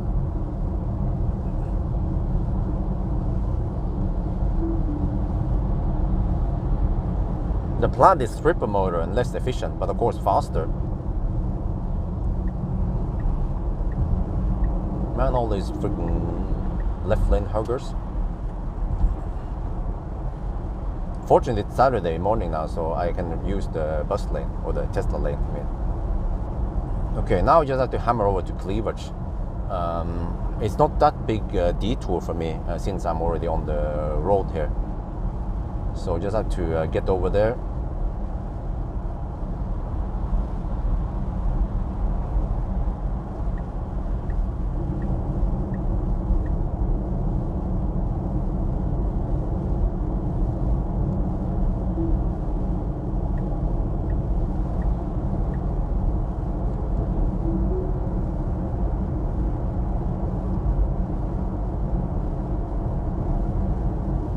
Well, I'm actually not sure why. Well, it must be that. Yeah, I'm trying to figure out what happened. I mean, we have documented everything. There's almost no corrections here anyway. It must be that the Palladium is charging faster than EQS. That's my only explanation. EQS peaks at 200 kilowatt, but after a while it also needs to throttle. But then this car peaks at 250 or 240 or whatever we had, right? So it's charging faster. And it has very good efficiency. So we should do it, guys. Model S long range Palladium in summer. It will have insanely good efficiency and insanely good charging speeds. So the charging stops might be only 10 minutes long on that one. This one was 15 minutes. Yeah. I don't remember what happened during the EQS 450 run, but it was also incredibly fast. So this is really, really impressive for a car in winter. Yeah.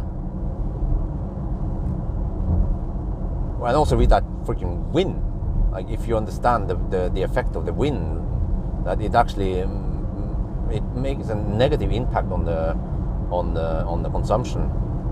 The wind we had, and 6 degrees Celsius average.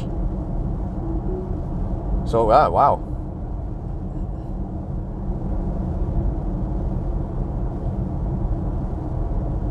Because I think Model 3, they're actually, I'm quite impressed. Okay, the Model 3 is more efficient, but it cannot sustain 250 kilowatt too long, and the battery is smaller than the Model S, and the Model S is also very efficient already, and it has a bigger buffer. So yeah, it makes sense that the Model S should be faster than the Model 3 by just a little bit. But you see, we are just 5 minutes, or was it? No, we are just slightly slower than an ES8 with battery swap. And the battery swap, ES8 or battery swap needs lots of battery stations. This one already has the infrastructure laid down in front of you.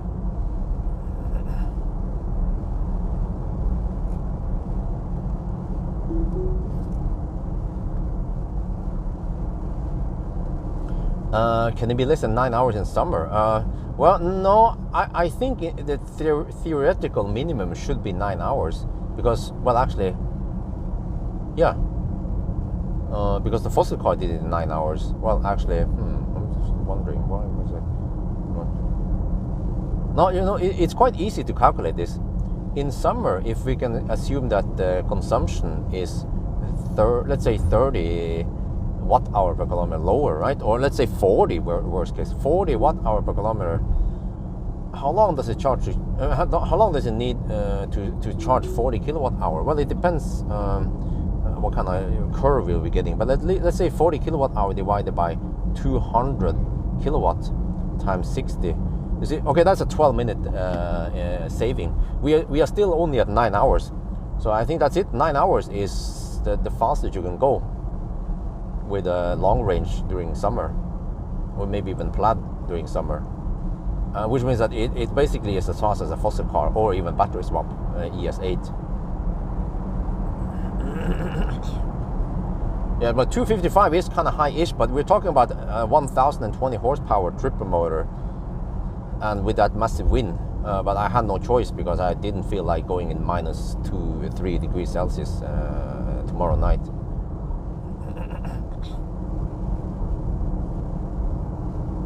So now we just have to go over to Cleavage and hope we get some decent battery temperature still going on. It's 36 degrees Celsius. It doesn't seem like it wants to preheat or do any action there. So, okay, I need to get over to the rightmost lane eventually. But except for that, okay, we have this one still.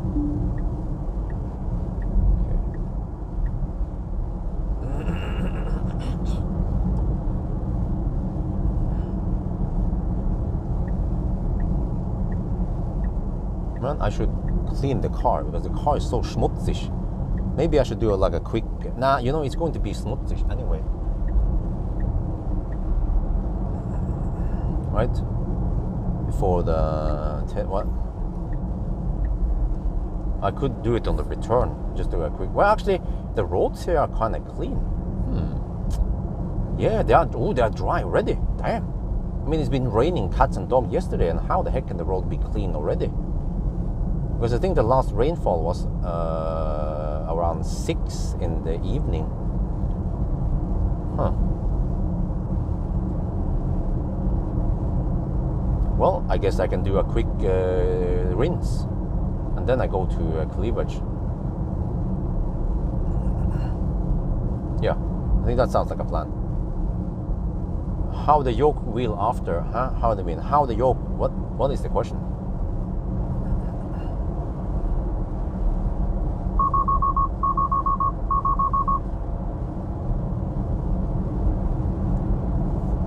I have 14% now. Yeah, I want to get the car kind of clean-ish, but it should stay clean now from here to Cleavage and back again. Maybe pick up a little bit of dust, but not too much. And then since I'm already on this side, then I can just do a quick pit stop and then hammer. Yeah, and then on the way back I could go straight home, so I don't have to do any U-turn or detour. So I think I might have to go to have to run some errands to go to baby shop or the Barnas hus. Yeah, baby shop. It is. Heat up the cabin, huh? What? Why? Why heat up the cabin?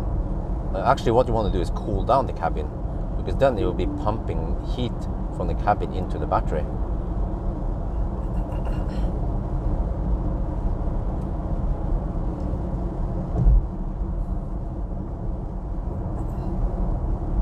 What year, huh? What? Huh? What? Is that a question? People at least try to speak properly here so I can answer them properly.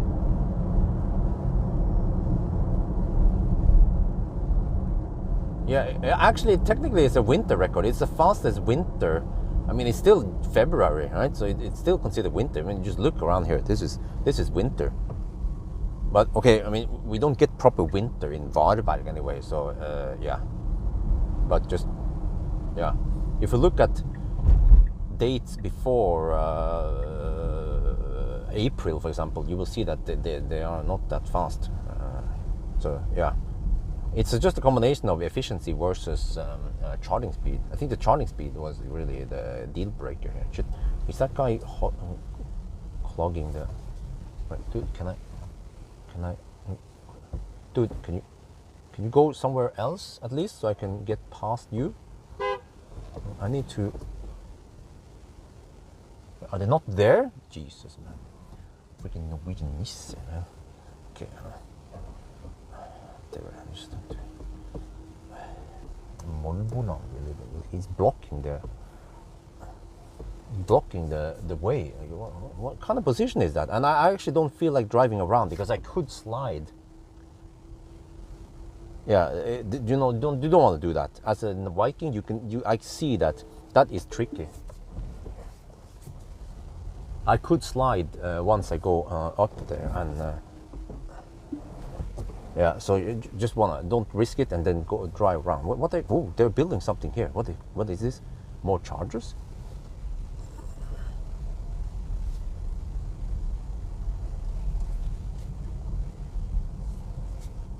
Yeah.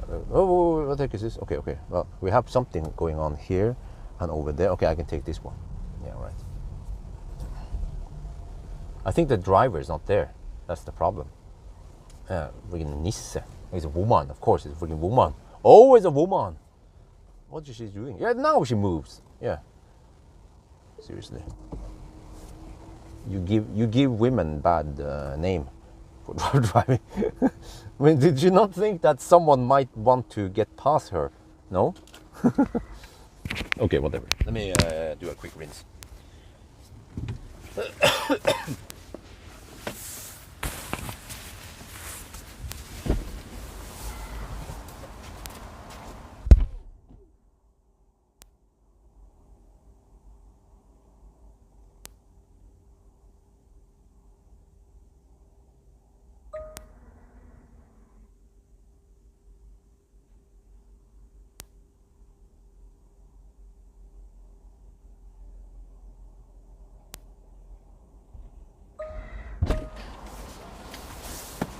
Terminal closed.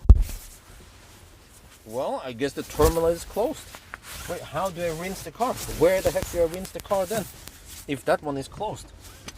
Kind of feel like I need to squirt something on the car now. This is normally my regular cleaning shack. So then I'm kind of lost where I'm supposed to charge my, not charge, but clean my car. Well, not my car, but you know what I mean. Yeah, I also feel like I need to pee soon, but I better get going with preheat and all that stuff first. What do you think about Cybertruck? Yeah, what about it? I mean, is it going to kick ass? Yes, of course. But it's Tesla. All the Tesla products kicks ass for the Lord, except for the freaking yoke wheel.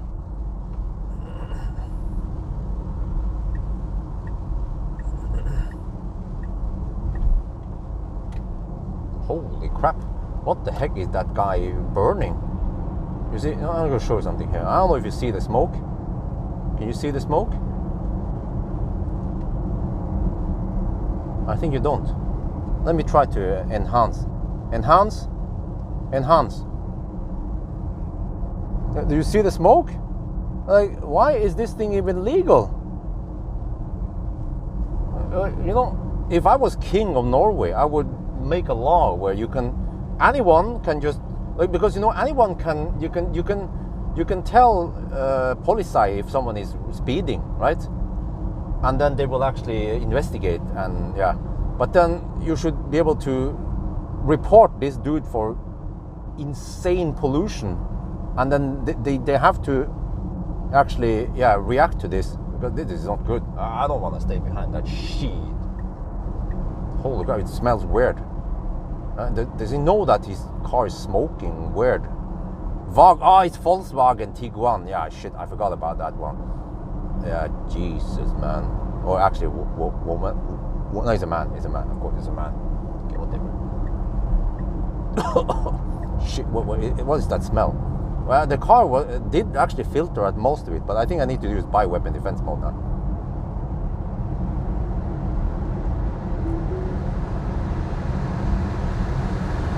Oh. Okay, so we are roughly 16 minutes away from cleavage. We already heated up, the battery is already at 36 degrees Celsius, so that's good. Ah, it's better. But yeah, I need to heat up the battery. We will arrive there with supposedly with 7%. Okay. Das Auto, yeah. Okay. Wait, I see now that I get the sun shots. Is there a place I can rinse my car before I...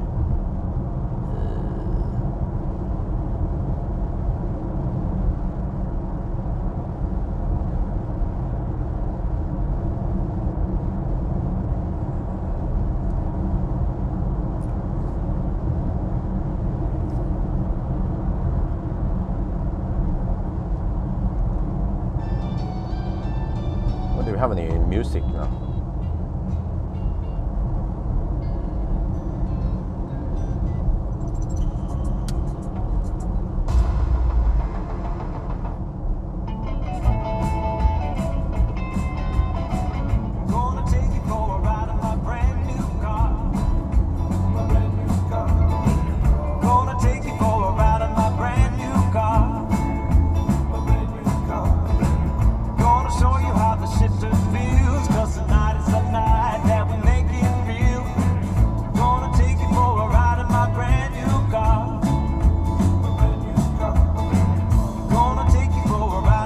Why? Did you guys really look up everything on him? Okay.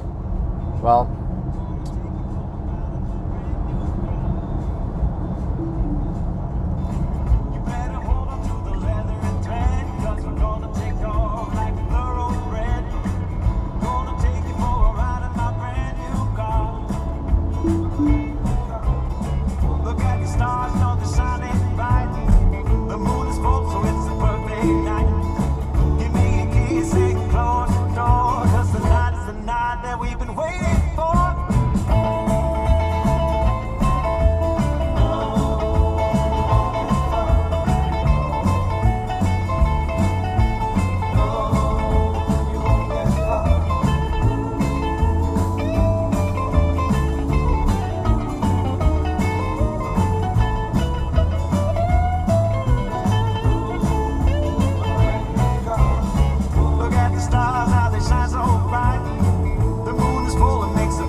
Yes, I'm EV, so I'm allowed to drive in the taxi lane.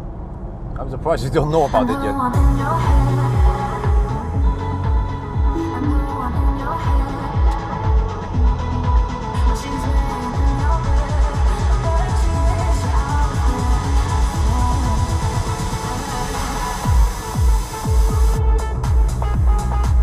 I need to add more wiper juice.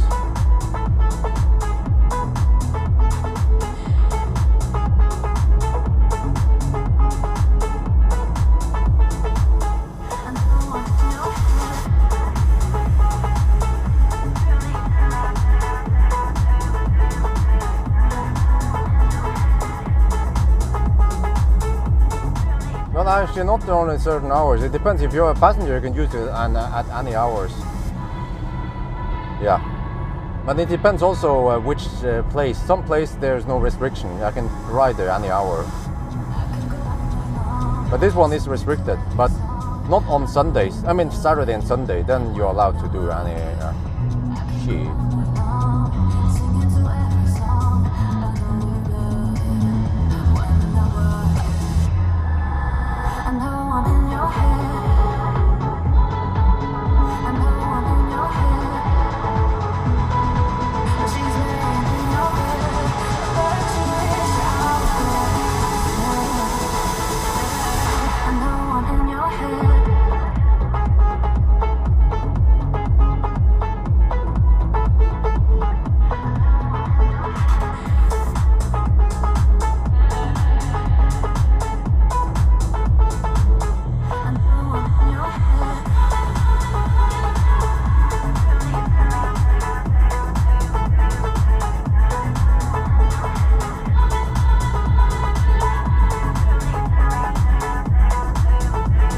Yeah, I actually hear a little bit of rumbling from the drivetrain. I suspect that that's the rear motors doing it.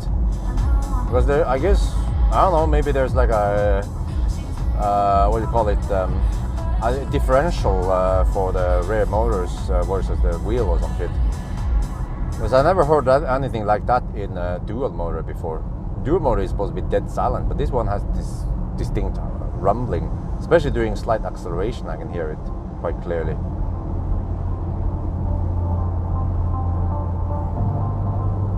Noise cancelling, yeah, it does make a little difference, but not that big versus, for example, noise cancelling headphones.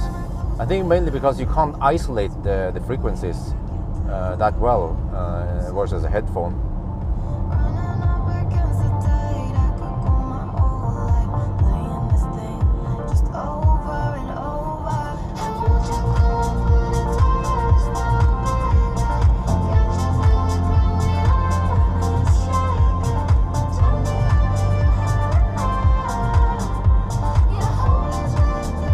I already done a video about the ANC. I actually included it in the range. I mean, I will do a separate one for a noise test, of course.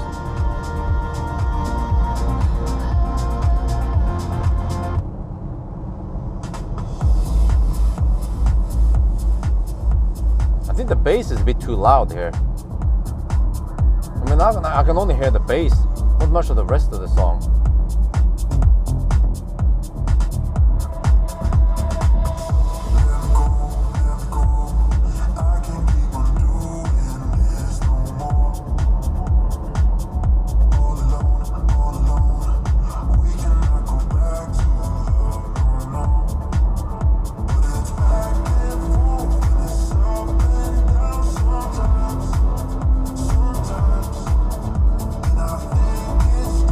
FSD being 100%, well, I guess, but I stopped believing when it will happen, if it will happen, all that.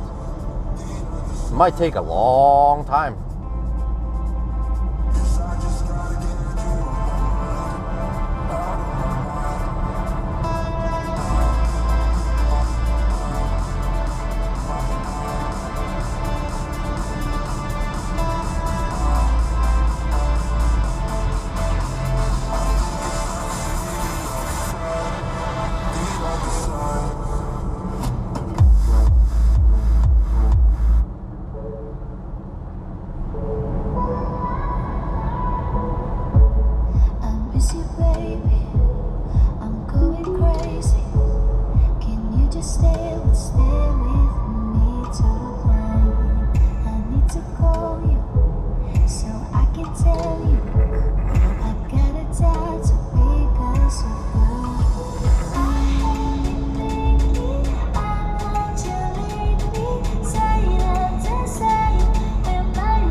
What?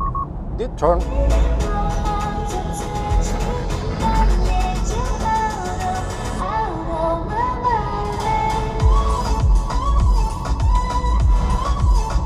Model X Plaid? Nope, not anytime soon. I have a bunch of cars in upcoming.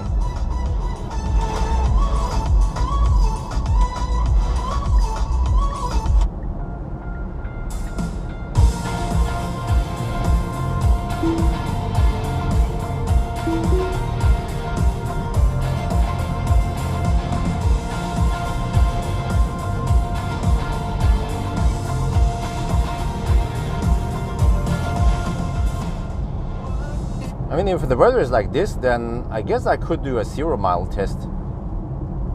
But it's still freaking 3 degrees Celsius outside. And I might have to charge the car for half an hour. So, well, unless I can charge the car on one... No, I can't, I forgot. It's still limited by the inverter. I could charge the car on one battery, everything, and then I could run the heater from the other battery. But no, it still needs to run through the same inverter. The same main unit inverter. What the heck are people doing over here?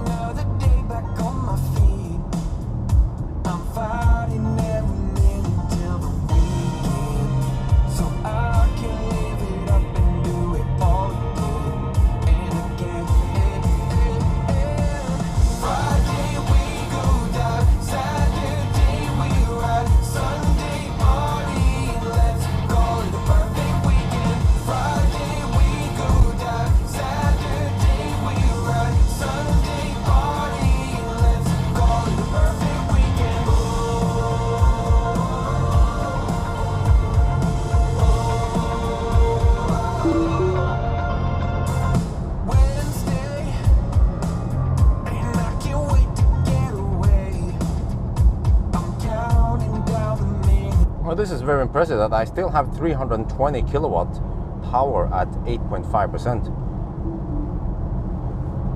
Well, I'm not sure if I can actually get that power, or if it just claimed. Let me try here, okay.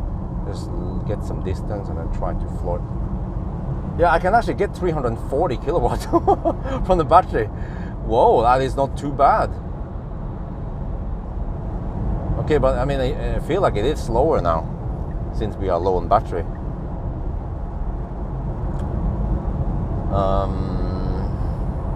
But how the heck do I heat up the battery? Because it's 37 degrees, and I kind of want to get it to 45 or something. And if the car doesn't preheat, then what the heck do I do?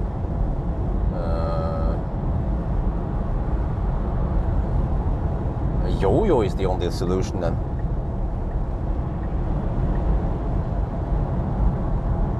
Yeah, that's it, yo-yo.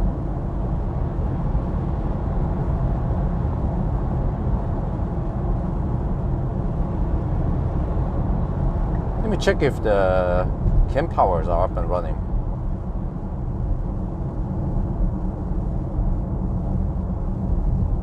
No, not up yet. Yeah, you can see on the side here. Let me just check it out. Ooh, you know, Recharge, they are not playing store. They leker ikke butikk. Yeah, like how many stalls are we talking about here? Let me see. 1, 2, 3, 4. Wait, one pairs. 1, 2, 3, 4, 5, 6, 7. 14 stalls. Holy macaroni! These guys mean serious business. Wait, why is it so crunchy here? It means that it must be cold. It was cold earlier. Yeah, it must have been sub-zero temperatures here earlier. Okay, so I need to yo-yo with low state of charge. Well, I guess that works.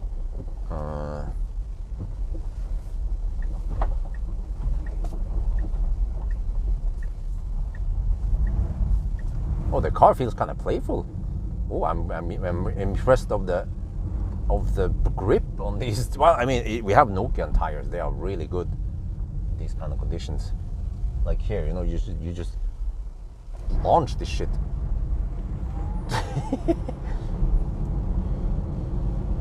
I guess we just have to yo-yo.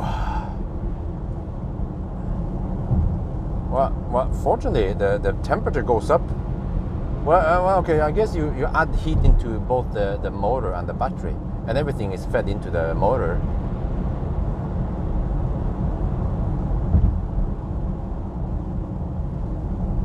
I'm not sure how hot I need the battery to be.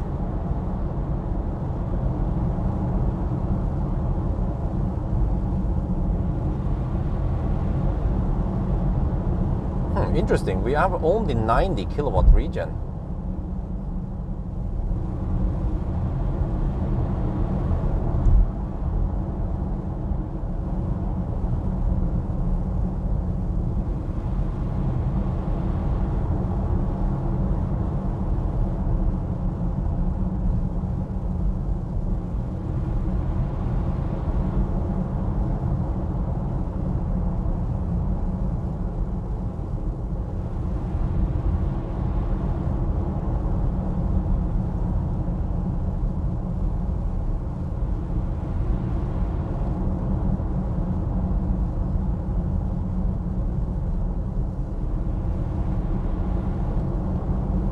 Let's go faster than this one at least.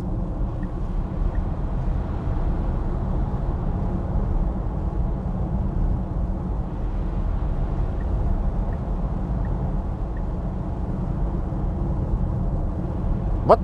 Only 6 stalls are available? What the frunk, man? Do I have to share power with someone? I hope not. How the heck is the... What? Dude! I didn't expect 6... Oh, jeez. Well, hopefully it's not any power sharing going on. I didn't expect the cleavage to be that busy. If it was that busy, I would go to Ullevål instead. But I guess it's kind of harder to drive around Ullevål if I need to do maneuvers like this, like yo-yo and stuff. But, huh? Oh man.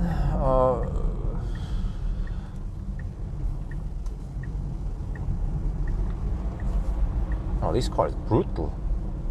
The way you can just handle the curves, and this is some next level comfort and driving. Really, I have to say, really impressive how this car handles everything, and it just feels rock solid. Like, yeah, sometimes, yeah, I feel like I'm driving a German car when it comes to suspension and everything. Okay, we have 40.8 degrees. Is that good enough? And also, once we heat up the battery to 50 degrees, I mean, once we have to plug it in to get it to 10%, then it heats up slightly. But how is this again? So 4 stalls share power, but hopefully we can hope that. Well, how is the power sharing working in the V3 again? I just have to hope that the stalls I'm sharing with, they are like some classic Model S and some shit, taking low power.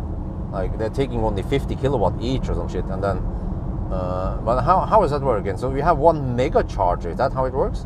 Or, and from what I remember, it's split between 4 cars. So I mean, when do I find out whether I have full power or not? Well, I guess I could try to charge it from 5% to 10%, and then I see if I can hit over 200 kilowatt or not. And eventually I'll figure out if this is a successful charging session or not. But I didn't expect to have to spend extra time doing. If I knew this, I would of course just go for Ullevål or take this some other day instead. I was trying to save some time by doing it now that the battery is nice and warm and deep. Wait, so A, B, C, huh? Okay, A, B, C, D use the same charger. Yeah, but how much power are we talking about on each unit? Wait, maybe I've heard 575 kilowatt. Does that make any sense? That 575 kilowatt is split between 4 stalls.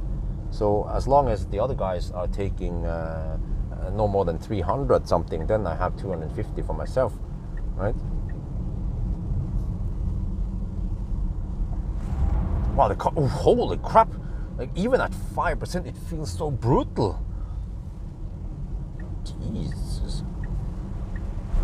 What the heck, man? It just punches me in the face.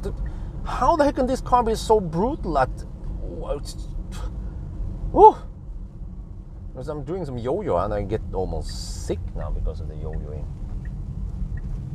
Okay, I have 43 degrees Celsius. I wonder if that is good enough.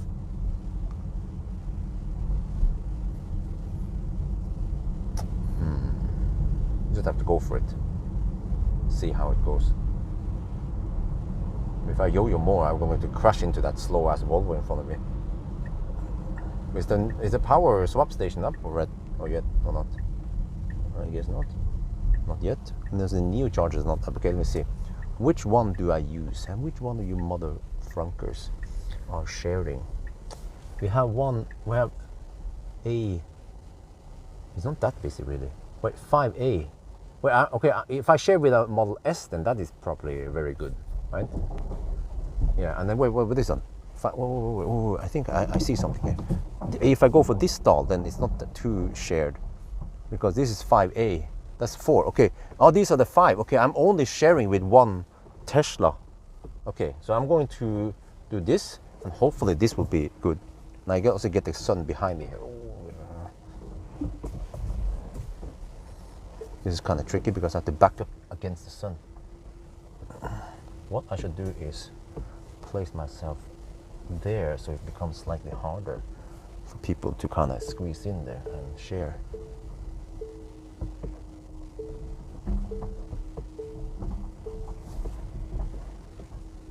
Oh, whatever. This also becomes clumsy for me to maneuver, so I'll just take this one.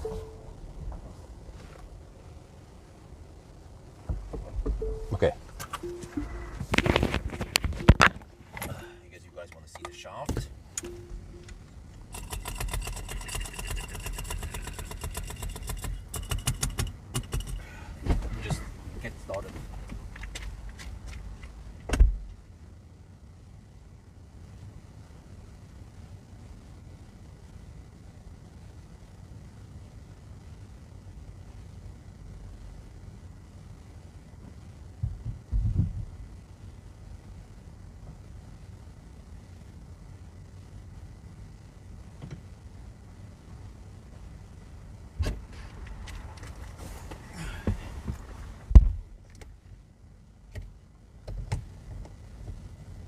How is the yoke now? What do you mean, how is the yoke?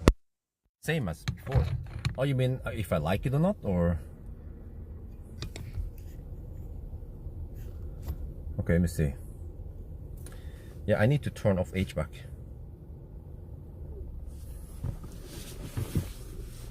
And then wait for it. Wait for 10% and then I restart.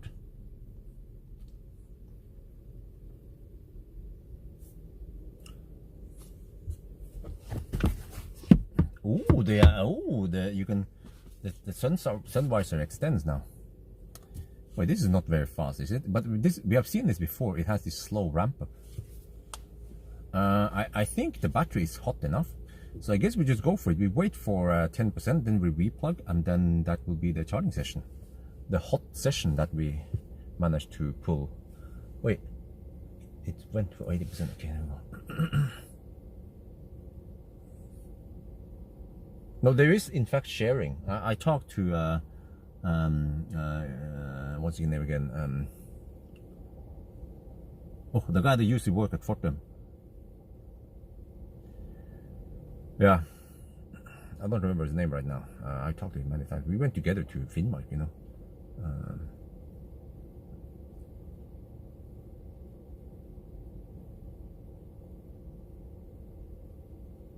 Ole Gudbrand Hempel. Yeah. Yeah, you see. I talked to Ole Gudbrand. He knows. He's in response. He has the responsibility of building stuff. He knows the technical stuff behind it, and he said that there is some sharing between, but it's four stalls sharing. Yeah. Okay, I have to be careful now because it's going to pop to 10%, and then I have to stop.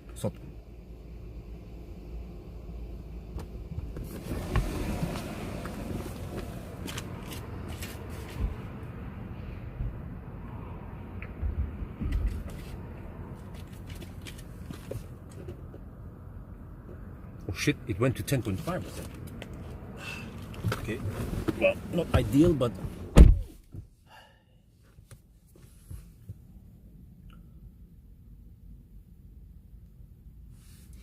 maybe the rampart is faster now that it is. Sneaky.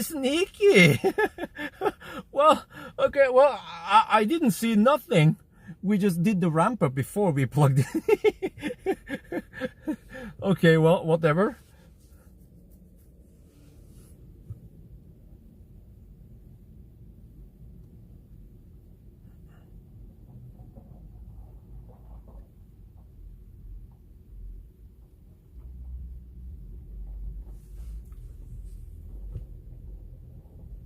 But I've seen 670 amp, actually 666 amp in a Model 3 before. This one doesn't have to go that high in amp because the volt is higher.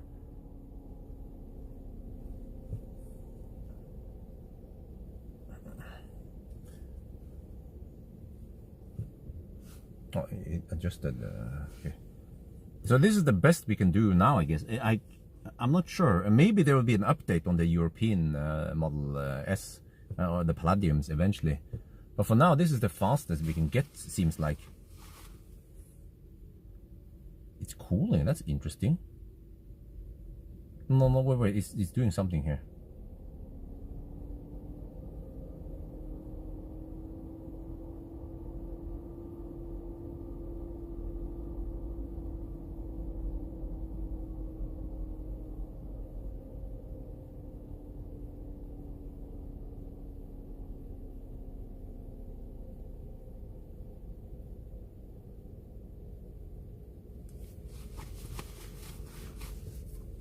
Yeah, it's actually cooling.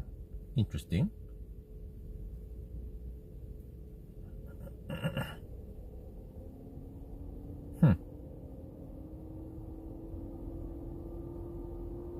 So actually it means that the battery was it was a little bit too hot.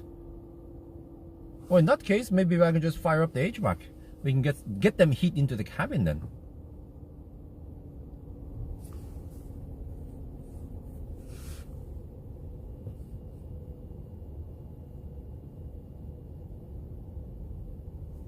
Give me some of that heat. Don't dump it outside.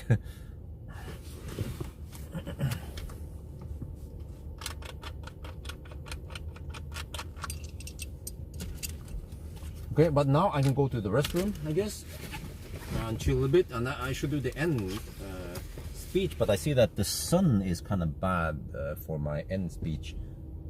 Or is it? Yeah, I think so. So it's bad to do it in this position.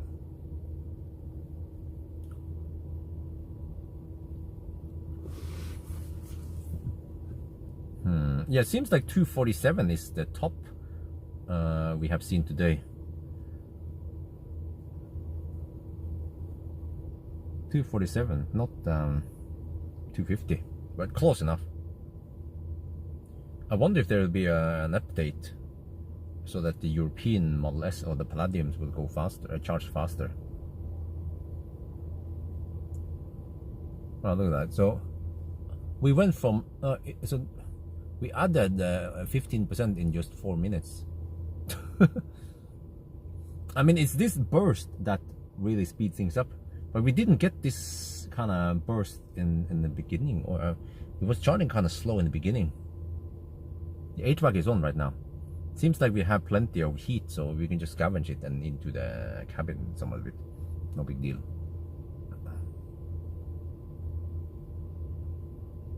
Seems like this battery doesn't want to be too hot.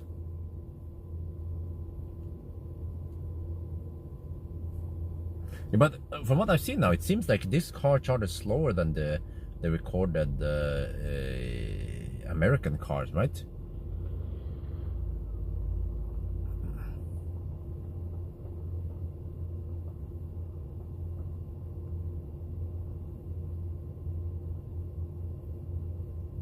Okay, but that's great. If I can just get a recording session here, then I have harvested 2 videos today, 1,000 kilometer challenge plus the recording there. But I think I need to do a wrap up at home because the sun conditions are not ideal right here. I want to be in the shade when I do the last speech. Yeah, it is. The amps are reduced, obviously, because the voltage is higher, and we are limited by kilowatt here. Yeah, but so for Model 3, which has a lower voltage, pack voltage, the amp is higher. But actually, yeah, this is we managed to get something like this also during the Ionity session. Acceleration, we don't have tires. We have Nokian R5 tires. I don't know if that explains enough, or if I need to explain further. No, I haven't tried service mode, and I kind of want to pee, but I also want to look at this one for now. I'm slightly afraid that stuff will mess up, but okay, whatever. Oh, look at that. So it can actually input a lot of energy at 200 kilowatts. There. Yeah, see, it's that burst. It's that 245 plus kilowatt burst, or almost 250 kilowatt burst in the beginning, that makes the Model S so fast. But I see that the problem is that I should have gone deeper. Yeah.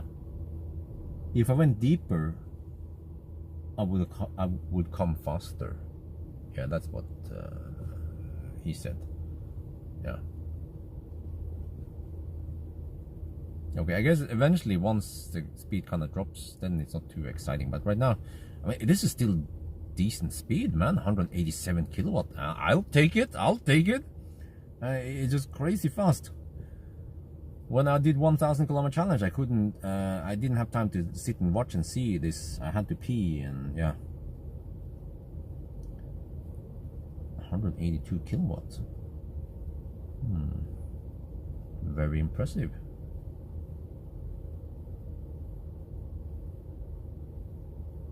Yeah, but okay, so yeah, but you see, like I said, he tested in US, so it seems like the US cars are charging faster.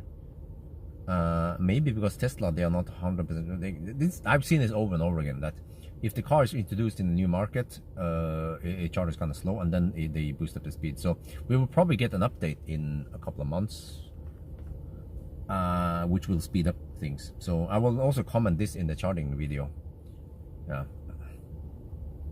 But if some people say, yeah, but the battery was not hot enough, it was hot enough. It was actually cooling everything. So the battery was hot enough. Yeah.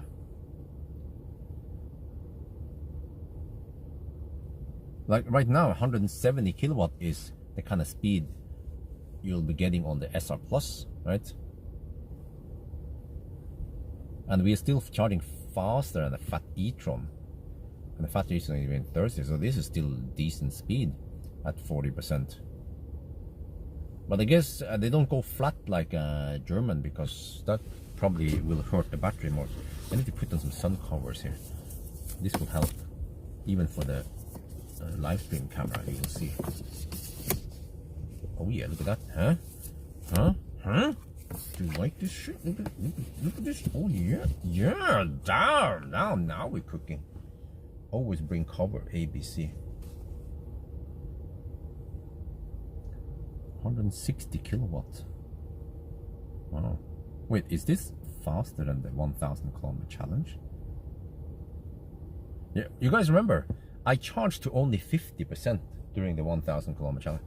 We just eat some candy and drink some Coke here while I'm watching the charging screen.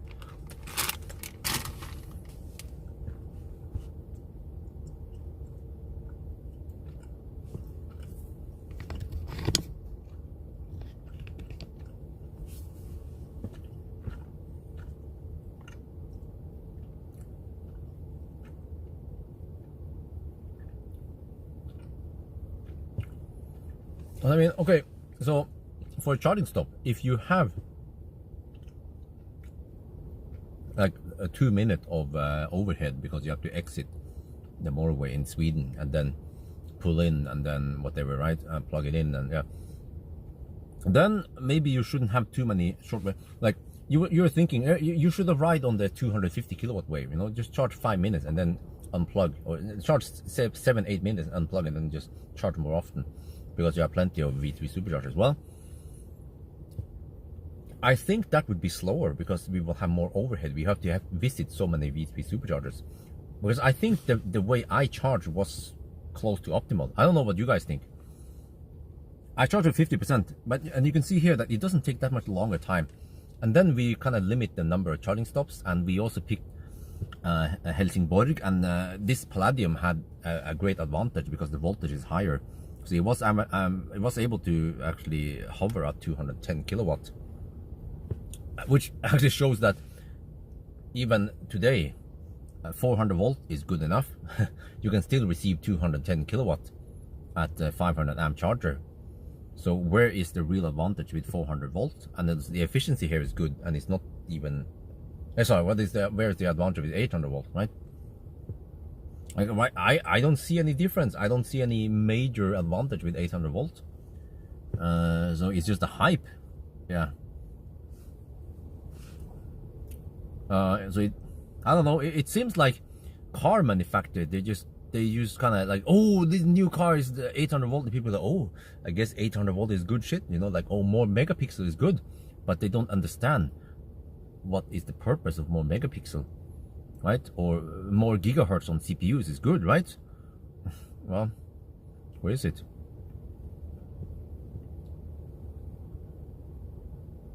Wait. Ah, you see, during 1,000 kilometer challenge, it was not a 12-minute charging session. You see the counter up there. This time it was, wait, can you see it? Yeah. You see, we should have charged for only 13 minutes, but it was 15 minutes. But I think the problem was that I had a slow ramp up during 1,000 kilometer challenge. So in a way, it's like slight cheating. But I didn't know this. I didn't know that the car would ramp up really quick now. So we did actually a pre-ramp up. Don't tell anyone, okay? Okay. Yeah, I didn't see nothing. Yeah, exactly. The 800 volt is a marketing tool. Because people will be like, oh, but 800 volt is more efficient. 800 volt has less losses and all that stuff, yada, yada, yada. Well, Tesla, the Model 3, I mean, this car, okay, it generates some heat during charging, but so does the Taycan 800 volt system and all the other 800 volt systems. Because you still have those cells that produce heat. They're just arranged differently. No. Less heat for battery while charging. Well, can you explain that? Because you still have the same amount of cells. So why do you claim that they... Okay, I agree that the cable that goes, the main cable, the big fat yellow cable that connects the main battery to whatever charge port, that one, yes, when it's 800 volt, you have lower losses. But that's not the main loss source. The main loss source is within the cells. And that's where you have the cooling. Have you ever asked yourself, why is the orange, no, did I say red cable? I meant orange. Why is the orange cable not liquid cool internally in the car? Because it doesn't generate that much heat. But each cell is liquid cool because they generate a lot of heat, even on the 800 volt system.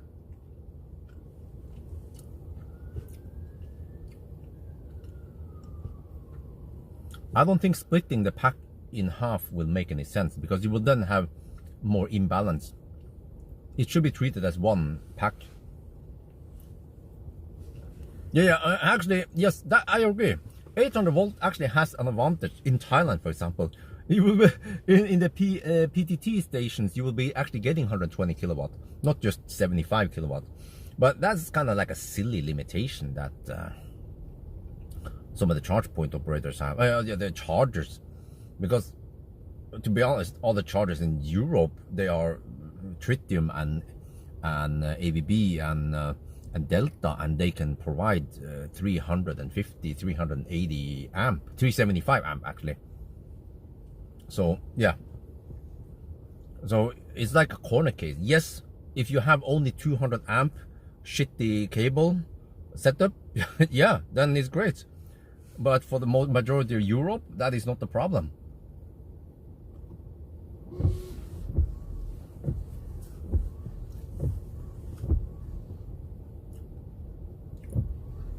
The difference is toward the top of the pack. What do you mean? Oh, and some people claim that, oh, but 800 volt batteries charge faster. Well, why do they charge faster? Because we are still talking about the same amount of cells. They are just arranged differently. The split is only for charging on, huh? That is weird. Okay. Because in my opinion, splitting something like that will require some physical connectors that will physically split the battery in half. Like, huh? Is that even a good idea? The Taycan does not work like that. The Taycan has a DC-DC converter, and that kind of works. EV6 Ioniq 5, they also have a DC-DC converter. They use the drivetrain for it. You have to balance the... Huh, what the heck, man? No sleep, yes, exactly. Okay, now it's not spectacular anymore. I mean, we're getting 108 kilowatt at 57%. I mean, it's still pretty decent, yeah. 16 minutes to go to 60%-ish, yeah. The only advantage is the size of the cable. Well, but no. Is it really an advantage? Have you seen how fat the Ionity cables are? Why are they so fat and heavy? Well, because I have learned over the years that 800 volt requires some extra isolation or some shit. Someone need to enlighten me. Yes, in theory, yes, you can have lower cable because you lower amp. You know, people trying to brag about the, yeah, URI, blah, blah, blah, you know, lower resistance, blah, blah, blah. Yeah, but I also learned that because you have higher voltage, you have to take extra care of the isolation versus 400 volt. So that's why the Ionity chargers are so freaking fat versus Tesla's V3 chargers. But yeah, something like that. That's one of the reasons why. Yeah. I mean, if you ever tried a V3 supercharger and then you try the fat Ionity cables, you will understand what I mean. You have to warm Model 3 battery. Huh? No. But that is just. So that's why. Okay, so Oh, the 400 volt charge, the 400 volt Tesla battery needs 50 degrees Celsius, twice the temperature, whereas Ioniq 5 needs only 25 degrees because it's 800 volt base. Oh, okay, yeah, all right, that makes sense. That makes perfect sense. Half the voltage. I mean, twice the voltage, half the temperature. Yeah. I'm gonna have some more candy here.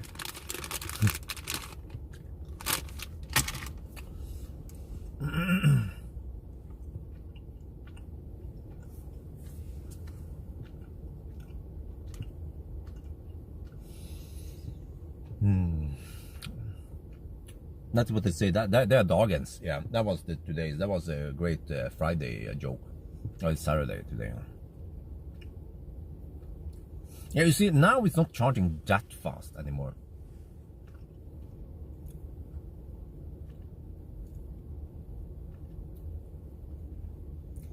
So really the main advantage with the Tesla was to charge to only 50%. And even at 50%, it had decent range in winter.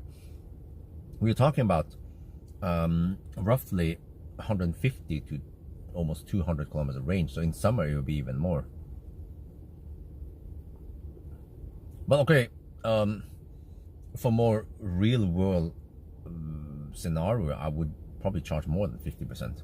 But it wouldn't take that much longer to go to, let's say, yeah, see 20, instead of 50 minutes, if we were 20 minutes, we can go to 65, 60%. What about the heat pump? What about it? What is the question?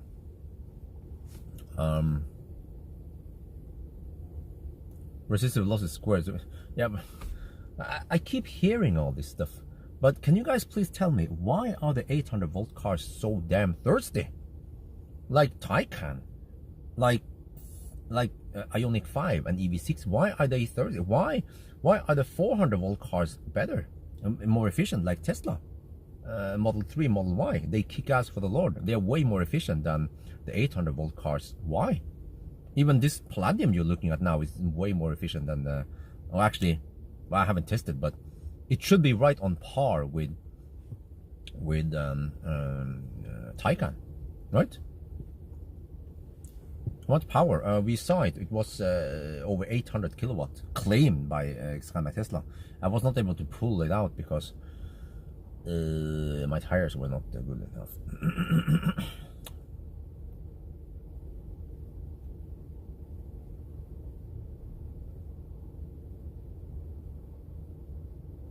I mean, in my opinion, the whole 800 volt architecture is just over-engineered,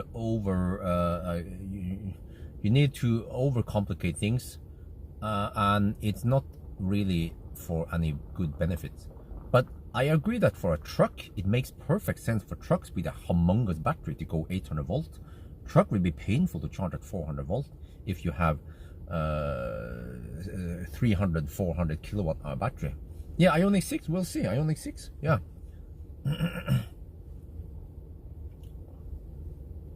But I mean, I think people are missing the point, because some people think that, oh, I defend 400 volt because Tesla is still on 400 volt, and then everything else is shit because I'm a Tesla fanboy. And then one day when Tesla makes 800 volt, then 800 volt is the king, right? Just like I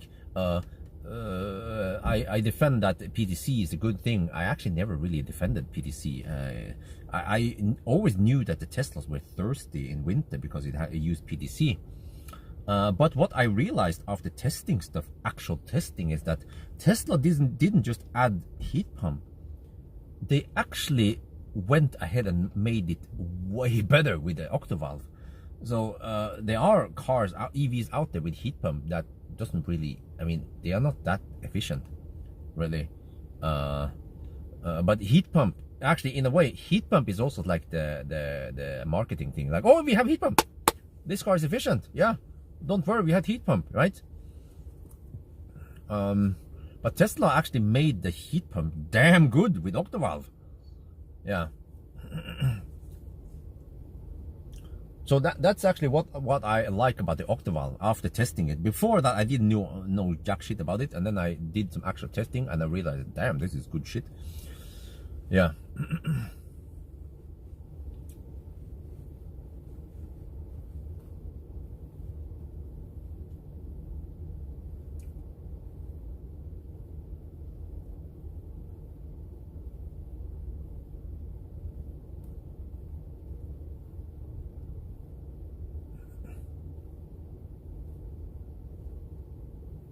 Well, technically, over 150 kilowatt hour still doesn't make sense if the car cannot charge that fast. Just look at the Neo ES8. It has a freaking 100 kilowatt hour battery, but it can take only 100 and wait, what is it now? Is it 140 kilowatt or 125 kilowatt? I'm not sure, but it's not charging that fast. So the battery size itself is not really the reason to go 800 volts. You kind of need to have good enough architecture and cooling and everything and chemistry to be able to go 800 volts in order to make sense. Yeah. Higher voltage means you can use smaller. Okay, there we go. We have lots of these claims. Well, but from what we heard, the margin for legacy automakers, they are still quite small, and the margin for Tesla is way bigger. So, how can Tesla make so much money when they're still stuck on 400 volt architecture, right? Charging curve 2 is not Euro specific. The US curve is also achievable here, huh? Okay, but why am I not getting it? I'm not sure. Oh, we have a donation. Your 4-drive Tesla rental donated $15. Oh, well, Bjørn, thank you very much. Oh, Uwe, I've missed that one. Dear Bjørn, welcome back to Norway. Great to have new words from... Oh, thank you very much, Uwe Höfner. Dankeschön. And then I missed that one also, Bill. Test that, right? Did I miss that one? I'm not sure. This is now Zoe Park home with 40% and after, and day after. Huh? Really? Whoa. And the Beatles and donated $5 more. Oh, dankeschön. How the heck can the Zoe lose so much battery overnight?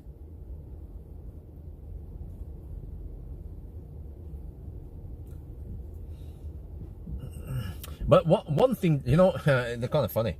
One thing that these 800 volt fanatics are not talking about is that when you have to charge on 400 volt chargers, you have to down convert, and that is one extra step of loss.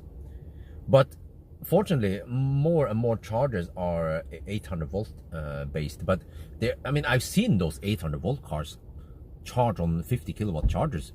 I mean, it happens all over Norway. Why are they even charging at those chargers? Who knows? Ask them. But I've seen Ioniq 5 and other 800 volt chargers charge at 50 kilowatt. They have to do the conversion. And then the whole fancy schmancy, no lower heat loss stuff is kind of lost in conversion loss. Yeah.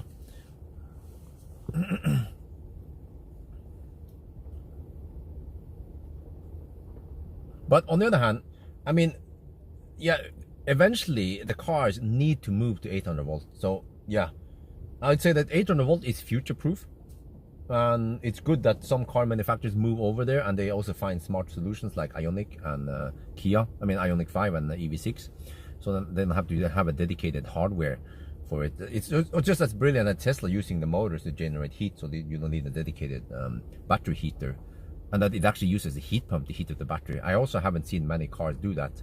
It seems like, I mean, technically, the heat pump can heat up shit, right? But it's in most legacy automakers, the heat pump has been only designed to heat up the cabin.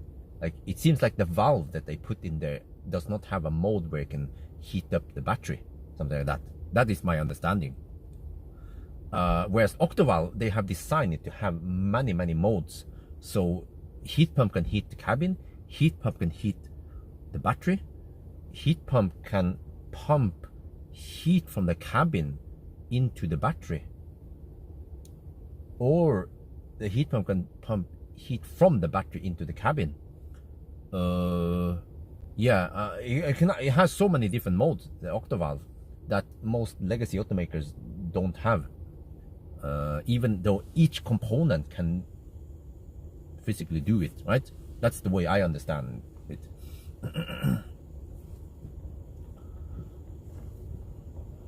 Yeah, huh?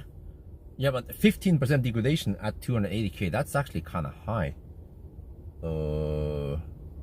It should be more like 10%. So, but I've seen it again that the Model 3 it has kind of high degradation for some reason. Toyota does not allow test. Huh? What do you mean? No, they people have been testing that, but do you mean if they don't allow me to test it? Is that what you mean? Well, I haven't really bugged them too much about it. I'm going to change Model 3 for Model S Plaid. Huh? What? Huh? Well, first of all, I don't own a Model 3. Oh, you mean in Thailand? Or I'm not sure what you mean. You have to be more clear. People are not being very clear here. I can't answer if I don't know what you asked for. The almost supercharger. Okay. Well, yeah. All right. Okay, but anyway, you see now it takes 28 minutes to go to 75%, but now it goes kind of slow. But this kind of charging curve is the typical like triangle that is healthy for, or I mean, it doesn't hurt the battery too much from what I know, right? With lithium batteries. I mean, it can take high C rating on the bottom, but then it needs to taper. But it has this gentle taper, not the flat curve that many Germans tend to introduce. And then, I mean, for the longest time, I liked the flat charging curve, but I started questioning how healthy is it. Especially once I started hearing that fat e-trons, they tend to degrade. Fat e-trons, which has charged a lot, tends to degrade a lot, maybe, or more than what you would expect. In Thailand, no, of course not. Let me explain how shit works in Thailand. The reason why Model 3 and Model Y are so affordable in Thailand is because it comes from China and you have the import tax. Plaid will be way too expensive. We're talking about a freaking house you can buy. A big house, like 300 square meter house. Or, I don't know, Plaid will probably cost 6 to 8 million baht. You know? You can buy 3 Model 3s for that price, right? Or 3-4 Model 3s. It doesn't make any sense. I mean, even in Norway, I'm not sure if Plaid makes any sense, because even in Norway is kind of expensive. Unless you think I'm a rich bastard. Yeah, that's a different story. But I'm not a rich bastard. I'm just a bastard. Wow, that's a lot of DC. Okay. But is that, well, yeah, I will test it eventually. Yeah. Have to borrow it from my follower. He said I can borrow it, but I just have to find time. But right now I figure that I have Plaid. We're gonna ride on the Plaid hype for a bit, and then once I kind of feel like I'm semi-done with some of the Plaid videos, then I can focus more on the preset videos. I've already done Fat e-tron. You find it in my channel. Fat e-tron degradation test. Okay, I'm actually almost done now. So I guess I'll go to the restroom and then I'll be back.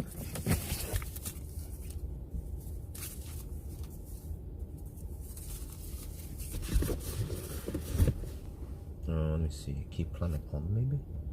What is the car doing, by the way? It's slightly cool. It's cooling the battery and then using that heat, the heat of the cabin. That's quite smart. But what are you guys saying, that this charging session is not optimal? How can we make it more optimal? I have the latest software. Well, actually, I don't. What am I missing? I'm on software. I'm on software EU 2022-12. What? No, wait. It says I'm up to date. Yeah, this is the car is up to date as of February 18. No, wait. Yeah, this car is up to date. Software is. Oh, it's V11.1. It's 2023-210. That's the software version I'm using right now. I updated it just yesterday. Charging session was not optimal. Someone claimed US curve is also possible in Europe. Okay. Well, I haven't been able to receive it. And we already did our best to get the best charging session. So I don't know what else we can do. And why is the car being inconsistent if that is the case? Oh, wait a minute. Wait. Very important. The guys who claim those kilowatt numbers, were they looking at the charging screen or at Sky My Tesla? I need to explain to you guys how it works. The charging screen in Tesla now shows you what it pulls from the charger, which includes all additional heating. And then Sky My Tesla has always shown what goes into the battery. But Tesla was not always like that. Back in the days, actually for the longest time, Tesla showed what actually went into the battery. I have plenty of solid proof. And then at some point they started changing it. Yeah, you have 212. Let me see. Let me double check what did I have. I have 210. But is that really a difference?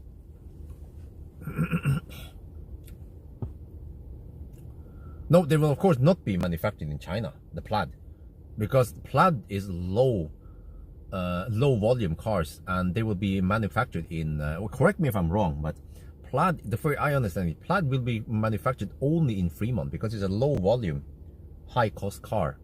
But Model 3 and Model Y, that's a high volume, low cost car. And yeah, so Giga Shanghai has been tooled up for high volume Model 3, Model Y, but Tesla is not going to waste time and money on tooling up Shanghai for Palladium or SNX.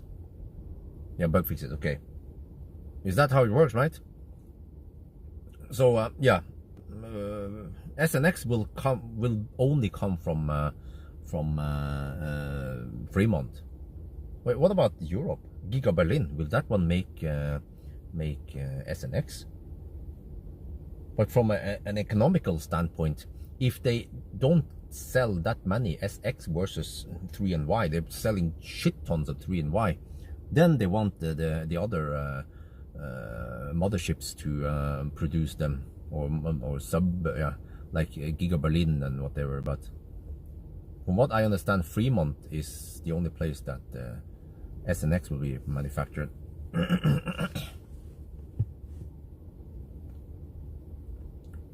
Okay, that's not different. Yeah, agreed, yes.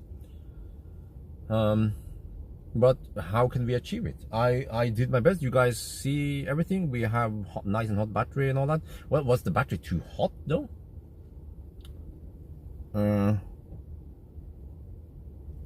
Because it was cooling down a little bit. I mean, but was the battery actually rapid gating? Ninja acceleration? I'm not sure about that. Okay, I need to pee now. I see that I have to leave soon.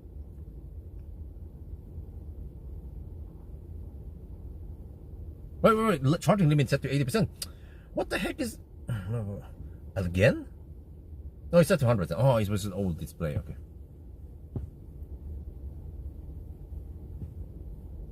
Maybe too hot? Shit, was it rapid gating? Really? Wait, so it was around 43%. No, 43 degrees when I started. What? Huh? So the car, it wants to stay at around 35. Maybe that's why it didn't preheat. Because 35 was actually good. And then 40 plus was... No, it was not that much cooling, yeah. Nah, but... Okay, but you know, through the challenge, you guys have seen the charging curves, right? We didn't really get that much faster curves. The other charging curves we had at Varberg and Helsingborg and whatever was also roughly 250 kilowatt for a little while only. And then Model Y rear-wheel drive, yes, if I can get my hands on one, but I haven't planned it yet. It's not in the upcoming. So yeah, I have to go to the restroom now and get ready to leave soon. Yeah, have to finish the rest of the day, and I also have to get some rest, I guess, and help the family, I guess. But now I need to pee.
Okay, almost done. Okay. Wow, over 40 minutes. You see, the car is not that fast to 90%. What? Huh? I feel like it's even slower than some of the. Yeah. Okay. So, yeah, I have no good explanation why Kyle got so good speed. It's a Palladium. It's quite new. I mean, some people might say, "Oh, well, maybe he hasn't been burned in yet," or who knows. But I already did my best to heat up the battery and to get it in the most optimal condition. And you guys saw also during the session, I mean the charging sessions in the challenge, that it was, I think it was the same or consistent curve every time, right? Wasn't it?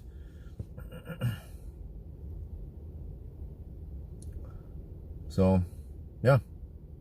Well, actually, I ran HVAC during the sessions. Did that mess up things? Next time? What? How many times am I supposed to test this shit? I mean, I don't have all the time in the world, you know. I have a baby now and stuff. But I mean, the car shouldn't be that sensitive to variations, right? Different software. No, I have almost the latest software, or I think just missing the bug fixes. That's it. And okay, just because we ran HVAC, it was rapid gating, or not, or slightly cold gating, because the HVAC was stealing some power, some heat. Nah, that doesn't make any sense.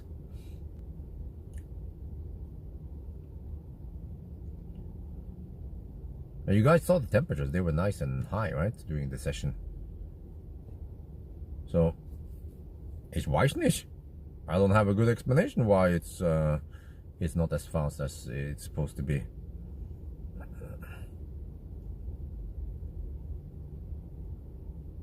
Hidden limit? Nah. I haven't seen anything like that, if that was the case.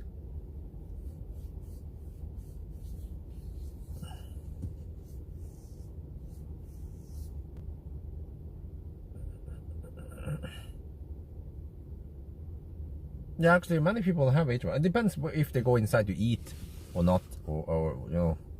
But yeah, many people I've seen, they sit in the car. Like the guy behind me, he's sitting in the car, so he has the HVAC running. Okay, anyway, let me get ready now. We are about to hit 90%. Oh, I still have to hurry back to home, and then I can do a quick wrap up, and then I will do a quick end also to the live stream. We don't want to chit chat too long. Have to get stuff done and try to get some sleep and go to a baby shop. The day has almost. I need to get some sleep also. Eventually, I will just die if I don't get any sleep. Okay, why is 250 watt per kilometer high, really? Remember that it was quite windy tonight, and 6 degrees Celsius, you know. To me, it sounds about right.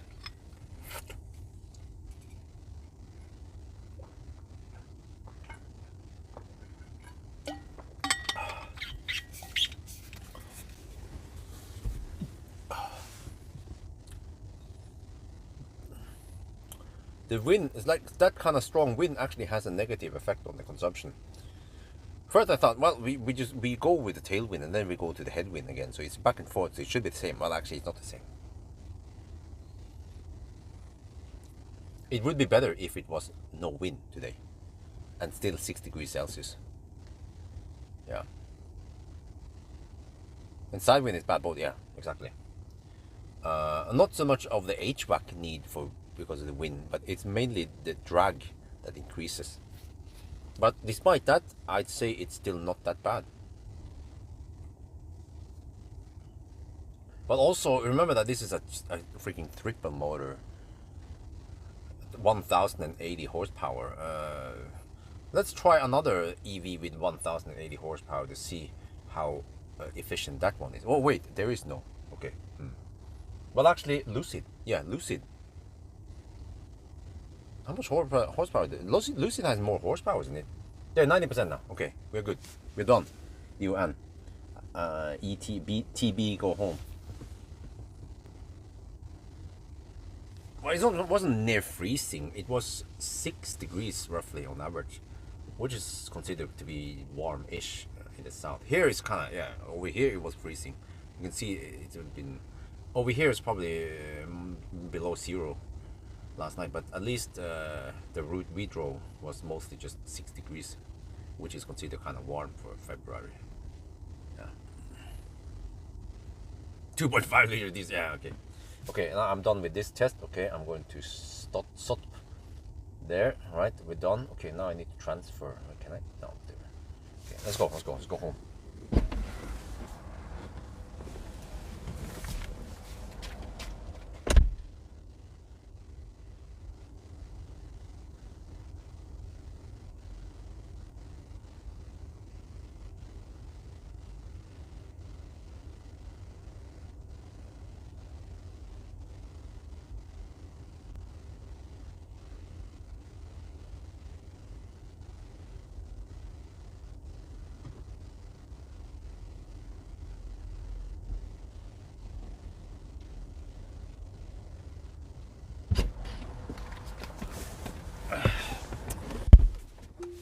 Alright, let's see, let me set the charge limit back to 90%.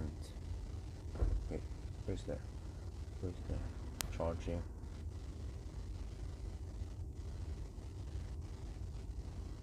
Huh? Dude, there. How can I clean the car somewhere?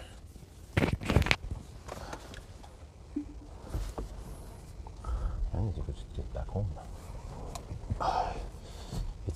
It's almost 11.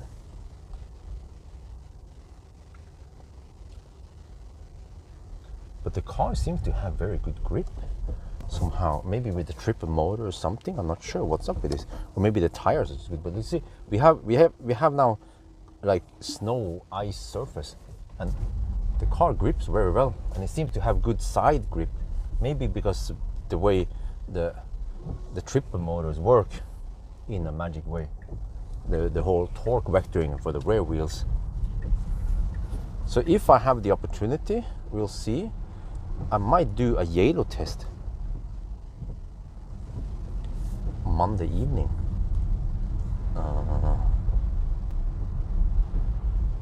Yeah, I think that one should get lots of views. They need to farm on the view counts here. It's been kind of dry in Thailand, literally. Towards the end. Okay, let's go. 816 kilowatt claimed power now. See?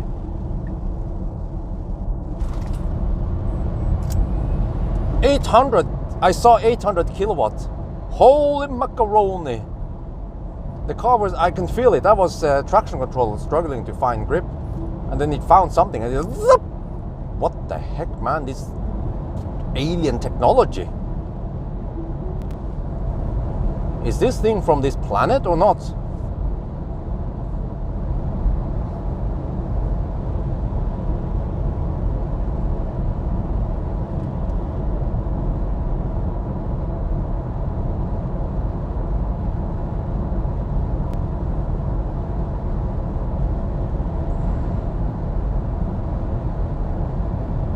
You will visit it. Well, it's not a fan meetup. It's me going to work at Yellow. In case you are not aware of that.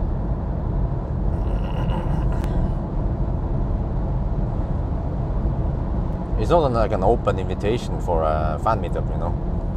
Just friendly reminder.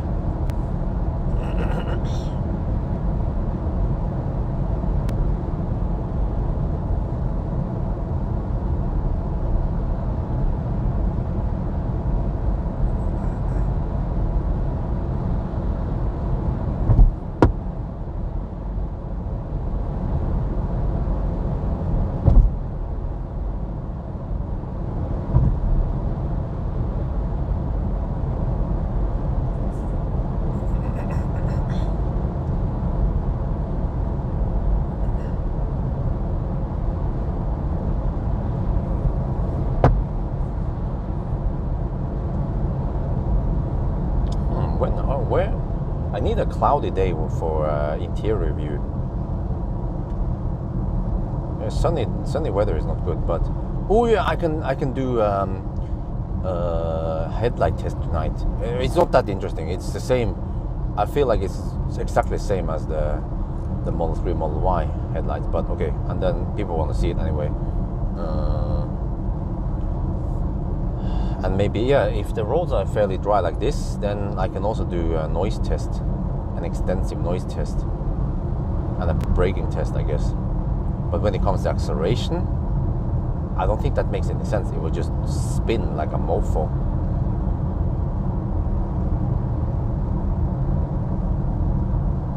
That was a short vacation. Huh?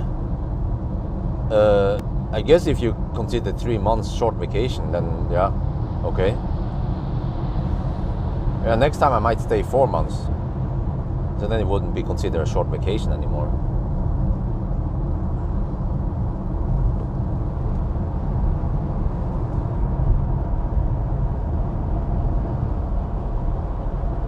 Oh shit. Better weather, yeah, but I'm actually seeking the bad weather with yellow test on purpose. That was the whole. I mean, that was the. I realized that is what we want to test, but okay, I'm not going to give you guys some ideas. You might copy me.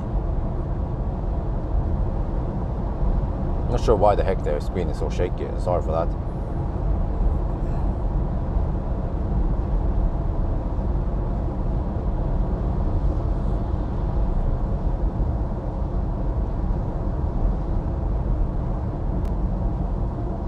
It's funny that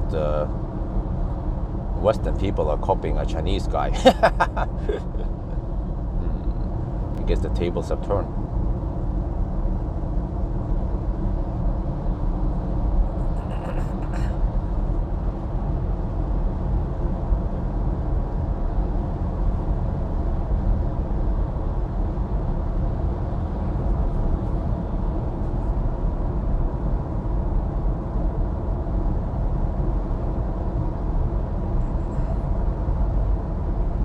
Yeah, I'm gonna do a launch where record everything, but just one launch.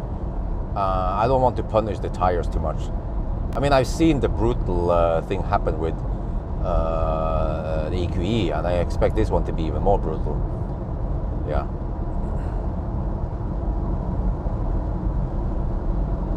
But I need to contact Nokian and see if they can, if they're willing to donate some tires for my test. Well, they can keep. They can. I guess I might be using it for several tests with this one and long range. Yeah, I might actually drive several thousand kilometers with them, and then yeah, they can have it back, or I don't know. They probably don't care. They just write it off as company expense anyway. And then I don't care because I will not own a Tesla Model S anytime soon. Well, okay, I could use them on Millennium Falcon, but nah. Whatever. I have Falcon tires of summer and winter. Yeah, I'm not sure. Winter. Wait, what did I use for winter again? I don't remember.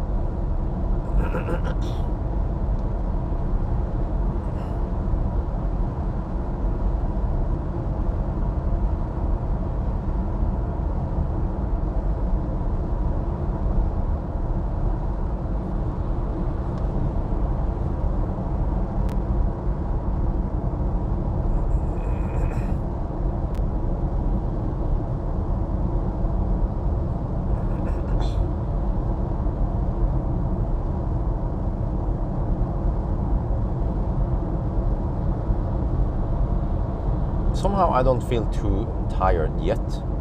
Maybe because I was just pumped up for the 999 and everything. But 9 hours and 10 minutes, that is very legit time, man. I'm impressed.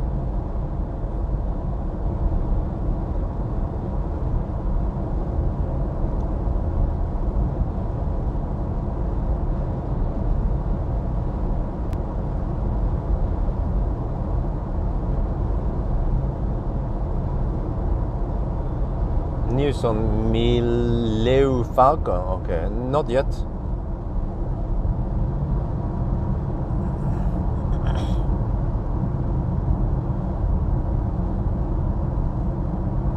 Yeah, there's obviously some stuff going on. There's lots of Danes around here. I think they have been on vacation, winter vacation, and then Norwegians have winter vacation this week, right? Or the following week. So I wonder if my neighbor, who is a teacher, she has winter vacation next week. She said something about going to Kristiansand. I was like, oh, okay.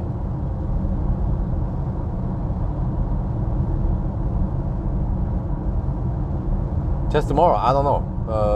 I might take a little rest or something. Or yeah, I think tonight I will do noise and acceleration braking test with these tires. We need to punish them a little bit to show the results. And then on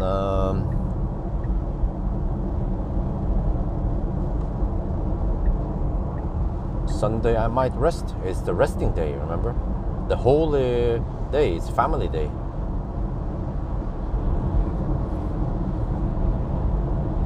Hviledagen.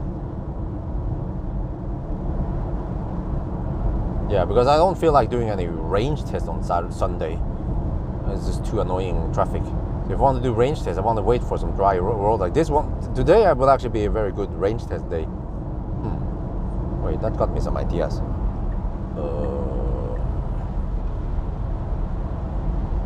Okay, well, whatever. I don't have to stress too hard.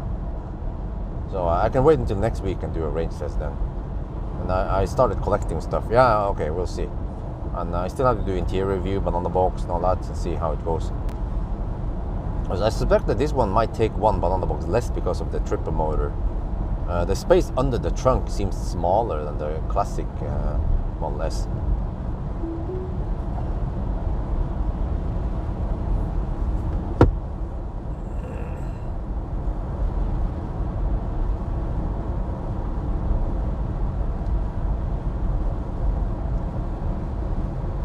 Is that a kaput car?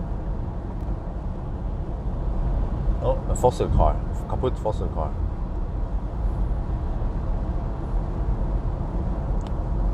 Okay. Anywho,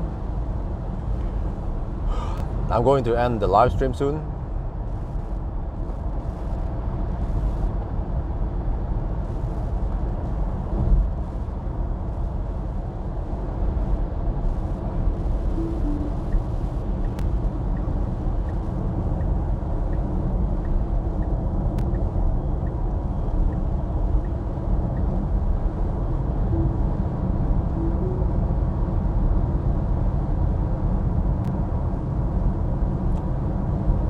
Wait, it's Saturday today. Oh, okay. Oh yeah, I should definitely do some shopping with wifey before it's too late. Oh shit. Maybe I should do that before I go to sleep. Take a nap.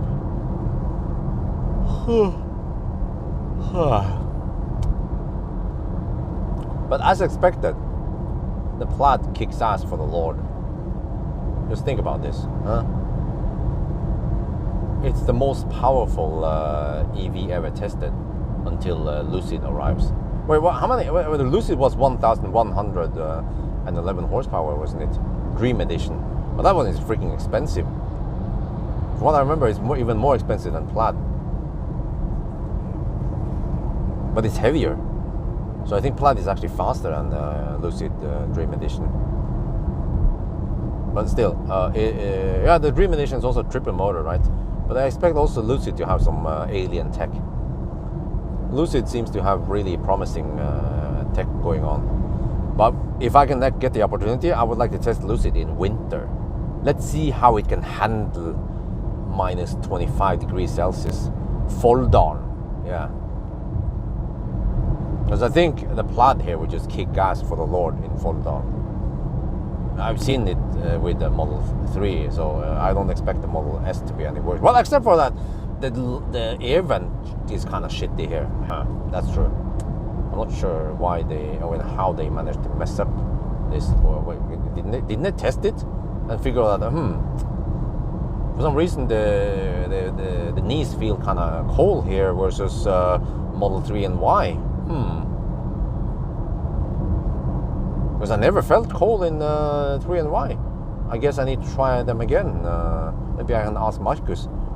ideally I need to get 3 and Y. For example, Model 3, and I can do a direct comparison when I need to compare something.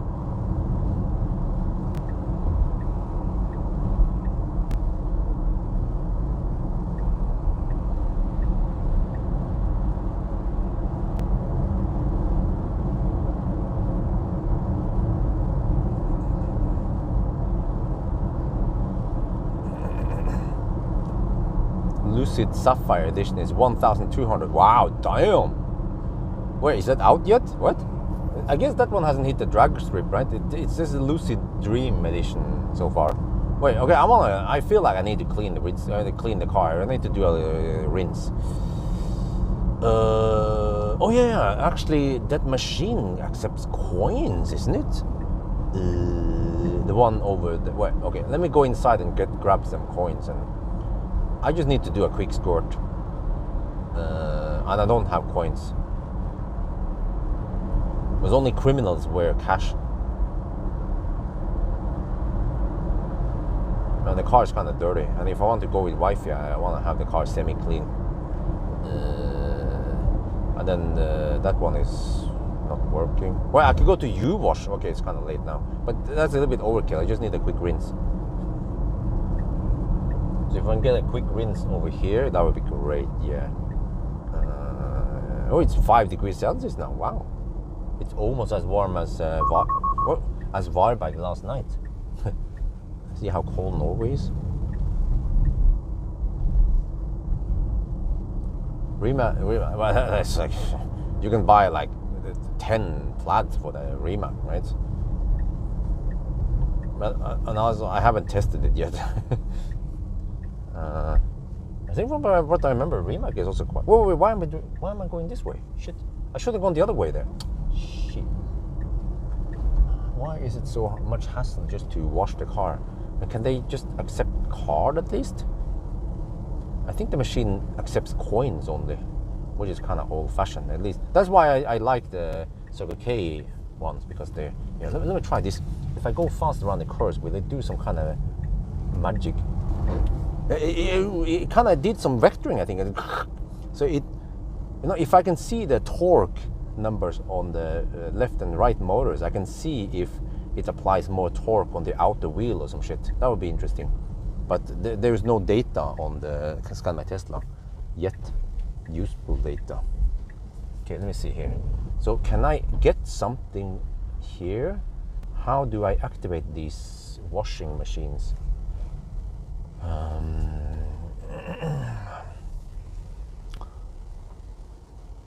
Okay, wait, okay, I have to go inside and ask for a coin or something. Dallas cheese, ooh. Okay, let's see, let me just block the entrance here. Yeah, how about that?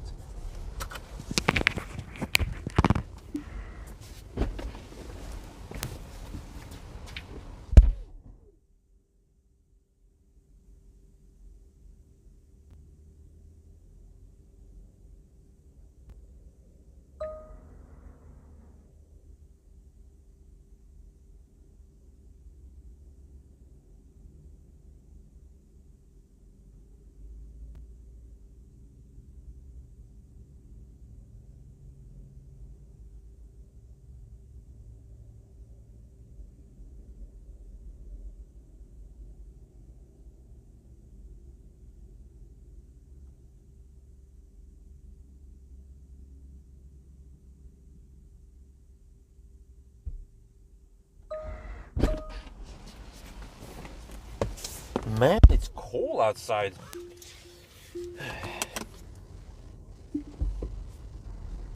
Okay, can we just go around there? I want to go this way.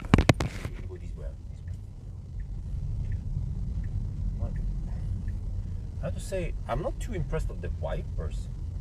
Look here how dirty the. We need to go J-Lo, and I'll figure out how shitty the wiper. Oh, there's something wrong here. Is the wiper? Or is the blade or something? Or I'm not sure. Okay, let me just get it here. Which one should I go for? This one or the next one? Somehow I feel like the next one here is better. Maybe it's same, right? Same but different. Okay, let's take this one. Oh, they have crab over there. Oh, is that where they have the new freshly cooked crab? I'll be back. Wash at bedriftsveien, huh? Where's that? Do we have anything close in my home? I don't like, I don't need the full like water. You think that quick rinse, manual rinse like I do here, a little squirt will never hurt. Yeah, that's what she said.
Okay, that was just in time. I haven't driven the ET, any GT yet, no. But you know, that was 20 NOK. Wait, 30 NOK. Wasn't really that much. But I realized that I have actually been washing a lot for my own expense. Well, out of my own private bank account. But this is actually work-related wash. It's a pure work thing. Wait, what is he? Who's that? Is that wifey?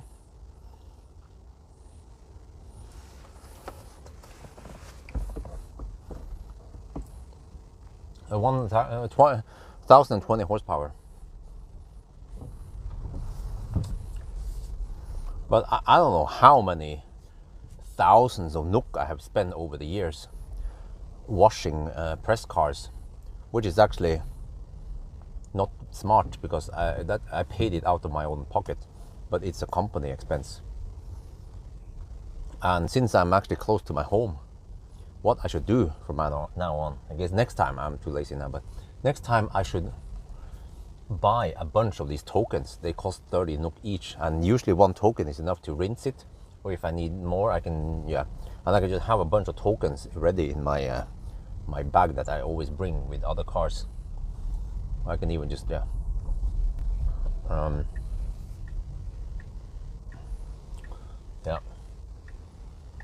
maybe buy like 20 tokens and then write it off as company expense. Of course, why didn't I do it before? Well, actually, the thing is that I was too lazy because most of the time I go to Circle K, and there you have to use the card every time, and then you get a receipt, and normally it's just a 30 NOK receipt every time. And I was like, okay, I don't want to deal with that shit. But if you buy a bunch of tokens, and then it's less work, less paperwork. Or I also consider there's some kind of subscription supposedly that you can buy. So with the subscription, you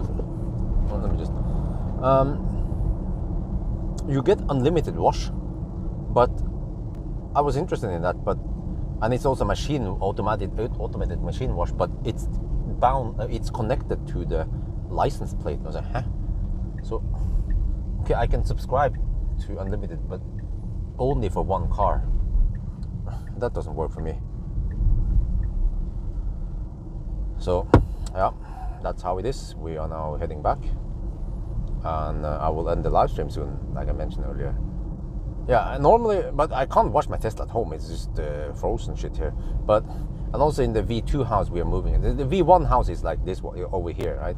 V2 house is Jessim, and the V3 house should be like the awesome. Then I will dig, well, not personally, but I want to make it's gonna be like a freaking mansion, but I want a big ass parking lot under the house with a washing corner with curtains and everything.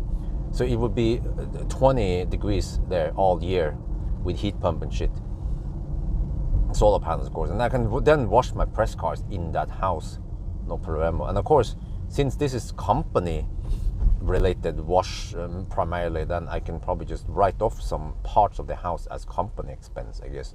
I'm not sure how I do it. Or I could even rent. I'm not sure. There's a way to do it, supposedly, to write off company or work-related stuff. Now I'm not doing it the right way, so I'm actually doing it stupid way where I pay it out of my own pocket, and then that means that I could have gotten more tax reduction. So it's all about working smarter, not working harder. Superwash, yeah. So we have to ditch that idea. But I'm getting better and better at this. At least I write off the business class ticket as work-related travel, and the trip back home alone, of course, and all the hotels I spent when I exchanged press cards. Those were pure job-related stuff. But actually, every time I went to Chiang Mai with wifey and the baby, then I did not count those as work-related stay on the hotel. Yeah.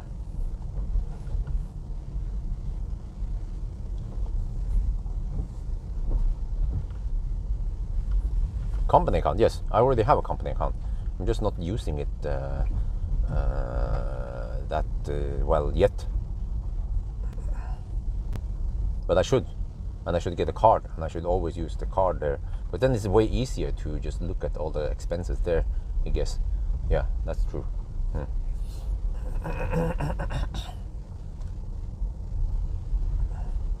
But at least I keep the receipts of everything that is job related. Like recently, I bought around 900 NOK of car charging equipment, 12 230 volt inverter, some 12 volt splitter and stuff, because I already left one set in Thailand, and then I bought a new set here for charging my phones and camcorders and everything.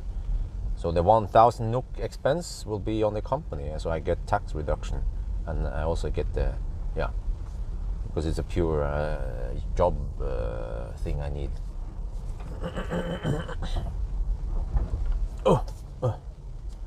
Next live stream, ich weiß nicht. V2 house, well, it's coming. Yeah, and now I need to do a quick wrap up over here in front of the house, and then we could. Wait. Maybe I should chop down some ice right in front of the house, because it's kind of hazard to have too much ice in front here. But we'll see weather forecast if there will be more rain and shit. Well, actually, Monday we will have some rain. Yeah, so that shit can just rain away, so I don't have to waste time chopping away the thing with a spat. Yeah, I have a big heavy spat. I'm not sure what it's called in English. Okay, but this is good. I have now in the shade here. So yeah, that's gonna be it, guys. I'm gonna end the live stream because I have to do a quick wrap up and then get the heck out of here. Yeah, so it was awesome as always to have you guys with me, and no doubt Tesla Model S Plaid kicks ass for the Lord, even in winter.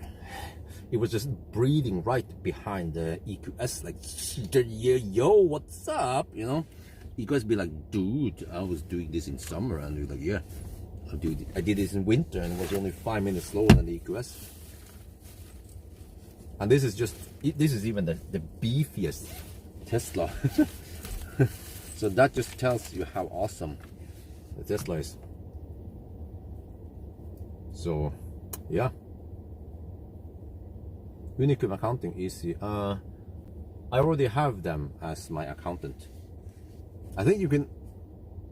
I wonder if you actually look up on Bjørn. Well, I'm not sure. Maybe you can see information about my accountant there. I'm not sure if that is public available info or not. Okay. Super Bowl. I don't know about that one. Sorry, but like I said, I need to shoot the end video and get the heck out of here, because my mission is done. So now I just need to do a quick B-roll outside.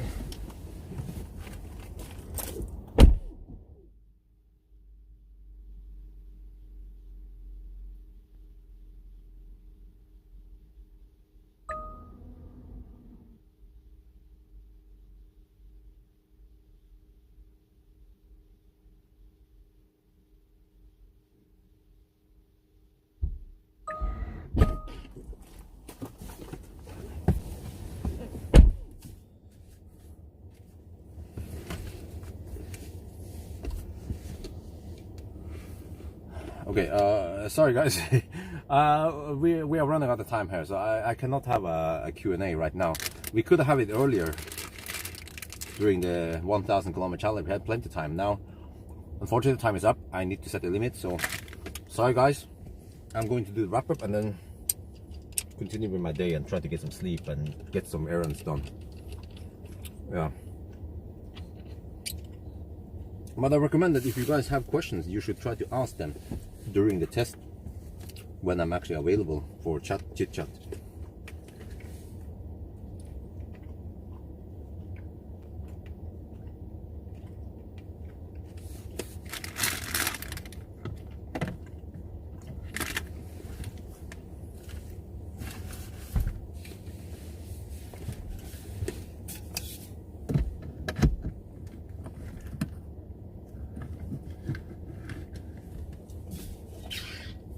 I guess I can clean this up after, but thank you guys so much for the support, by the way. I forgot to repeat that, but the nice donations always helps.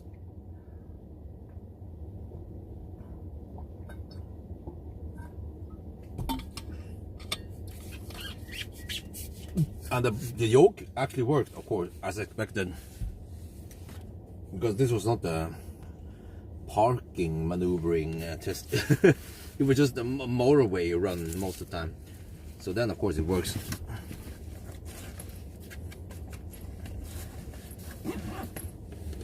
Okay.